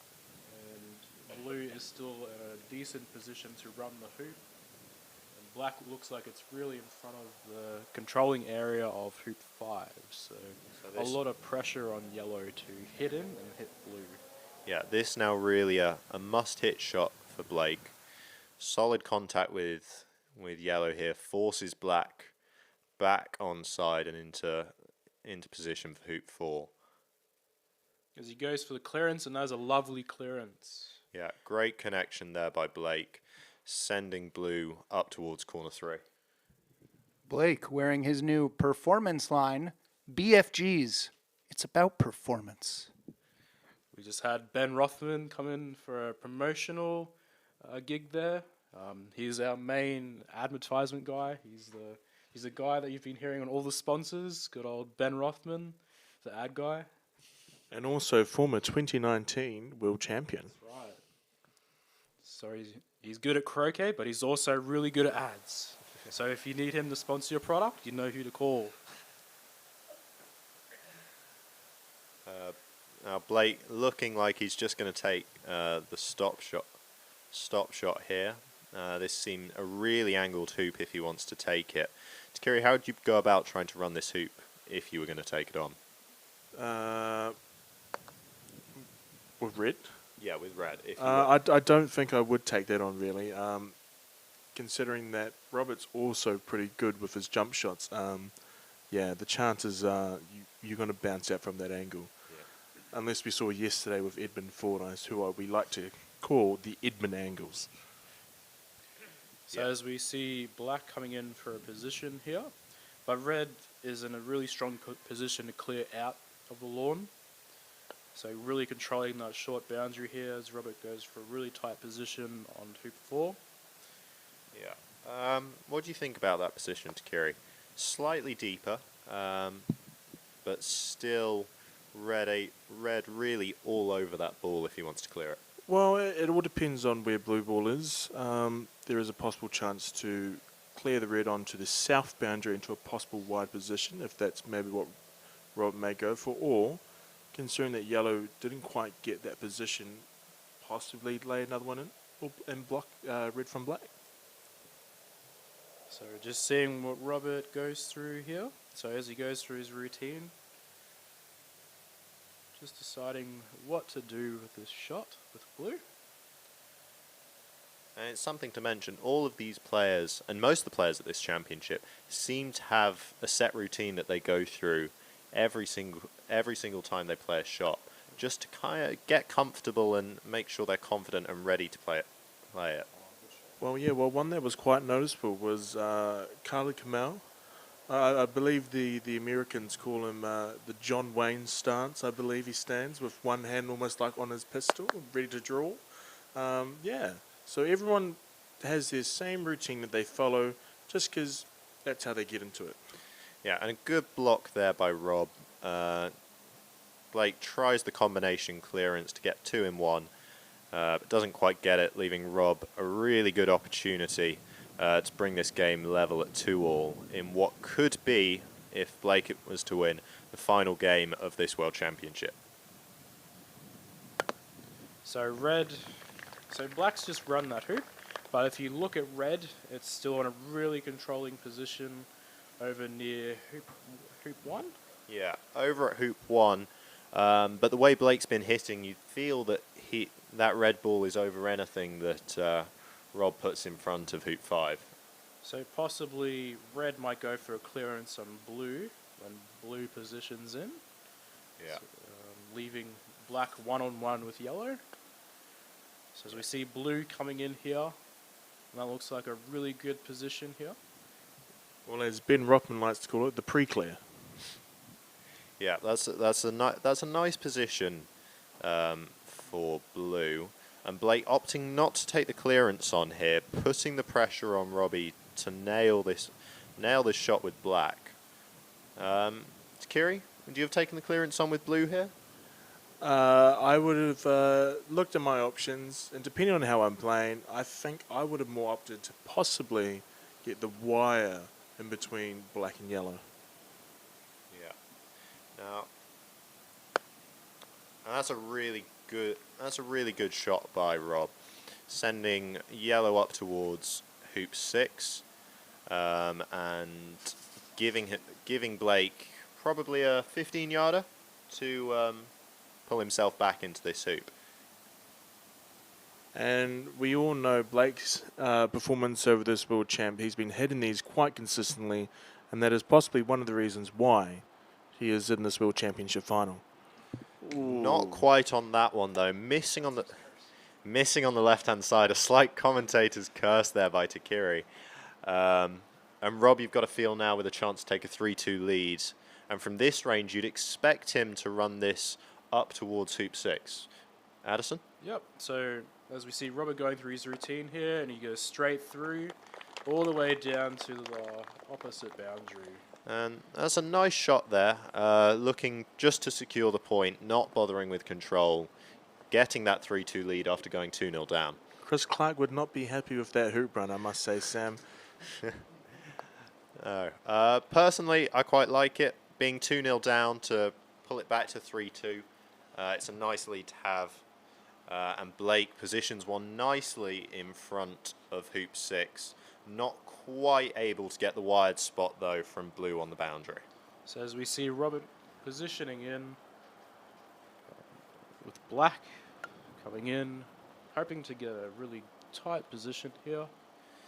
Yeah, but that's short. It's going to be an angled hoop, probably runnable. Whether it's within that 45 degrees is the question. Yep. As players have noticed, that approach slightly uphill. And as we see yellow come in, making contact with black. Possibly having touching balls with yellow and black, which might be very crucial in this hoop, as we see blue going for a clearance on red. Now, Sam, what is the rule on touching balls?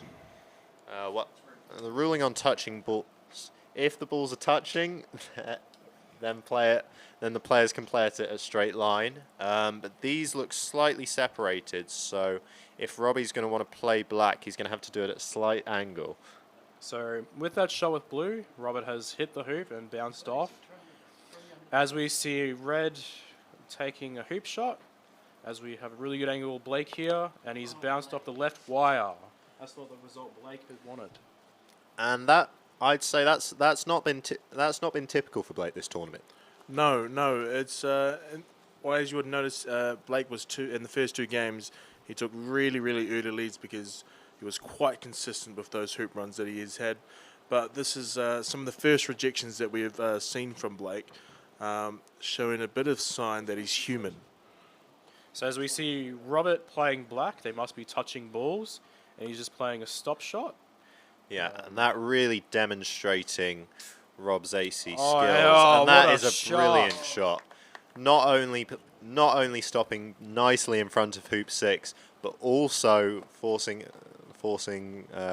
Blake's 2 balls into contact. So that was just a classy shot by Robert there, as we see yellow coming back into position here.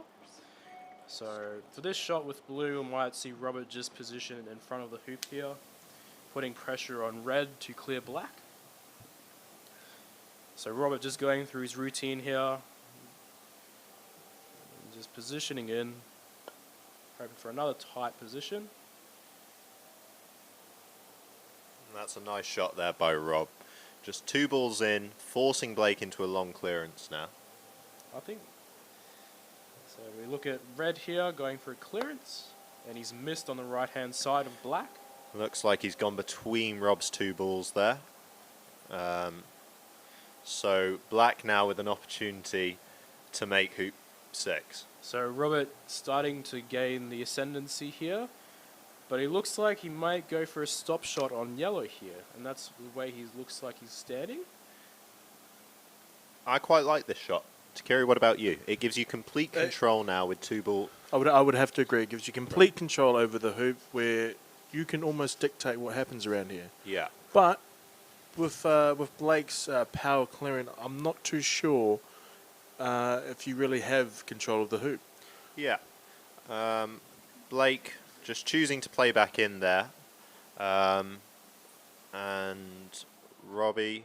Now this is a very angled This is a hoop. very angled hoop for these really tough hoops, so if he makes it, it has to be a very accurate shot, but it looks like he's going for a jaws.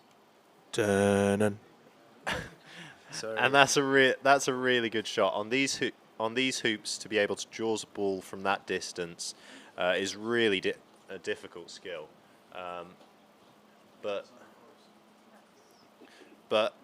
Blake's yellow in a very nice position to play a jump shot if he can avoid Black clearing it. So what would you do here with red, Sam? Given Blue's position not quite in the hoop, I feel like you've got to be having a shot at it. Yep. And that's what So he's centered black. centered Really Black, good and that is a clearance. brilliant shot. Blake giving himself the opportunity to play a jump shot now with yellow if Robbie fails this clearance. TeKiri, you've seen a lot of Blake's jumping in this competition. You've got to say it's one of his strengths. It is a huge one. I've seen him jump, especially in his quarterfinals between Brian Lozano. He was jumping hoops like no man's business.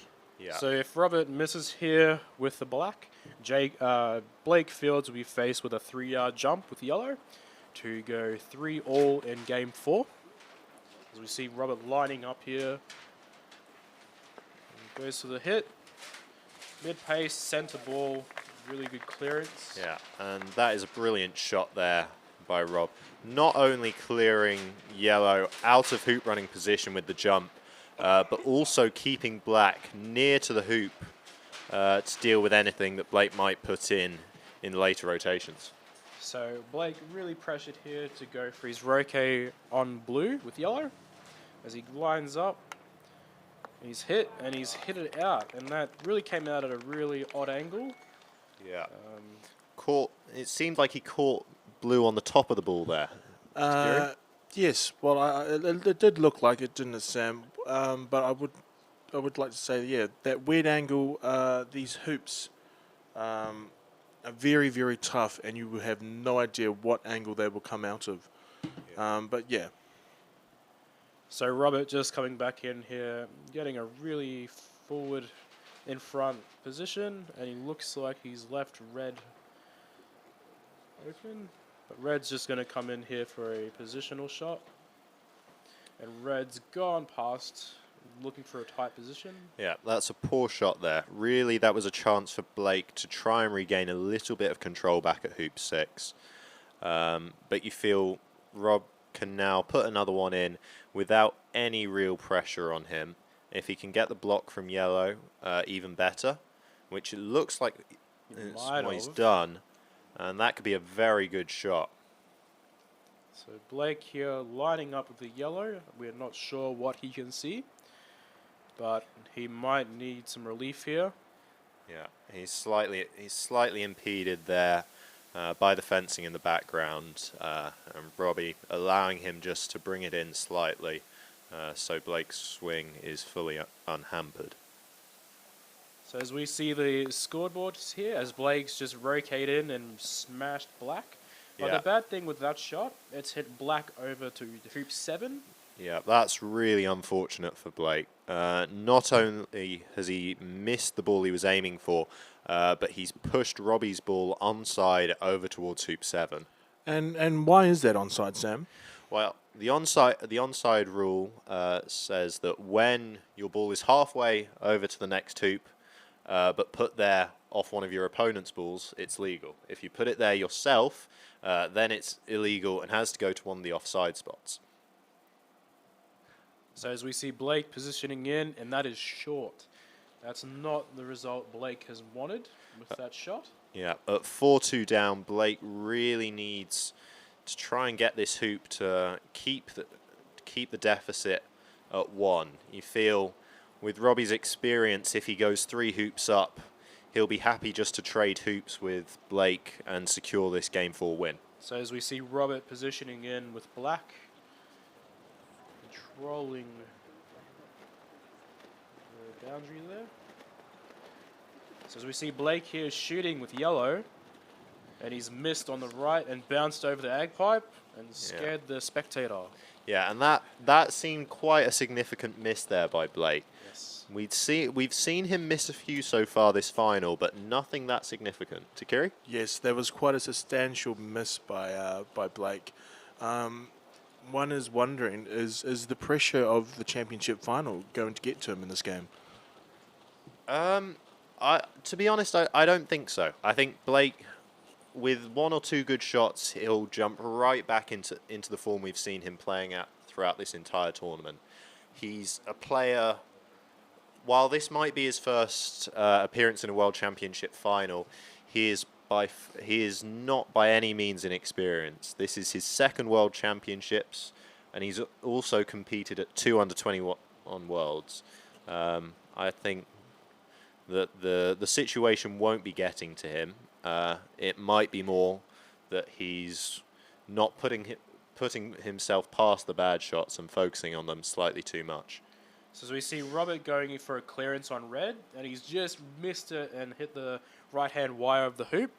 So that puts a bit of steam off Blake and gives him some breathing air. But you have to feel this hoop is very crucial in the match that is being played here today for the World Championship final. So whoever scores this one is really in the box seat to either win or let their destiny decide what they're doing. Yeah, you've got to feel that if Rob makes this hoop and goes 5-2 up, that he's really taking it in the driving seat and would be the favourite to win this match. Yeah, and you have to wonder what that does to Blake's morale, being 5-2 down in Game 4 after going 2-0 up, winning 7-5 both games, and then Robert coming back and winning 7-3. But a 5-2 lead, not unassailable. It's happened quite a few times in this tournament. I know with my co-commentator Addison, he's had a couple of games where he's really brought it back from being a long way down. I've also lost a very crucial one from being 5-2 up against Reg Bedford. Thank you for pointing that out. But no. Consistency is really important in these matches. Doesn't matter if it's a best of 3 or best of 5. Because if you're up 5-2 and you let any of the gas off, your opponent can capitalize on what you're doing. As we see Blue come in, possibly stymieing Black. Yeah, but this also really giving Blake the opportunity for a combination clearance. Yep, as we see Black. And that's a really well played shot. You can see Blake's BFG sportswear is definitely coming into clutch there. Yeah. Black still, though, a relatively short clearance on yellow, which would put him back into the game at this hoop. Rob lining up with his typical pre-shot routine and bounces over there. That really just picked up off the ground and completely bounced over yellow. That's really unlucky. For those of you who's joining us for the first time, welcome to the 15th WCF Golf Croquet World Championship final between Robert Fletcher from Australia and Blake Fields from the United States of America. As we see Blake run hoop 7, and that almost goes to halfway. Yeah. So Blake pulling it back to 4-3, and you've got to feel that Blake might see that as a turning point in this game. Yep.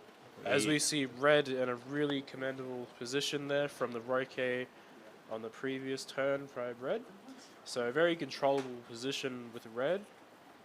It looks like he's just playing a really tight position, looking to block Blue on the hoop. Yeah, and that's a really nice shot. With Rob's ball potentially slightly hampered in its approach to hoop 8 by hoop 7, tight position there by Blake is really a top shot.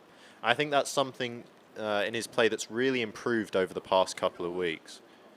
So as we see Black come in here, possibly hampering Blue just a bit, but I'm pretty sure Blue is still open on Red.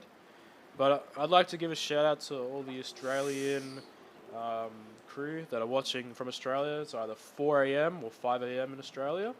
So shout out to them. As we've seen Yellow come in and nudge off Red from the hoop. So giving Robert more air to clear Red with Blue. So as he goes through his routine here, lining up his shot, going through his consistent routine here, doing the shuffle. So he goes through his routine, lining it up. Hit through, and he skimmed it. That's probably not the result Robert wanted with that shot. No. With Blake's really strong hitting, you feel that Black's going to end up on the far side of the lawn now. TeKiri? Yes, but with how hard Blake hits it, I wouldn't be surprised if it ends up on lawn 24. That's your favourite court. Yes, it is my favourite court. Thank you, Addison, for reminding me. So as we see Red go for the clearance on Black and smashes Black. Yeah, that's a really good shot there by Blake. Getting a lot of distance on Black, forcing it now into a long clearance if Rob wants to retain his lead. Because you feel that hoop, TeKiri, Blake makes that 99 times out of 100? I would be really surprised if Blake misses this, because he's been consistently getting these throughout the whole entire tournament.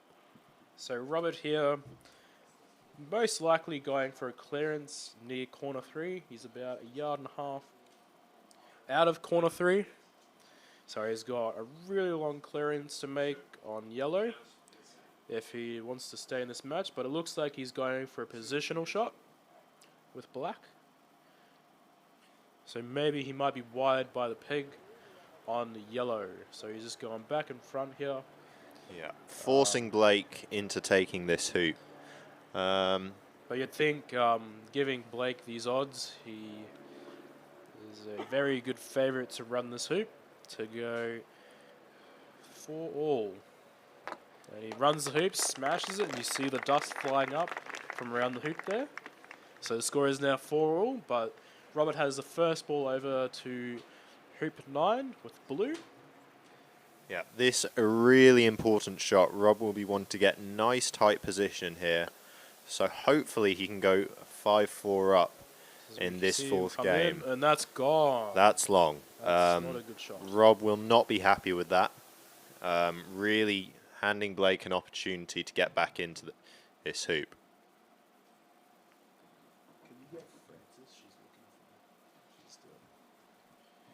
And Blake opting to go deep, not allowing Blue to clear at any significant distance.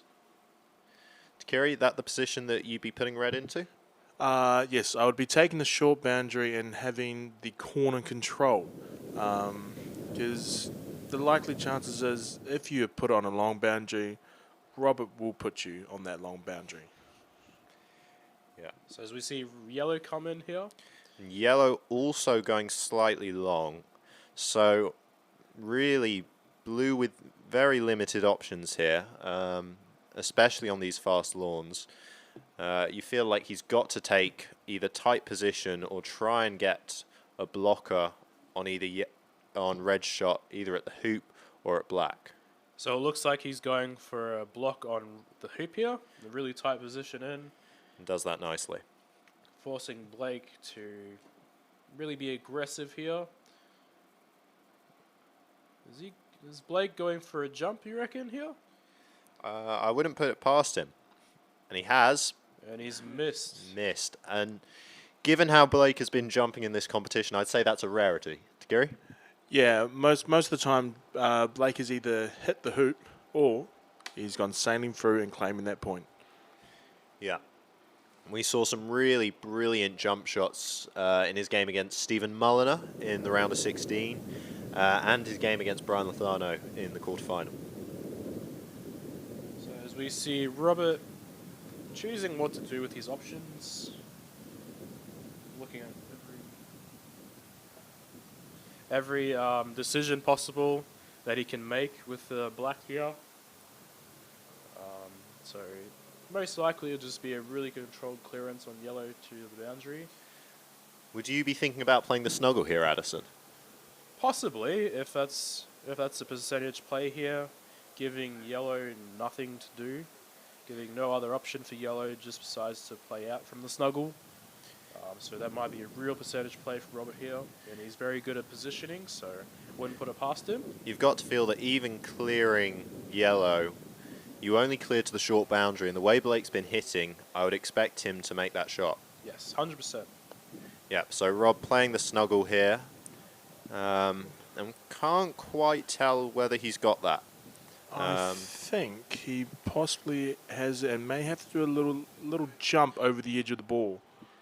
Yeah, so this a really tough shot here by Blake. Got to get a lot of height very quickly. And doesn't quite get it. Flicks off of black, but will head up towards hoop 10. And if Robbie elects to run this, he will be onside. Would you be taking the hoop here or just sitting yourself nicely in the jaws with Blake so far out of position?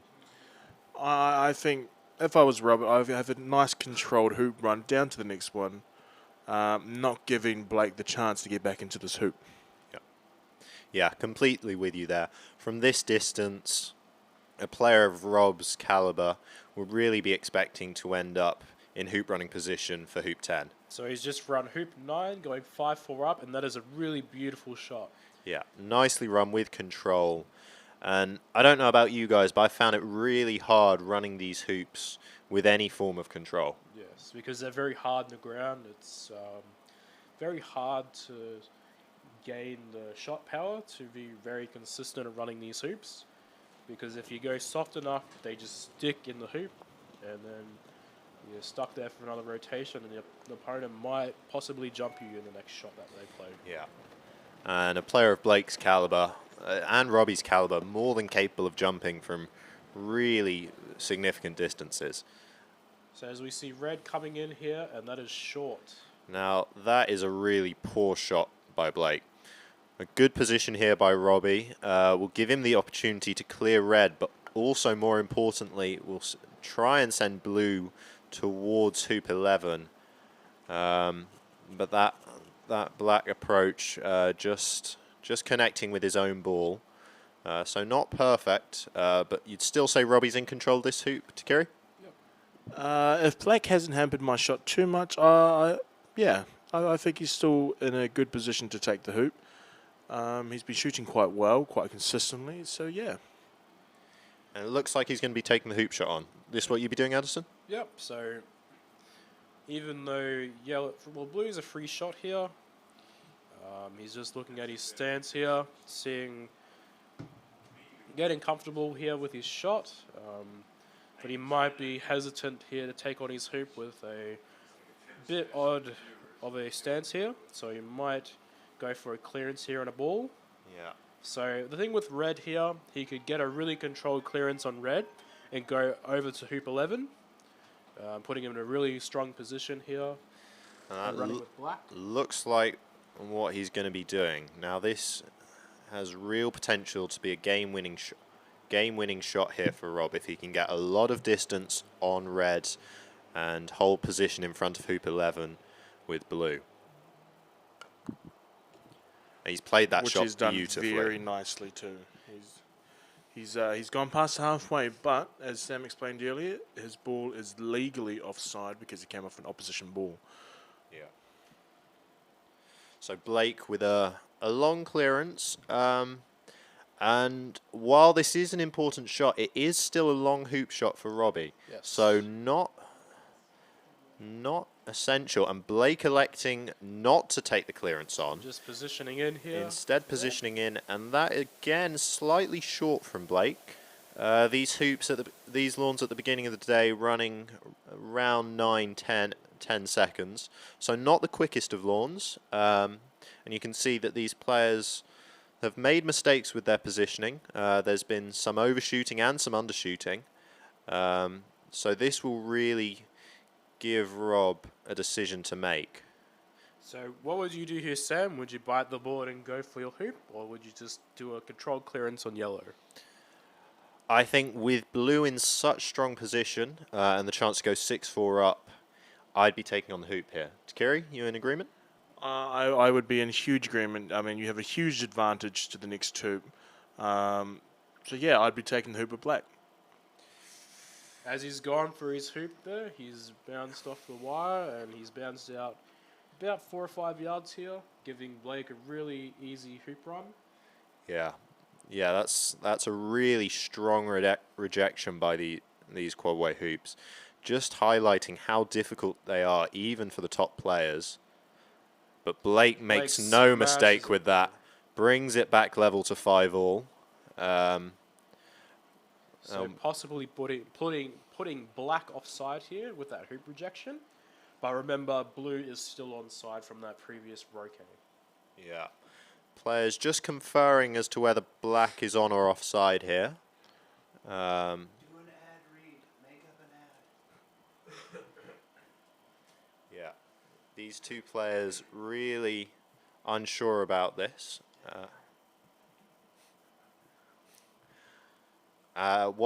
While they decide this, I think they've decided that it's onside. But as they discuss, I'd like to take a moment to thank our sponsors, PFC Mallets, and also our channel sponsors, Oakley Wood Mallets. Again, these two players really unsure as to whether this is on or offside. And having to call the referee over. White tie croquet, windproof, rainproof, and SPF rated. Sunproof white clothes for all the croquet players you know. Better looking clothes makes better looking players. At www.whitetiecroquet.com, an official sponsor of the USCA. Buy it now. I think the referee has decided that black is onside, so Robbie just positioning him with blue. Looks like he's in slightly angled position, but more than capable, I believe, of running that, and if not, he can definitely sit in the jaws. TeKiri, would you be positioning deep here like Blake seems to be doing, or would you be taking on the clearance? I think I would trust myself to clear with the yellow and take good position with that red. Yeah, I think Blake's done the same thing that I would do. Yeah.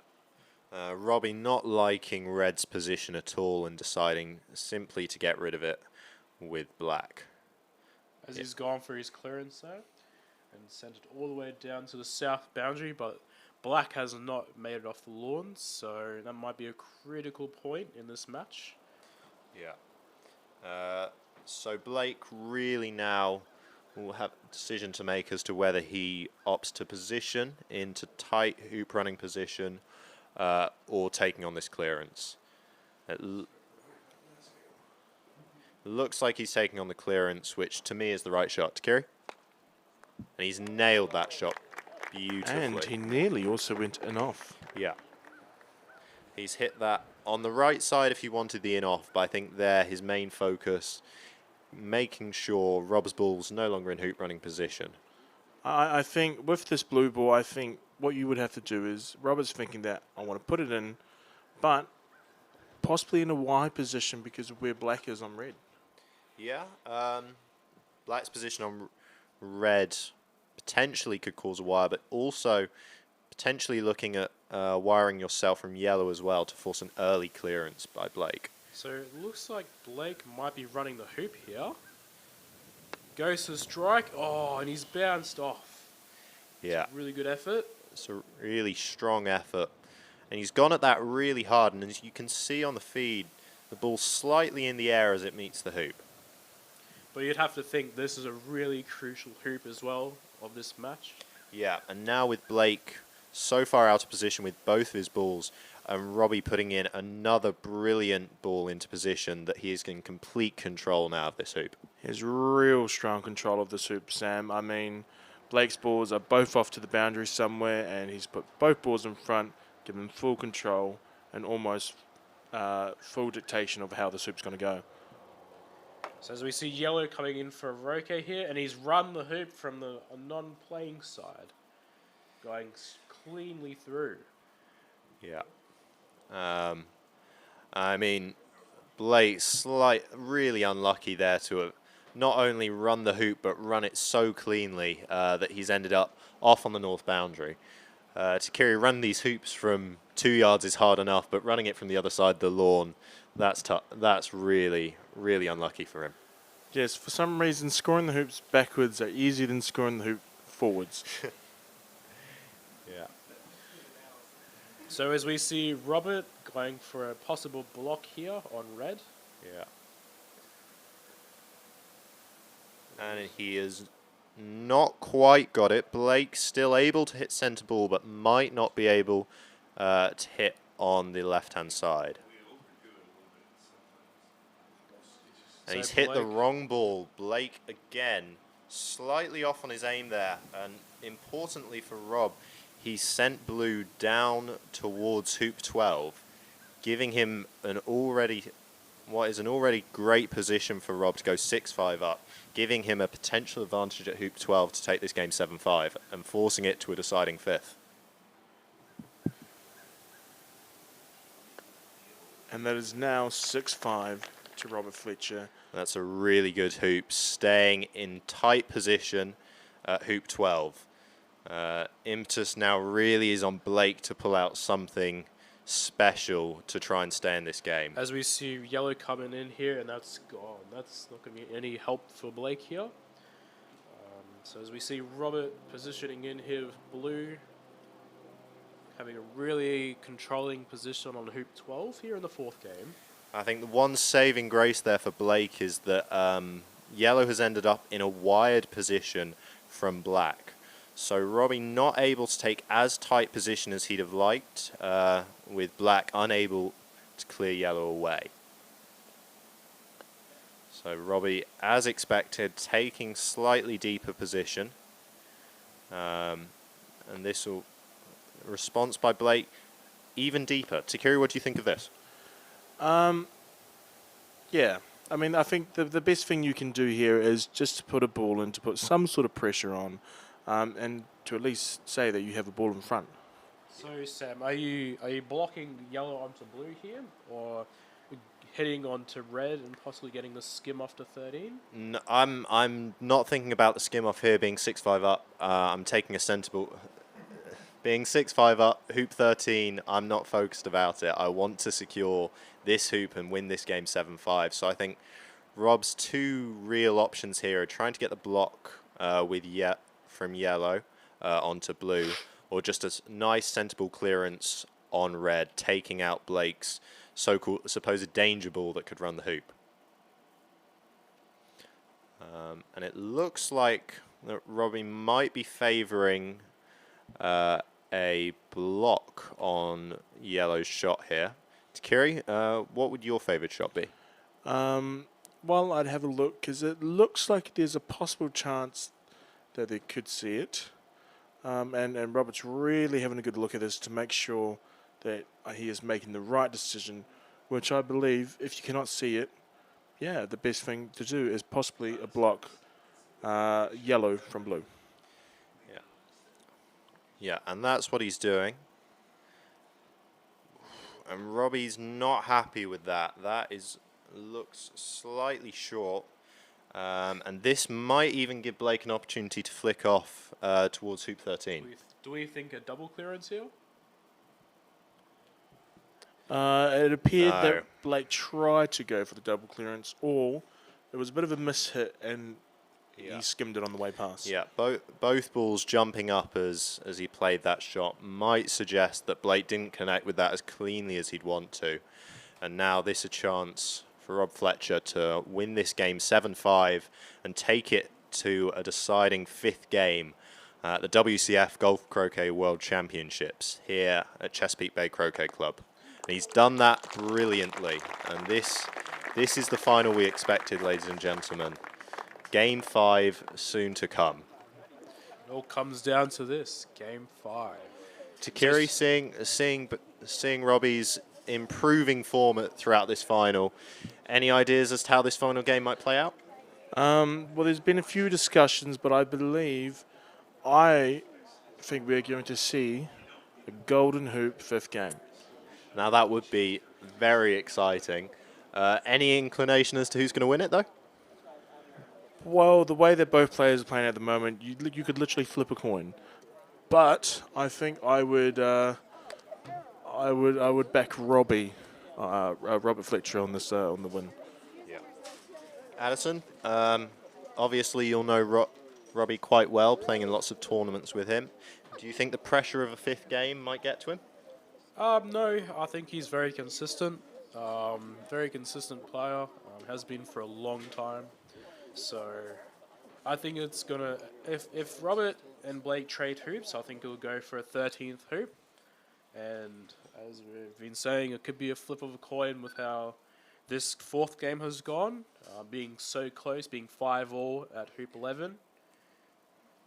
So anything can happen here. So stay tuned, folks. The best part is about to come. So stay tuned. Yeah, we're going to take a quick break here, and we will get back to you once the lawn is ready for the 5th game of the WCF Golf Croquet World Championship Final.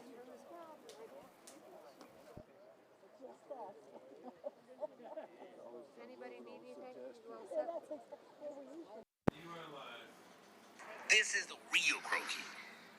All right, and we're back with the 2024 World Championships. This is the World Croquet Federation World Golf Croquet Championships, hosted by the United States Croquet Association at the Chesapeake Bay Croquet Club in Hartfield, Virginia. We are headed to Game 5. I am Ben Rothman here in the Sperry Media Center with Matthew Essick, 2022 World Champion. First, I'd just like to say thank you so much to our announcers for Game 4. We had Sam Cuthbert, TeKiri King, and Addison Matthews. Thank you guys. Great job. And here at Game 5, I'd like to welcome you back to the booth, Matthew. How'd you enjoy Game 4? It was a lot of fun down there. You definitely get to see some different angles and get a little bit more of a 3D view, but looks like Robbie's really on top form for these last 2 games, and we'll see if Blake can turn things around and we get a solid Game 5 for this match. But I'm excited. It's going to be a lot of fun, Ben. I'd like to let our viewers know so many of our commentators decided that it was down to a coin toss. I flipped a coin, and turns out Blake won the coin toss. That's the one here in the booth. He will be starting Game 5, though. Do you think that's a big advantage? I think so, yeah. So having that first shot, just getting off on the right foot in Game 5, I think is going to be huge for Blake.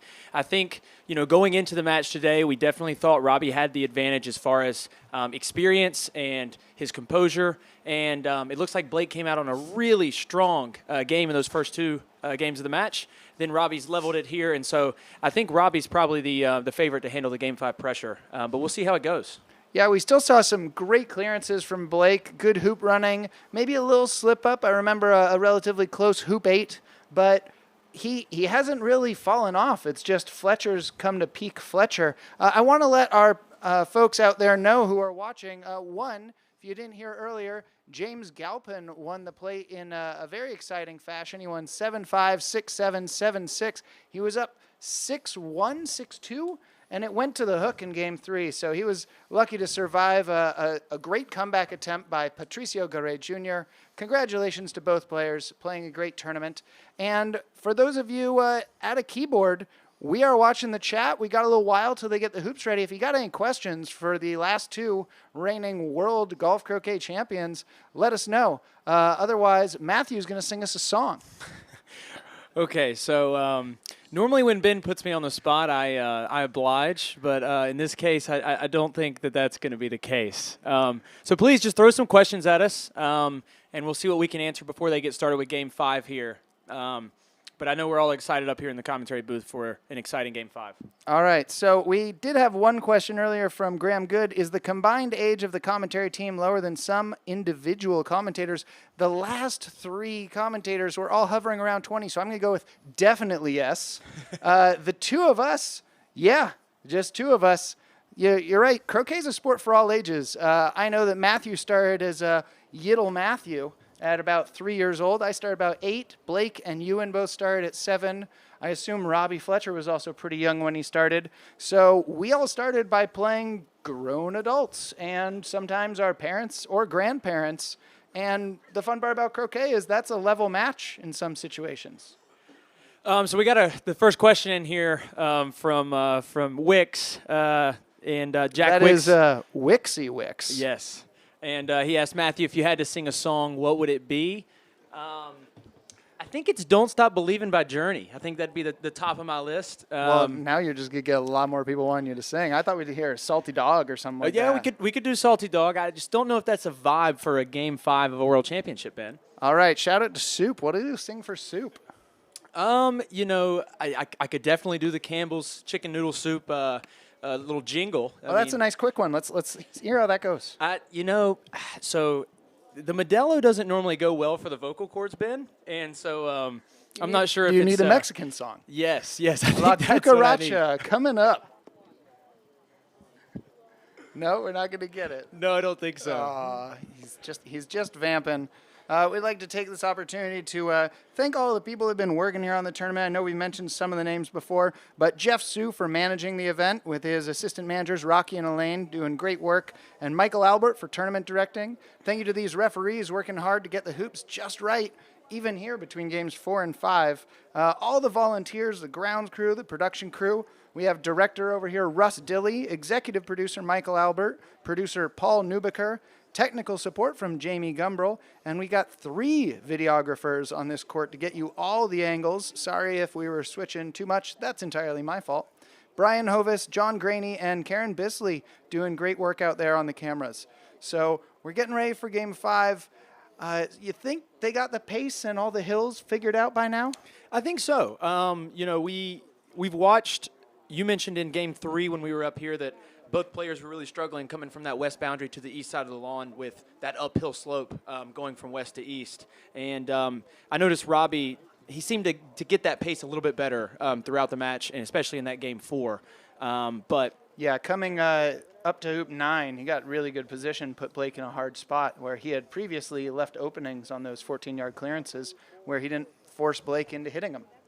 Yes. So we've got 2 questions here, Ben. I see the first one is by Chris Barley. What do you think about the conditions? I'll start just from my 2 world championships for GC. I think these are the toughest hoops that I've played on. You got 2 world championships now? No, played in two. It looks like these hoops have been tougher, for me at least, than any hoops I've played on in GC before. And I think the results and in the games we've watched have shown that, really, that these hoops have really given a lot of people some problems.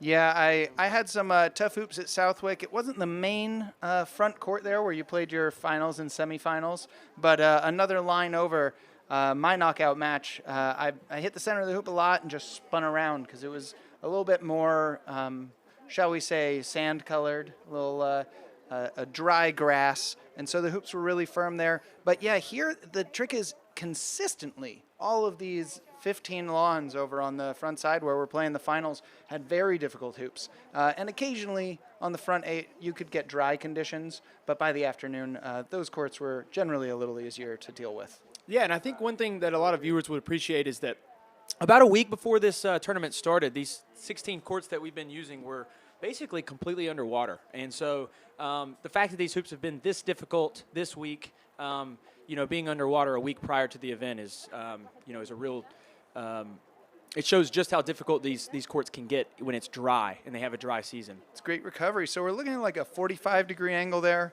Not sure Blake wants to take that on as his first hoop shot of the game, but at least he's kind of on the corner side of things. That's right. So since we're getting things kicked off in Game 5 here, do you have any predictions for this Game 5, this decider? The coin said Blake. Who am I to argue with the coin? Well, I think experience prevails here. I'm going to say Robbie 7-5. That's my prediction for the fifth game. You going to make me choke you out on the air?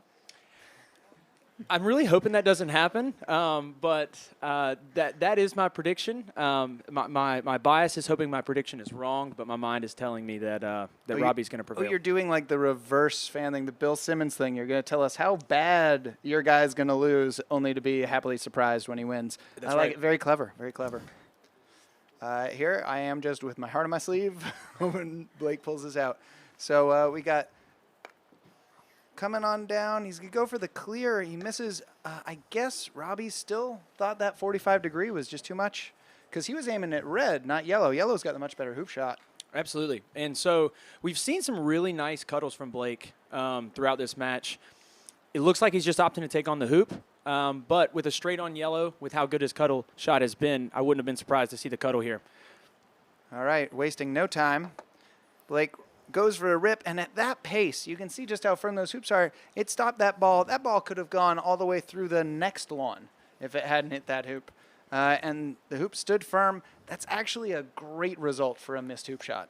Absolutely. So he's got that jaws position that's going to be good going down to hoop 2, and Robbie's going to have a jump shot here to try to take this first hoop. All right, so you had to deal with a lot of Rob Fletcher jump shots when you played him in the semifinals 2022.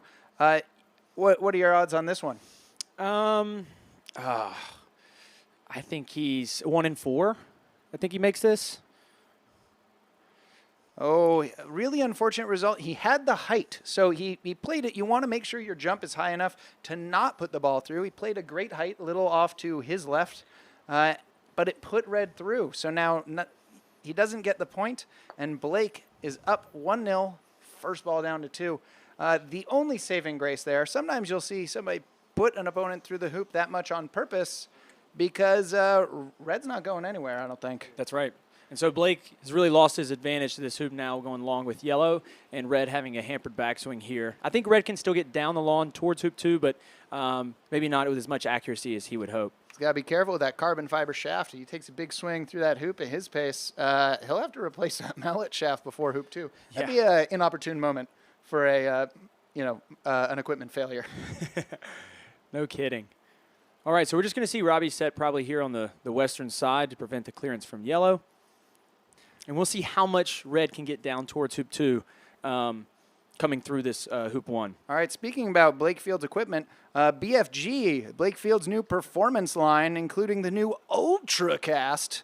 BFGs, it's about performance. You can contact Stephen Morgan with any requests for new or used BFGs. Oh, looks like he's gone ahead and paid it forward. He was hampered, and he's made sure that the black ball also has to deal with being hampered. Yes. So, while we have a chance here, there's a question here from Kevin. As former world champs, what's going through their heads going into this deciding game? So, I know Ben got a chance to play in a Game 5 in his GC World Final win, and I 1-4, so I've not experienced a Game 5 in GC, but I have an AC, and I know that it's very difficult to throw the rest of the match that you've played so far away and just focus on the one game that's in front of you. And I think just really putting that to the side and knowing, hey, it's a fresh game, it's a game to 7. These 4 games prior are irrelevant, and I've got to stay focused on this single game is the hard part. Yeah, one of the things I like to do, especially when you're playing an opponent like world number 1 by a landslide, Robert Fletcher, is to say, if I had come into this tournament and somebody said, you have 1 game against Robert Fletcher, if you win, you're world champion, I'd take it. It's not an easy game to win, but he's done a lot of work to get here. He's got to really take advantage. Blake has to take advantage of the situation he's in. The same thing happens over the course of a game. You're tied 4-all. You think it's a game to 3. You think, hey, somebody said, You want to play a game to 3, and if you win, you're world champion? I'd say yes, please. Absolutely. I think that's a really good mindset there, Ben. Thank so you. it looks like we've had. I find that interesting about myself. So it looks like we've had yellow play deep. Blues played to a wide position in front of the hoop, and red has come in as well. So yellow does not have a line at blue, maybe the left quarter, and but it does have a line at the hoop. So we're going to see Robbie play in here, hopefully blocking the hoop for sure, and maybe getting a little bit of blue if he gets the perfect spot. Yeah, so we saw Blake retreat from that really close-in position, and now Robbie is able to exercise some of the blocking he wants in that close-in position. But even after 4 games, still finding it hard to get that touch in those close-in around the hoop areas. So here comes Blake. We see that free swing. We see that performance gear at work. He's getting ready to try grip it and rip it. Oh. Catches the right post, and we're going to see how good this blue is. I think it's runnable, but it's hard to tell from our camera angle if this is going to be blue running or just looks like it's not runnable. So he might opt for the jaws, and he might just opt for the block 6 inches in front. You can see the red corner peg there. If blue's in line with that, that's 45 degrees. It looks like blue is even farther offline. So that's a very steep angle. He's just going to try to exercise the benefit of being close to get a nice close block, hoping that maybe Blake puts him through a hoop one of these times. That's right. That's Blake owes him too. So after the game, we'll see if he pays that back. That's right. Hopefully not during the game. Okay, so Robbie's played a really nice block there. Blake, and, I can see from the window, Blake is exactly level with hoop 6. This is a 3.5-yard jump shot. Again, he's going to try to get the hoop just right. Hopefully less of a risk of putting the ball through so long as he's over it. Oh, it's a really, really good shot. Just doesn't quite go. He replaces blue, takes the jaws. It's a great position for the moment, but if black hits the jump, red's going to be stuck with no angle towards hoop 3. The only good news for Blake is if black makes the jump, yellow will still be the first one to hoop 3 with a chance to control it, and it might not matter as much that red is hampered. If black were able to destroy yellow, it wasn't on such a short corner, then blue might make the jump, and that would really hurt Blake's chances at hoop 3. That's right. So we have in the chat, we have some other questions. Why do quadways cause a bounce off much more dramatic than others? I'm not entirely sure it's quadways. They are a quality product. I have no complaints. It's been a very interesting tournament as Robert misses the near jump. But I think this ground, I could put some Foxy hoops in and it'd be a pain to make it through those hoops. It's so firm here with the loam. It's about 12 inches deep. If you set them tight, unless you're able to knock into the hoop, say hello, how are you, move it around a little, make it loose, you're not going to score very easily on these lawns. That's right. So Blake plays the clearance on blue here, gets that left-hand half. There is some room for Robbie to get it out, but he gets that left half of red there, and he peels red through. So not only does Blake take a 2-0 lead, he has the first shot to 3, which could be a big turning point in this match, Ben. Well, not only is he up 2-0, he hasn't scored a hoop, and he's up 2-0. That's right. So this is a very unfortunate start for Game 5 of World Championship. If you're making good shots to hit the opponent, you're jumping at the right heights to not put them through, and he's still somehow managed to give Blake 2 points. Blake going up the hill there. It looks like he's managed it. He's back about 3 yards, so that's a makeable angle. See, put some pressure on Robbie for one of the last long clears before we go down the middle. Robbie's really dominated those middle hoops this match. He has. I think in 4 of the games so far, Ben, 3 of the 4 games so far, he's been down 2-0 and finished the middle hoops up 4-2. And so, to what do you credit his success through the little snake there? I don't think he's positioned well overall for his standard throughout the match, but he has positioned well at hoop 3 in every single game. And so he's really taken the opportunity to get good position at 3, win 3, have a great chance at 4, and then we all know that short hoop at hoop 5 is a real battle just to you're starting from a neutral position, being so close. So if the last 2 games his position at 3 was so critical, putting Blake through and allowing Blake first to 3, that is an auspicious omen. Yeah, that's right. So it looks like Blake has bumped black a little bit to the west, or excuse me, to the east, and opened up the lane for red, as well as leaving yellow in position as well. So Robbie's going over to take a look, and looks like we're going to see either a position shot, or if he's worried about red, we're going to see a clearing. It's a 21-yard clearing, and then I think red would still have a chance to clear black. Right now, red can't really clear black. Even though yellow nudged it, black might still be runnable. And if he puts red to the boundary, black could be over on the west boundary looking at a very similar shot. That's right. So, yeah, he found the hill. Still struggling with it. So I don't think Blake's going to overthink it. Reminds me of PFC Hoopmaker Mallets. Looks like he's taking a shot at black here, Ben. I think he's going for this left half. Okay. I did not realize he had that much of black. Great shot. You can see the balls both jumping after contact. Really getting over that slow lawn speed by making sure the balls are both in the air. So it looks like black's gone all the way off the south boundary. It's at least half ball wired. And it turns out the air drag coefficient much less than the grass. yes. So if those balls travel in the air, they'll go the distance. He might even be partially wired here. I know there's a little hill, but I wouldn't want to rely on that curving to help you hit yellow. You think he's just halfway? No, he's going for it. Looks like he's got the hoop. Oh. As well, one of those things that I know some of our previous commentators have talked about how, you don't have to win all the hoops. You have to win more of the hoops. And maybe that was a situation where you lag halfway. But sometimes I like going for that long clear if it doesn't put you too far out of the way to make sure your shooting's just on point. That's right. You get a nice low-cost tester. If you hit it, you're a hero. If you miss it, you have an idea of whether your next 21-yarder is going to be at all online. That's right. It's really a practice shot.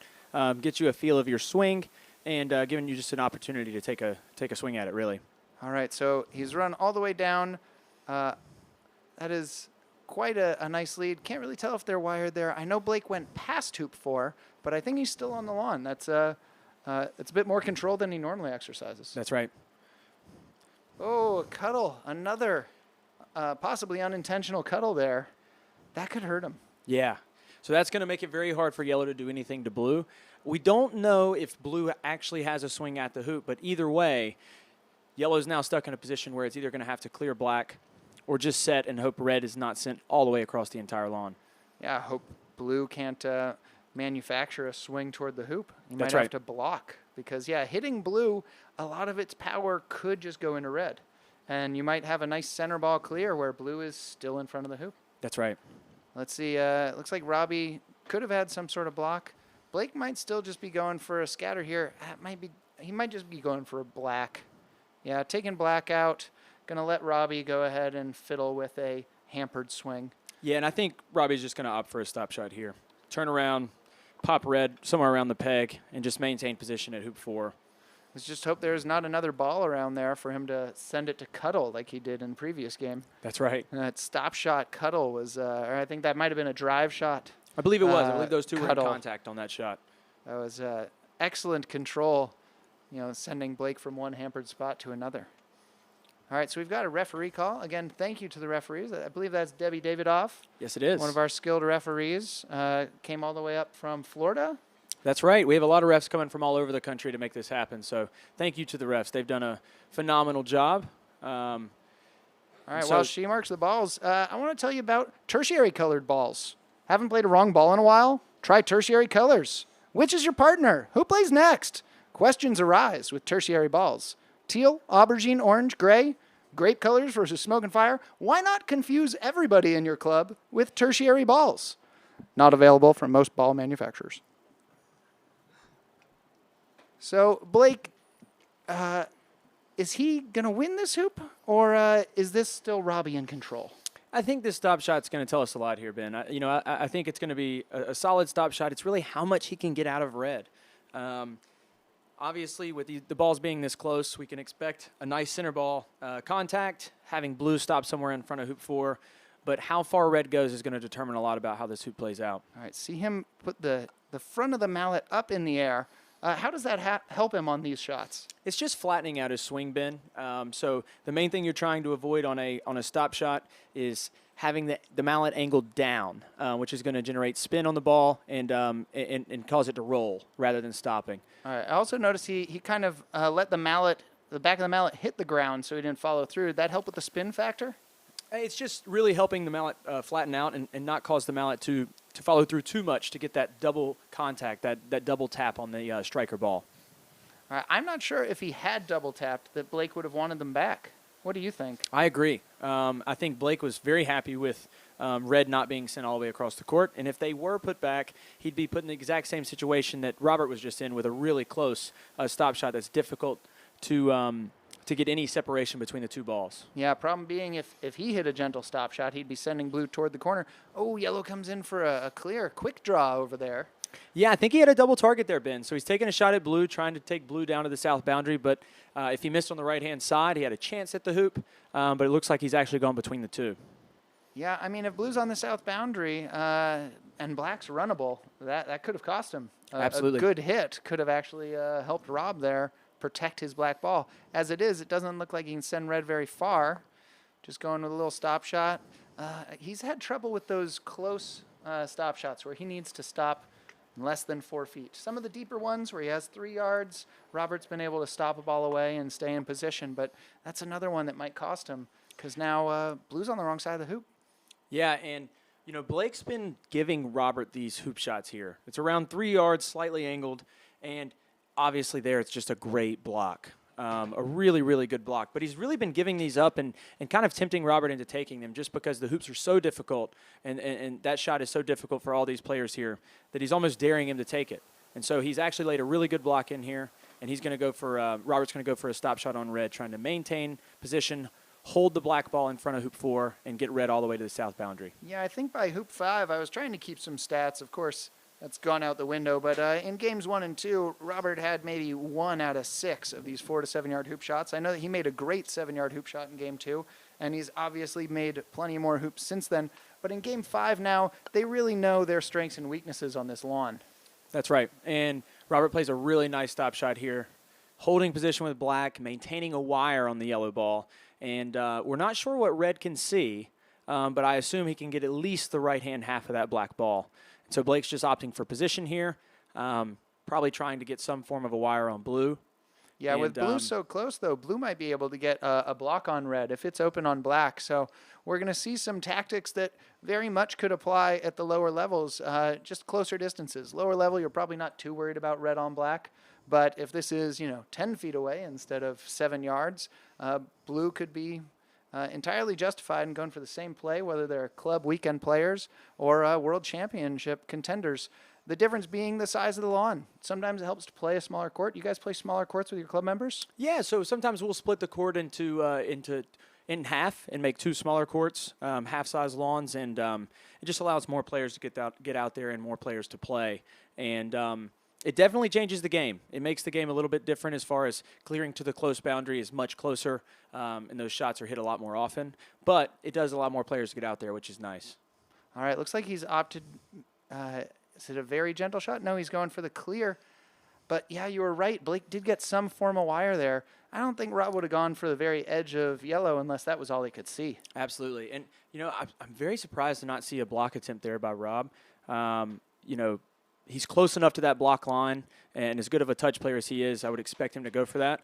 But he opts to go for the yellow and misses a little bit wide right. Blake plays that shot about as confidently as I play a 1-yard rush. Yes. Where he half-balled it about as far away as he could get. If he hits it a little more centered, red might be over at 5. But that was a 7-yarder. He's really in the groove now.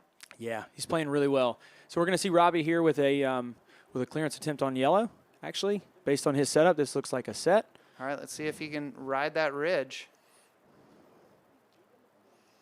Looks like it fell down. You can see the mow lines there. That could be makeable, but it probably takes a lot of pressure off Blake that's not a yard in front. Exactly. I think that's the big thing on these long setups when somebody's in position is if you can get inside of where their ball is towards the hoop. Great shot by Blake. 4-0. Does he just concede the middle hoops at this point if he can't win them? Should he just lag to 7? I think Robbie would appreciate that. So we're going to see Robbie, that ball is missing yellow, put him in a tough position. See if he can get position at the hoop still. That's a great shot because he's coming from north of the penalty spot. So that is a really good recovery from having missed the clearance that he needed at 4. And great reason to respect yellow's hoop position because looks like Blake ran it again to the boundary. That's right. And, We've talked about this so much so far today, but Robbie 4-0 down is not going to get rattled.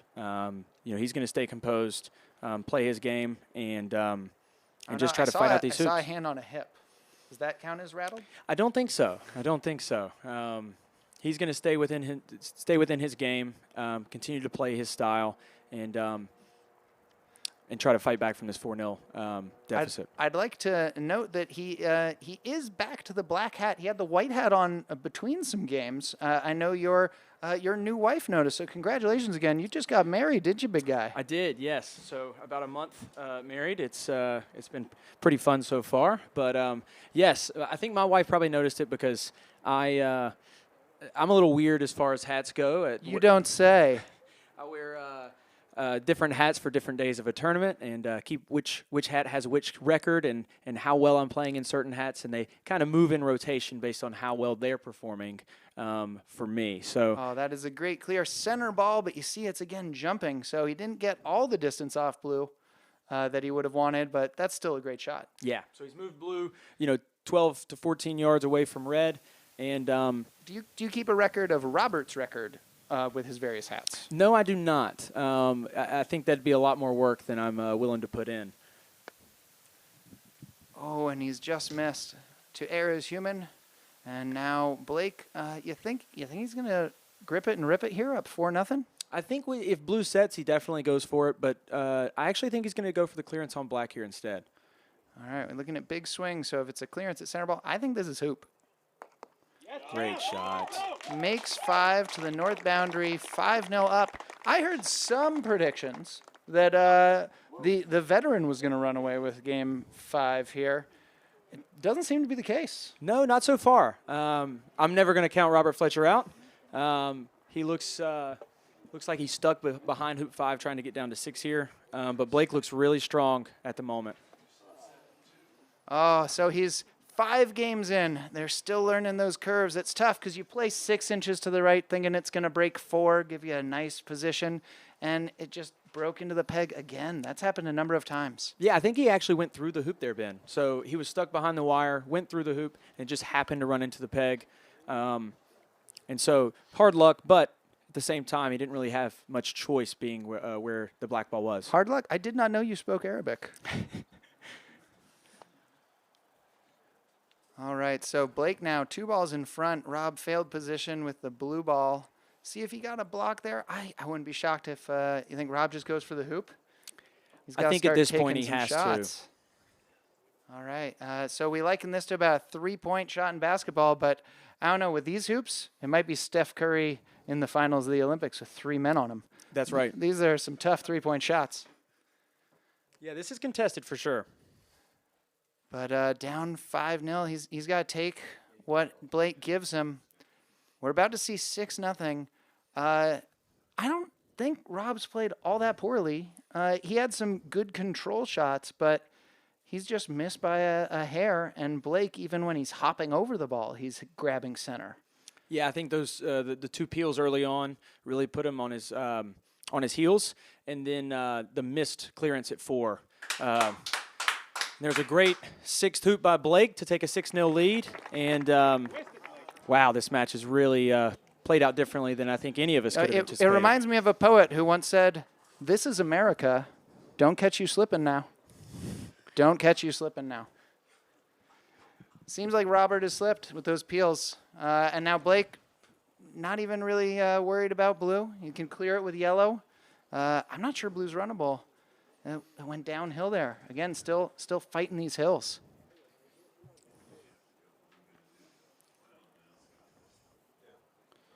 So Black's coming in from the penalty area after being offside. And he's going to need a lot of good shots to fight back in this game here, Ben. All right, so it's started a little cagey. He needs a miss here, maybe a jaws. Maybe needs Blake to go ahead and pay him back those 2 he owes him. Yeah. We'll see what happens. Hard to tell with the angle on blue. Yeah, an unfortunate miss by Blake, but at this point, not only can he trade hoops, he can just wait till he's first to a hoop over and over and over again.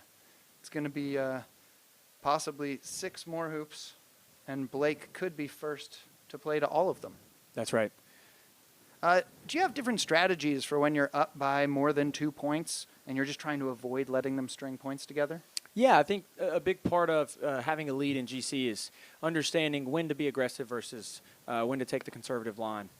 And so Robbie's opted to go for the score there, and he has clanged off the outside wire. And Blake Fields with a chance to win the world championship here. Blake Fields looks like he's about 5 yards slide angle. Grip it What and rip it! a shot! That is Blake Fields, your 2024 world champion. We have been Ben Rothman, Matthew Essick. We got to go. Thank you to director Russ Dilley, executive producer Michael Albert, producer Paul Newbecker, technical support Jamie Gumbrell, videographers Brian Hovis, John Graney, Karen Bisley. Thank you to Jeff Sue for managing, Michael Albert for tournament directing. Thank you to referees, volunteers, ground crews, and production crew. I am Ben Rothman. This is Matthew Essick. And have fun and play well. Gotta go.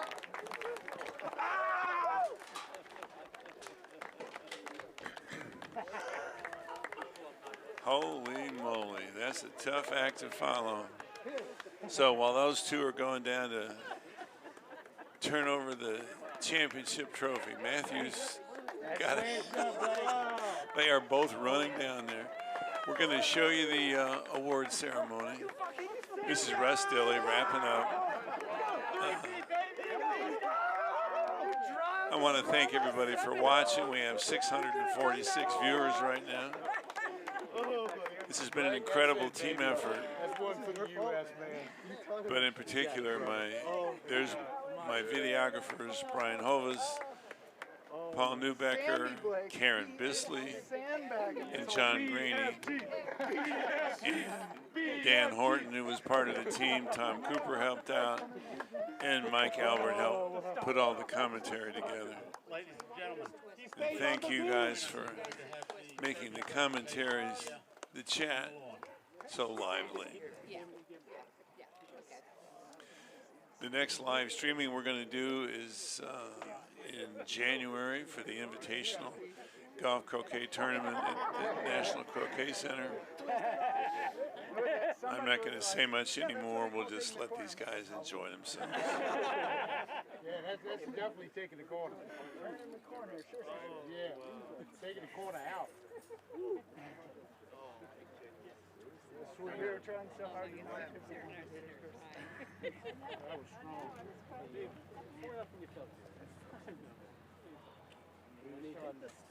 You know he had to be getting in his head now. The shots like that. Well, the crazy thing was after 1 and 2, you're like, Blake's been good. Like, Rob hit shots to make this go. It wasn't like Blake was playing the clutch hoop shots until the next one.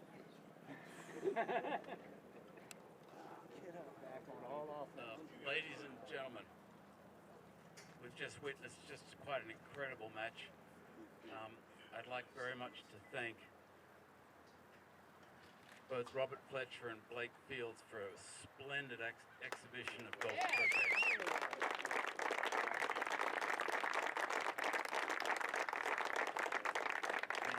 The sportsmanship between the players that was exhibited is exactly what we want in the game. The shooting was brilliant. The enthusiasm for the game and the respect that both players showed is something that we admire in the sport, and we're very pleased to see it. So, as I serve as the USCA president, and we're very happy to be the hosts of this event, I'd like firstly to thank the volunteers and the referees that have served us so beautifully over the last 2 weeks. Thank you very, very much. I would like specifically to note our sponsors at the event, the kind contributions from Freer Pollard, from Priscilla Flowers, our sponsorship from PFC Mallets with Peter Coles, Vicky Johnston, and Don Oakley with the Oakley Woods, the croquet store. Thank you very much. I would like to specially note the members of the USCA Management Committee that are here with me, that have worked hard over the years as we put this event together. Tom Cooper with our marketing direction, and our wonderful, the flags, the website, the different postings. Cheryl Bromley, who's been the head referee and has coordinated the referee training with the officials. Jeff Sue, who's done a wonderful job as the tournament manager. I don't think it's quite a 24-hour job, but it's very close to that. I've been rooming with Jeff. I've been sharing the same house with Jeff. And I can attest to how many hours he's put in so that all the players can get done with their games. Thank you.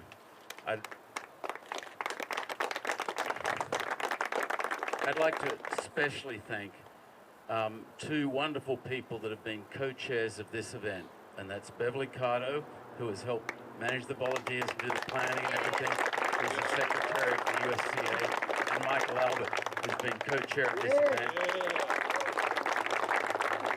And without the efforts of these fine two people, this would not have happened. I'd like also to thank Chesapeake Bay Croquet Club, the volunteers,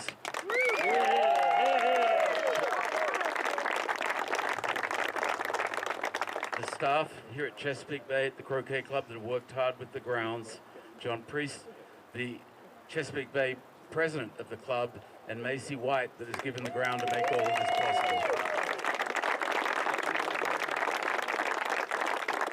We're delighted to have shared this venue with the rest of the world, both watching on our YouTube channel and with all of you that have been privileged to spectate at such a wonderful event.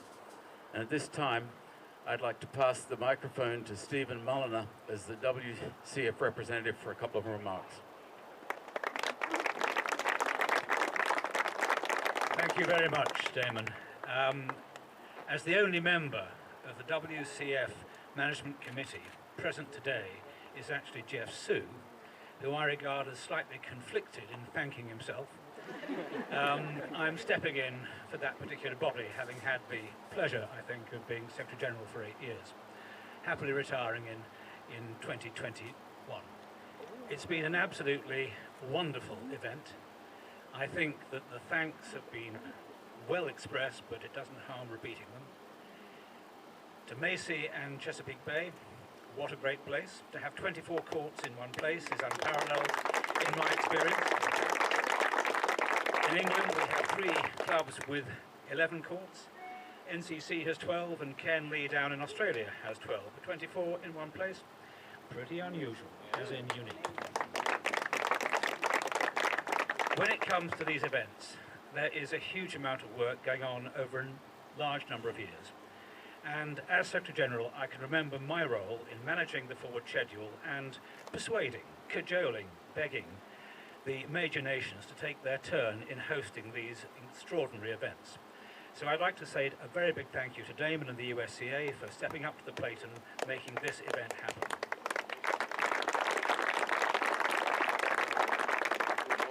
Moving on down the sort of hierarchy, you have the event venue, Chesapeake Bay, and as I've said, I think, unless you have clubs prepared to put these things on, they just do not happen. And below that, you have one person who has to take the biggest strain, and that, of course, is the tournament manager. The man who, I'm glad to say yesterday, got a half day. He only had to work for 12 hours. Jeff's days have been a lot longer than that for most of the time, and having managed a few lesser events myself, an Open Championship or two, I know how much effort and thought he and his assistant managers have put into making this happen. So to Jeff, for keeping your sunny sense of humour when all about were wondering when the next match would be got on, well done. You've done an absolutely fantastic job.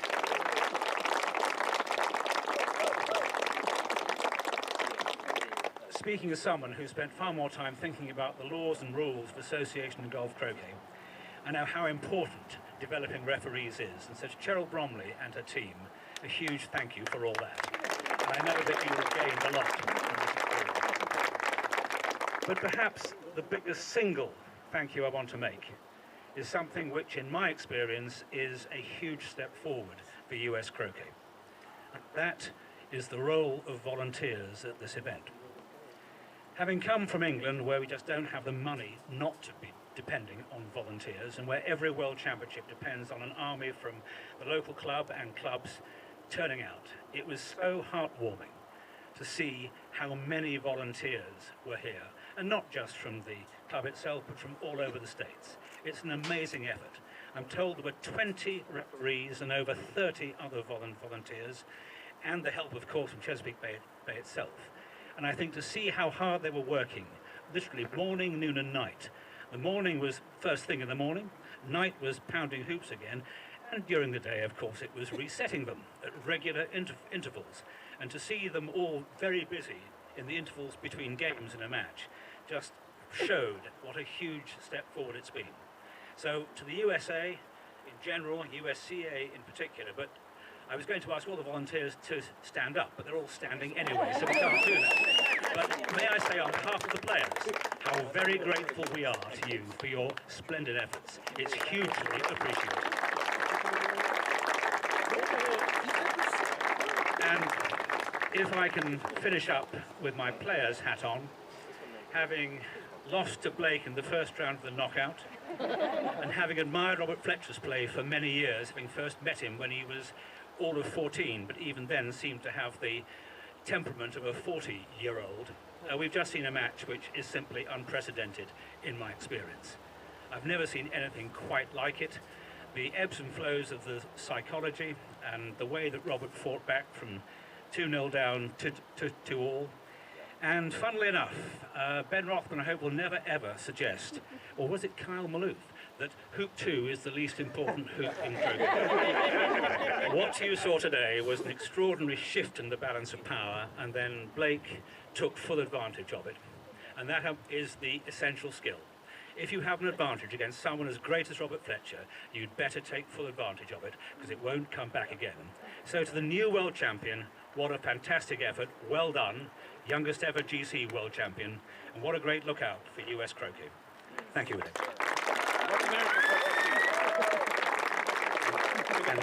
And at this time, I'd like to ask Jeff Sue, who's both wearing two hats, both as World Croquet Federation Management Committee member and also tournament manager of the Croquet World Championship here, to announce the winners of the event and our co-chairs, Michael Albert and Beverly Cardo, to present the trophies. Most of the trophies. So first, there is one more thank you that is perhaps the most important of all, and that is to all of the players in this event for your dedication to croquet and for your upholding the traditions and sporting ethos of our amateur sport. I commend you all, and I thank you for your time and your dedication. So thanks to all the players, please.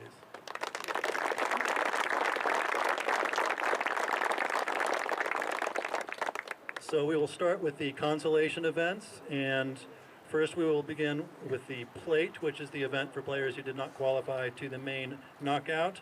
And in a very tightly contested match this morning, the winner of the plate, James Galpin.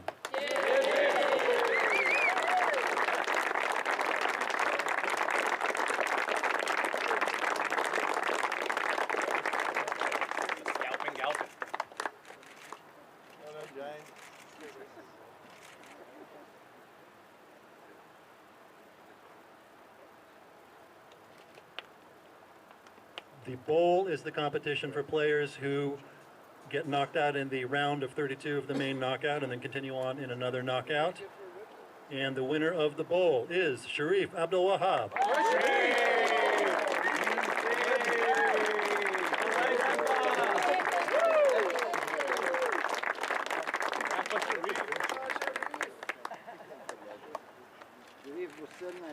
Living legend.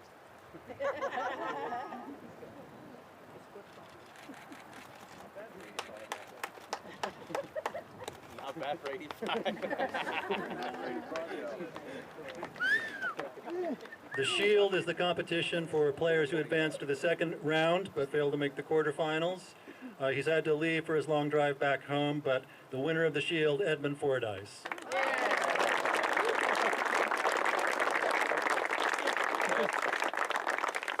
And now we are on to the medalists in this event. So the bronze medal is shared between the two semifinalists. And first we will present the bronze medal to Khalid Kamal.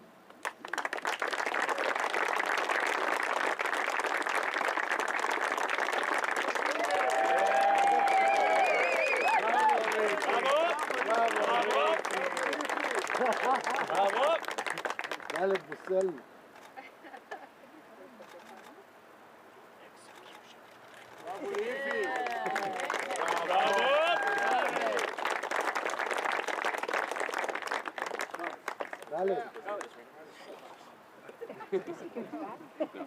And our other bronze medalist, Ewan Burridge.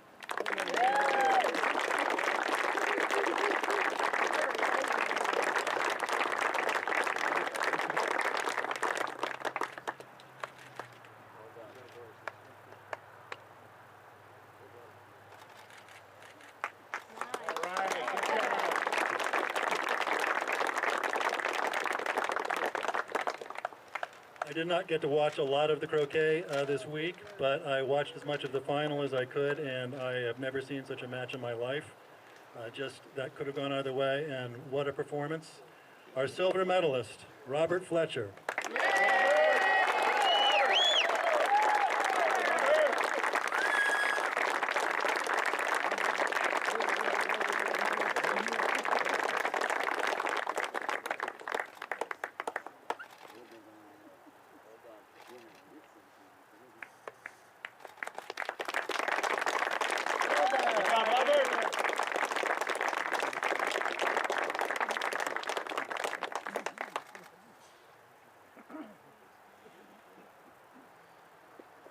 And our gold medalist, when he was, I forget if it was 11 or 12, and he won his first U.S. national title in doubles at my expense. At that age, I was still able to pick him up and spin him around. I don't think I'll be attempting that today. Blake Fields.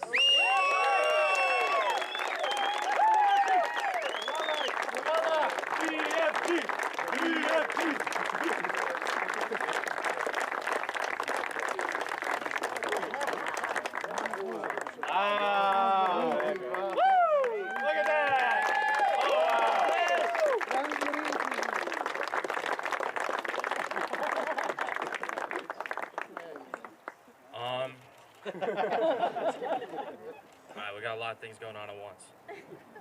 Just like to thank everyone that helped out this tournament. Jeff, I mean, everyone that's standing up here. A lot of people standing out there that you might not recognize. There was a lot of people, a lot of time that went into this tournament, and just couldn't have been done without all you guys. Huge congrats to Robert. He made me bring out everything I had. I had to dig deep, went up 2-0. He came back, leveled it out, but just, yeah, huge congrats to him. He's an inspirational player. I think he deserves that.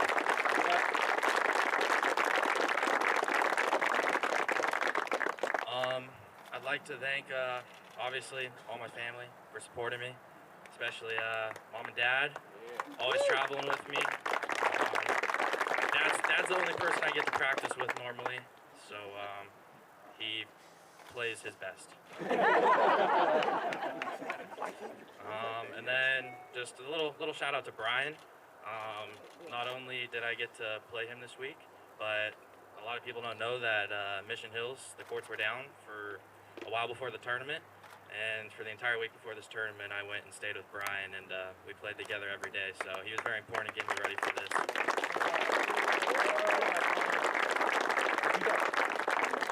Ben and Matthew, you guys inspire me. I always wanted to win this thing, but then I wanted to win it younger than you guys, so it kind of drove me to get it done earlier. I think I beat Ben by a little bit, and yeah. So, last person I just want to thank, obviously, God was on my side this entire week.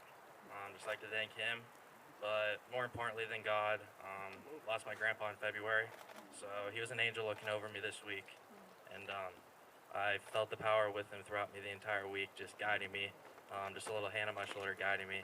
So I know Grandma's watching this back at home, so wouldn't have been able to do it without him, and hope I made him proud. So thank you. Congrats, Blake! Thank you.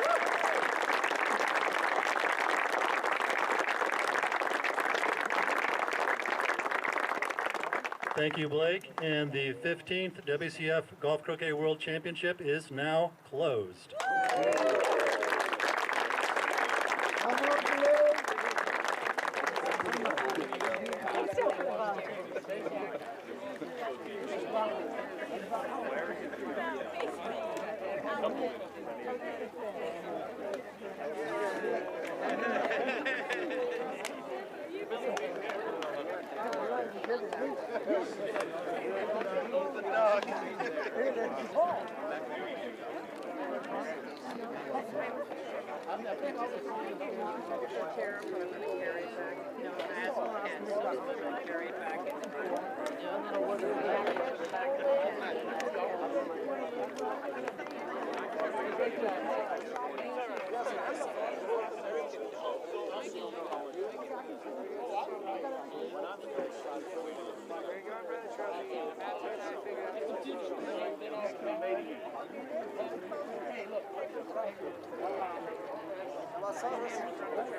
So there you have it. The last three world champions in golf croquet are from the good old US of A.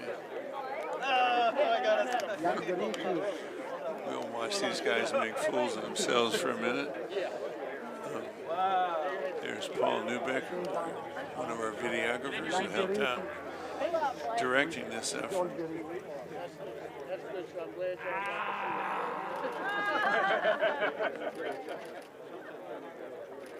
Stephen Mulliner.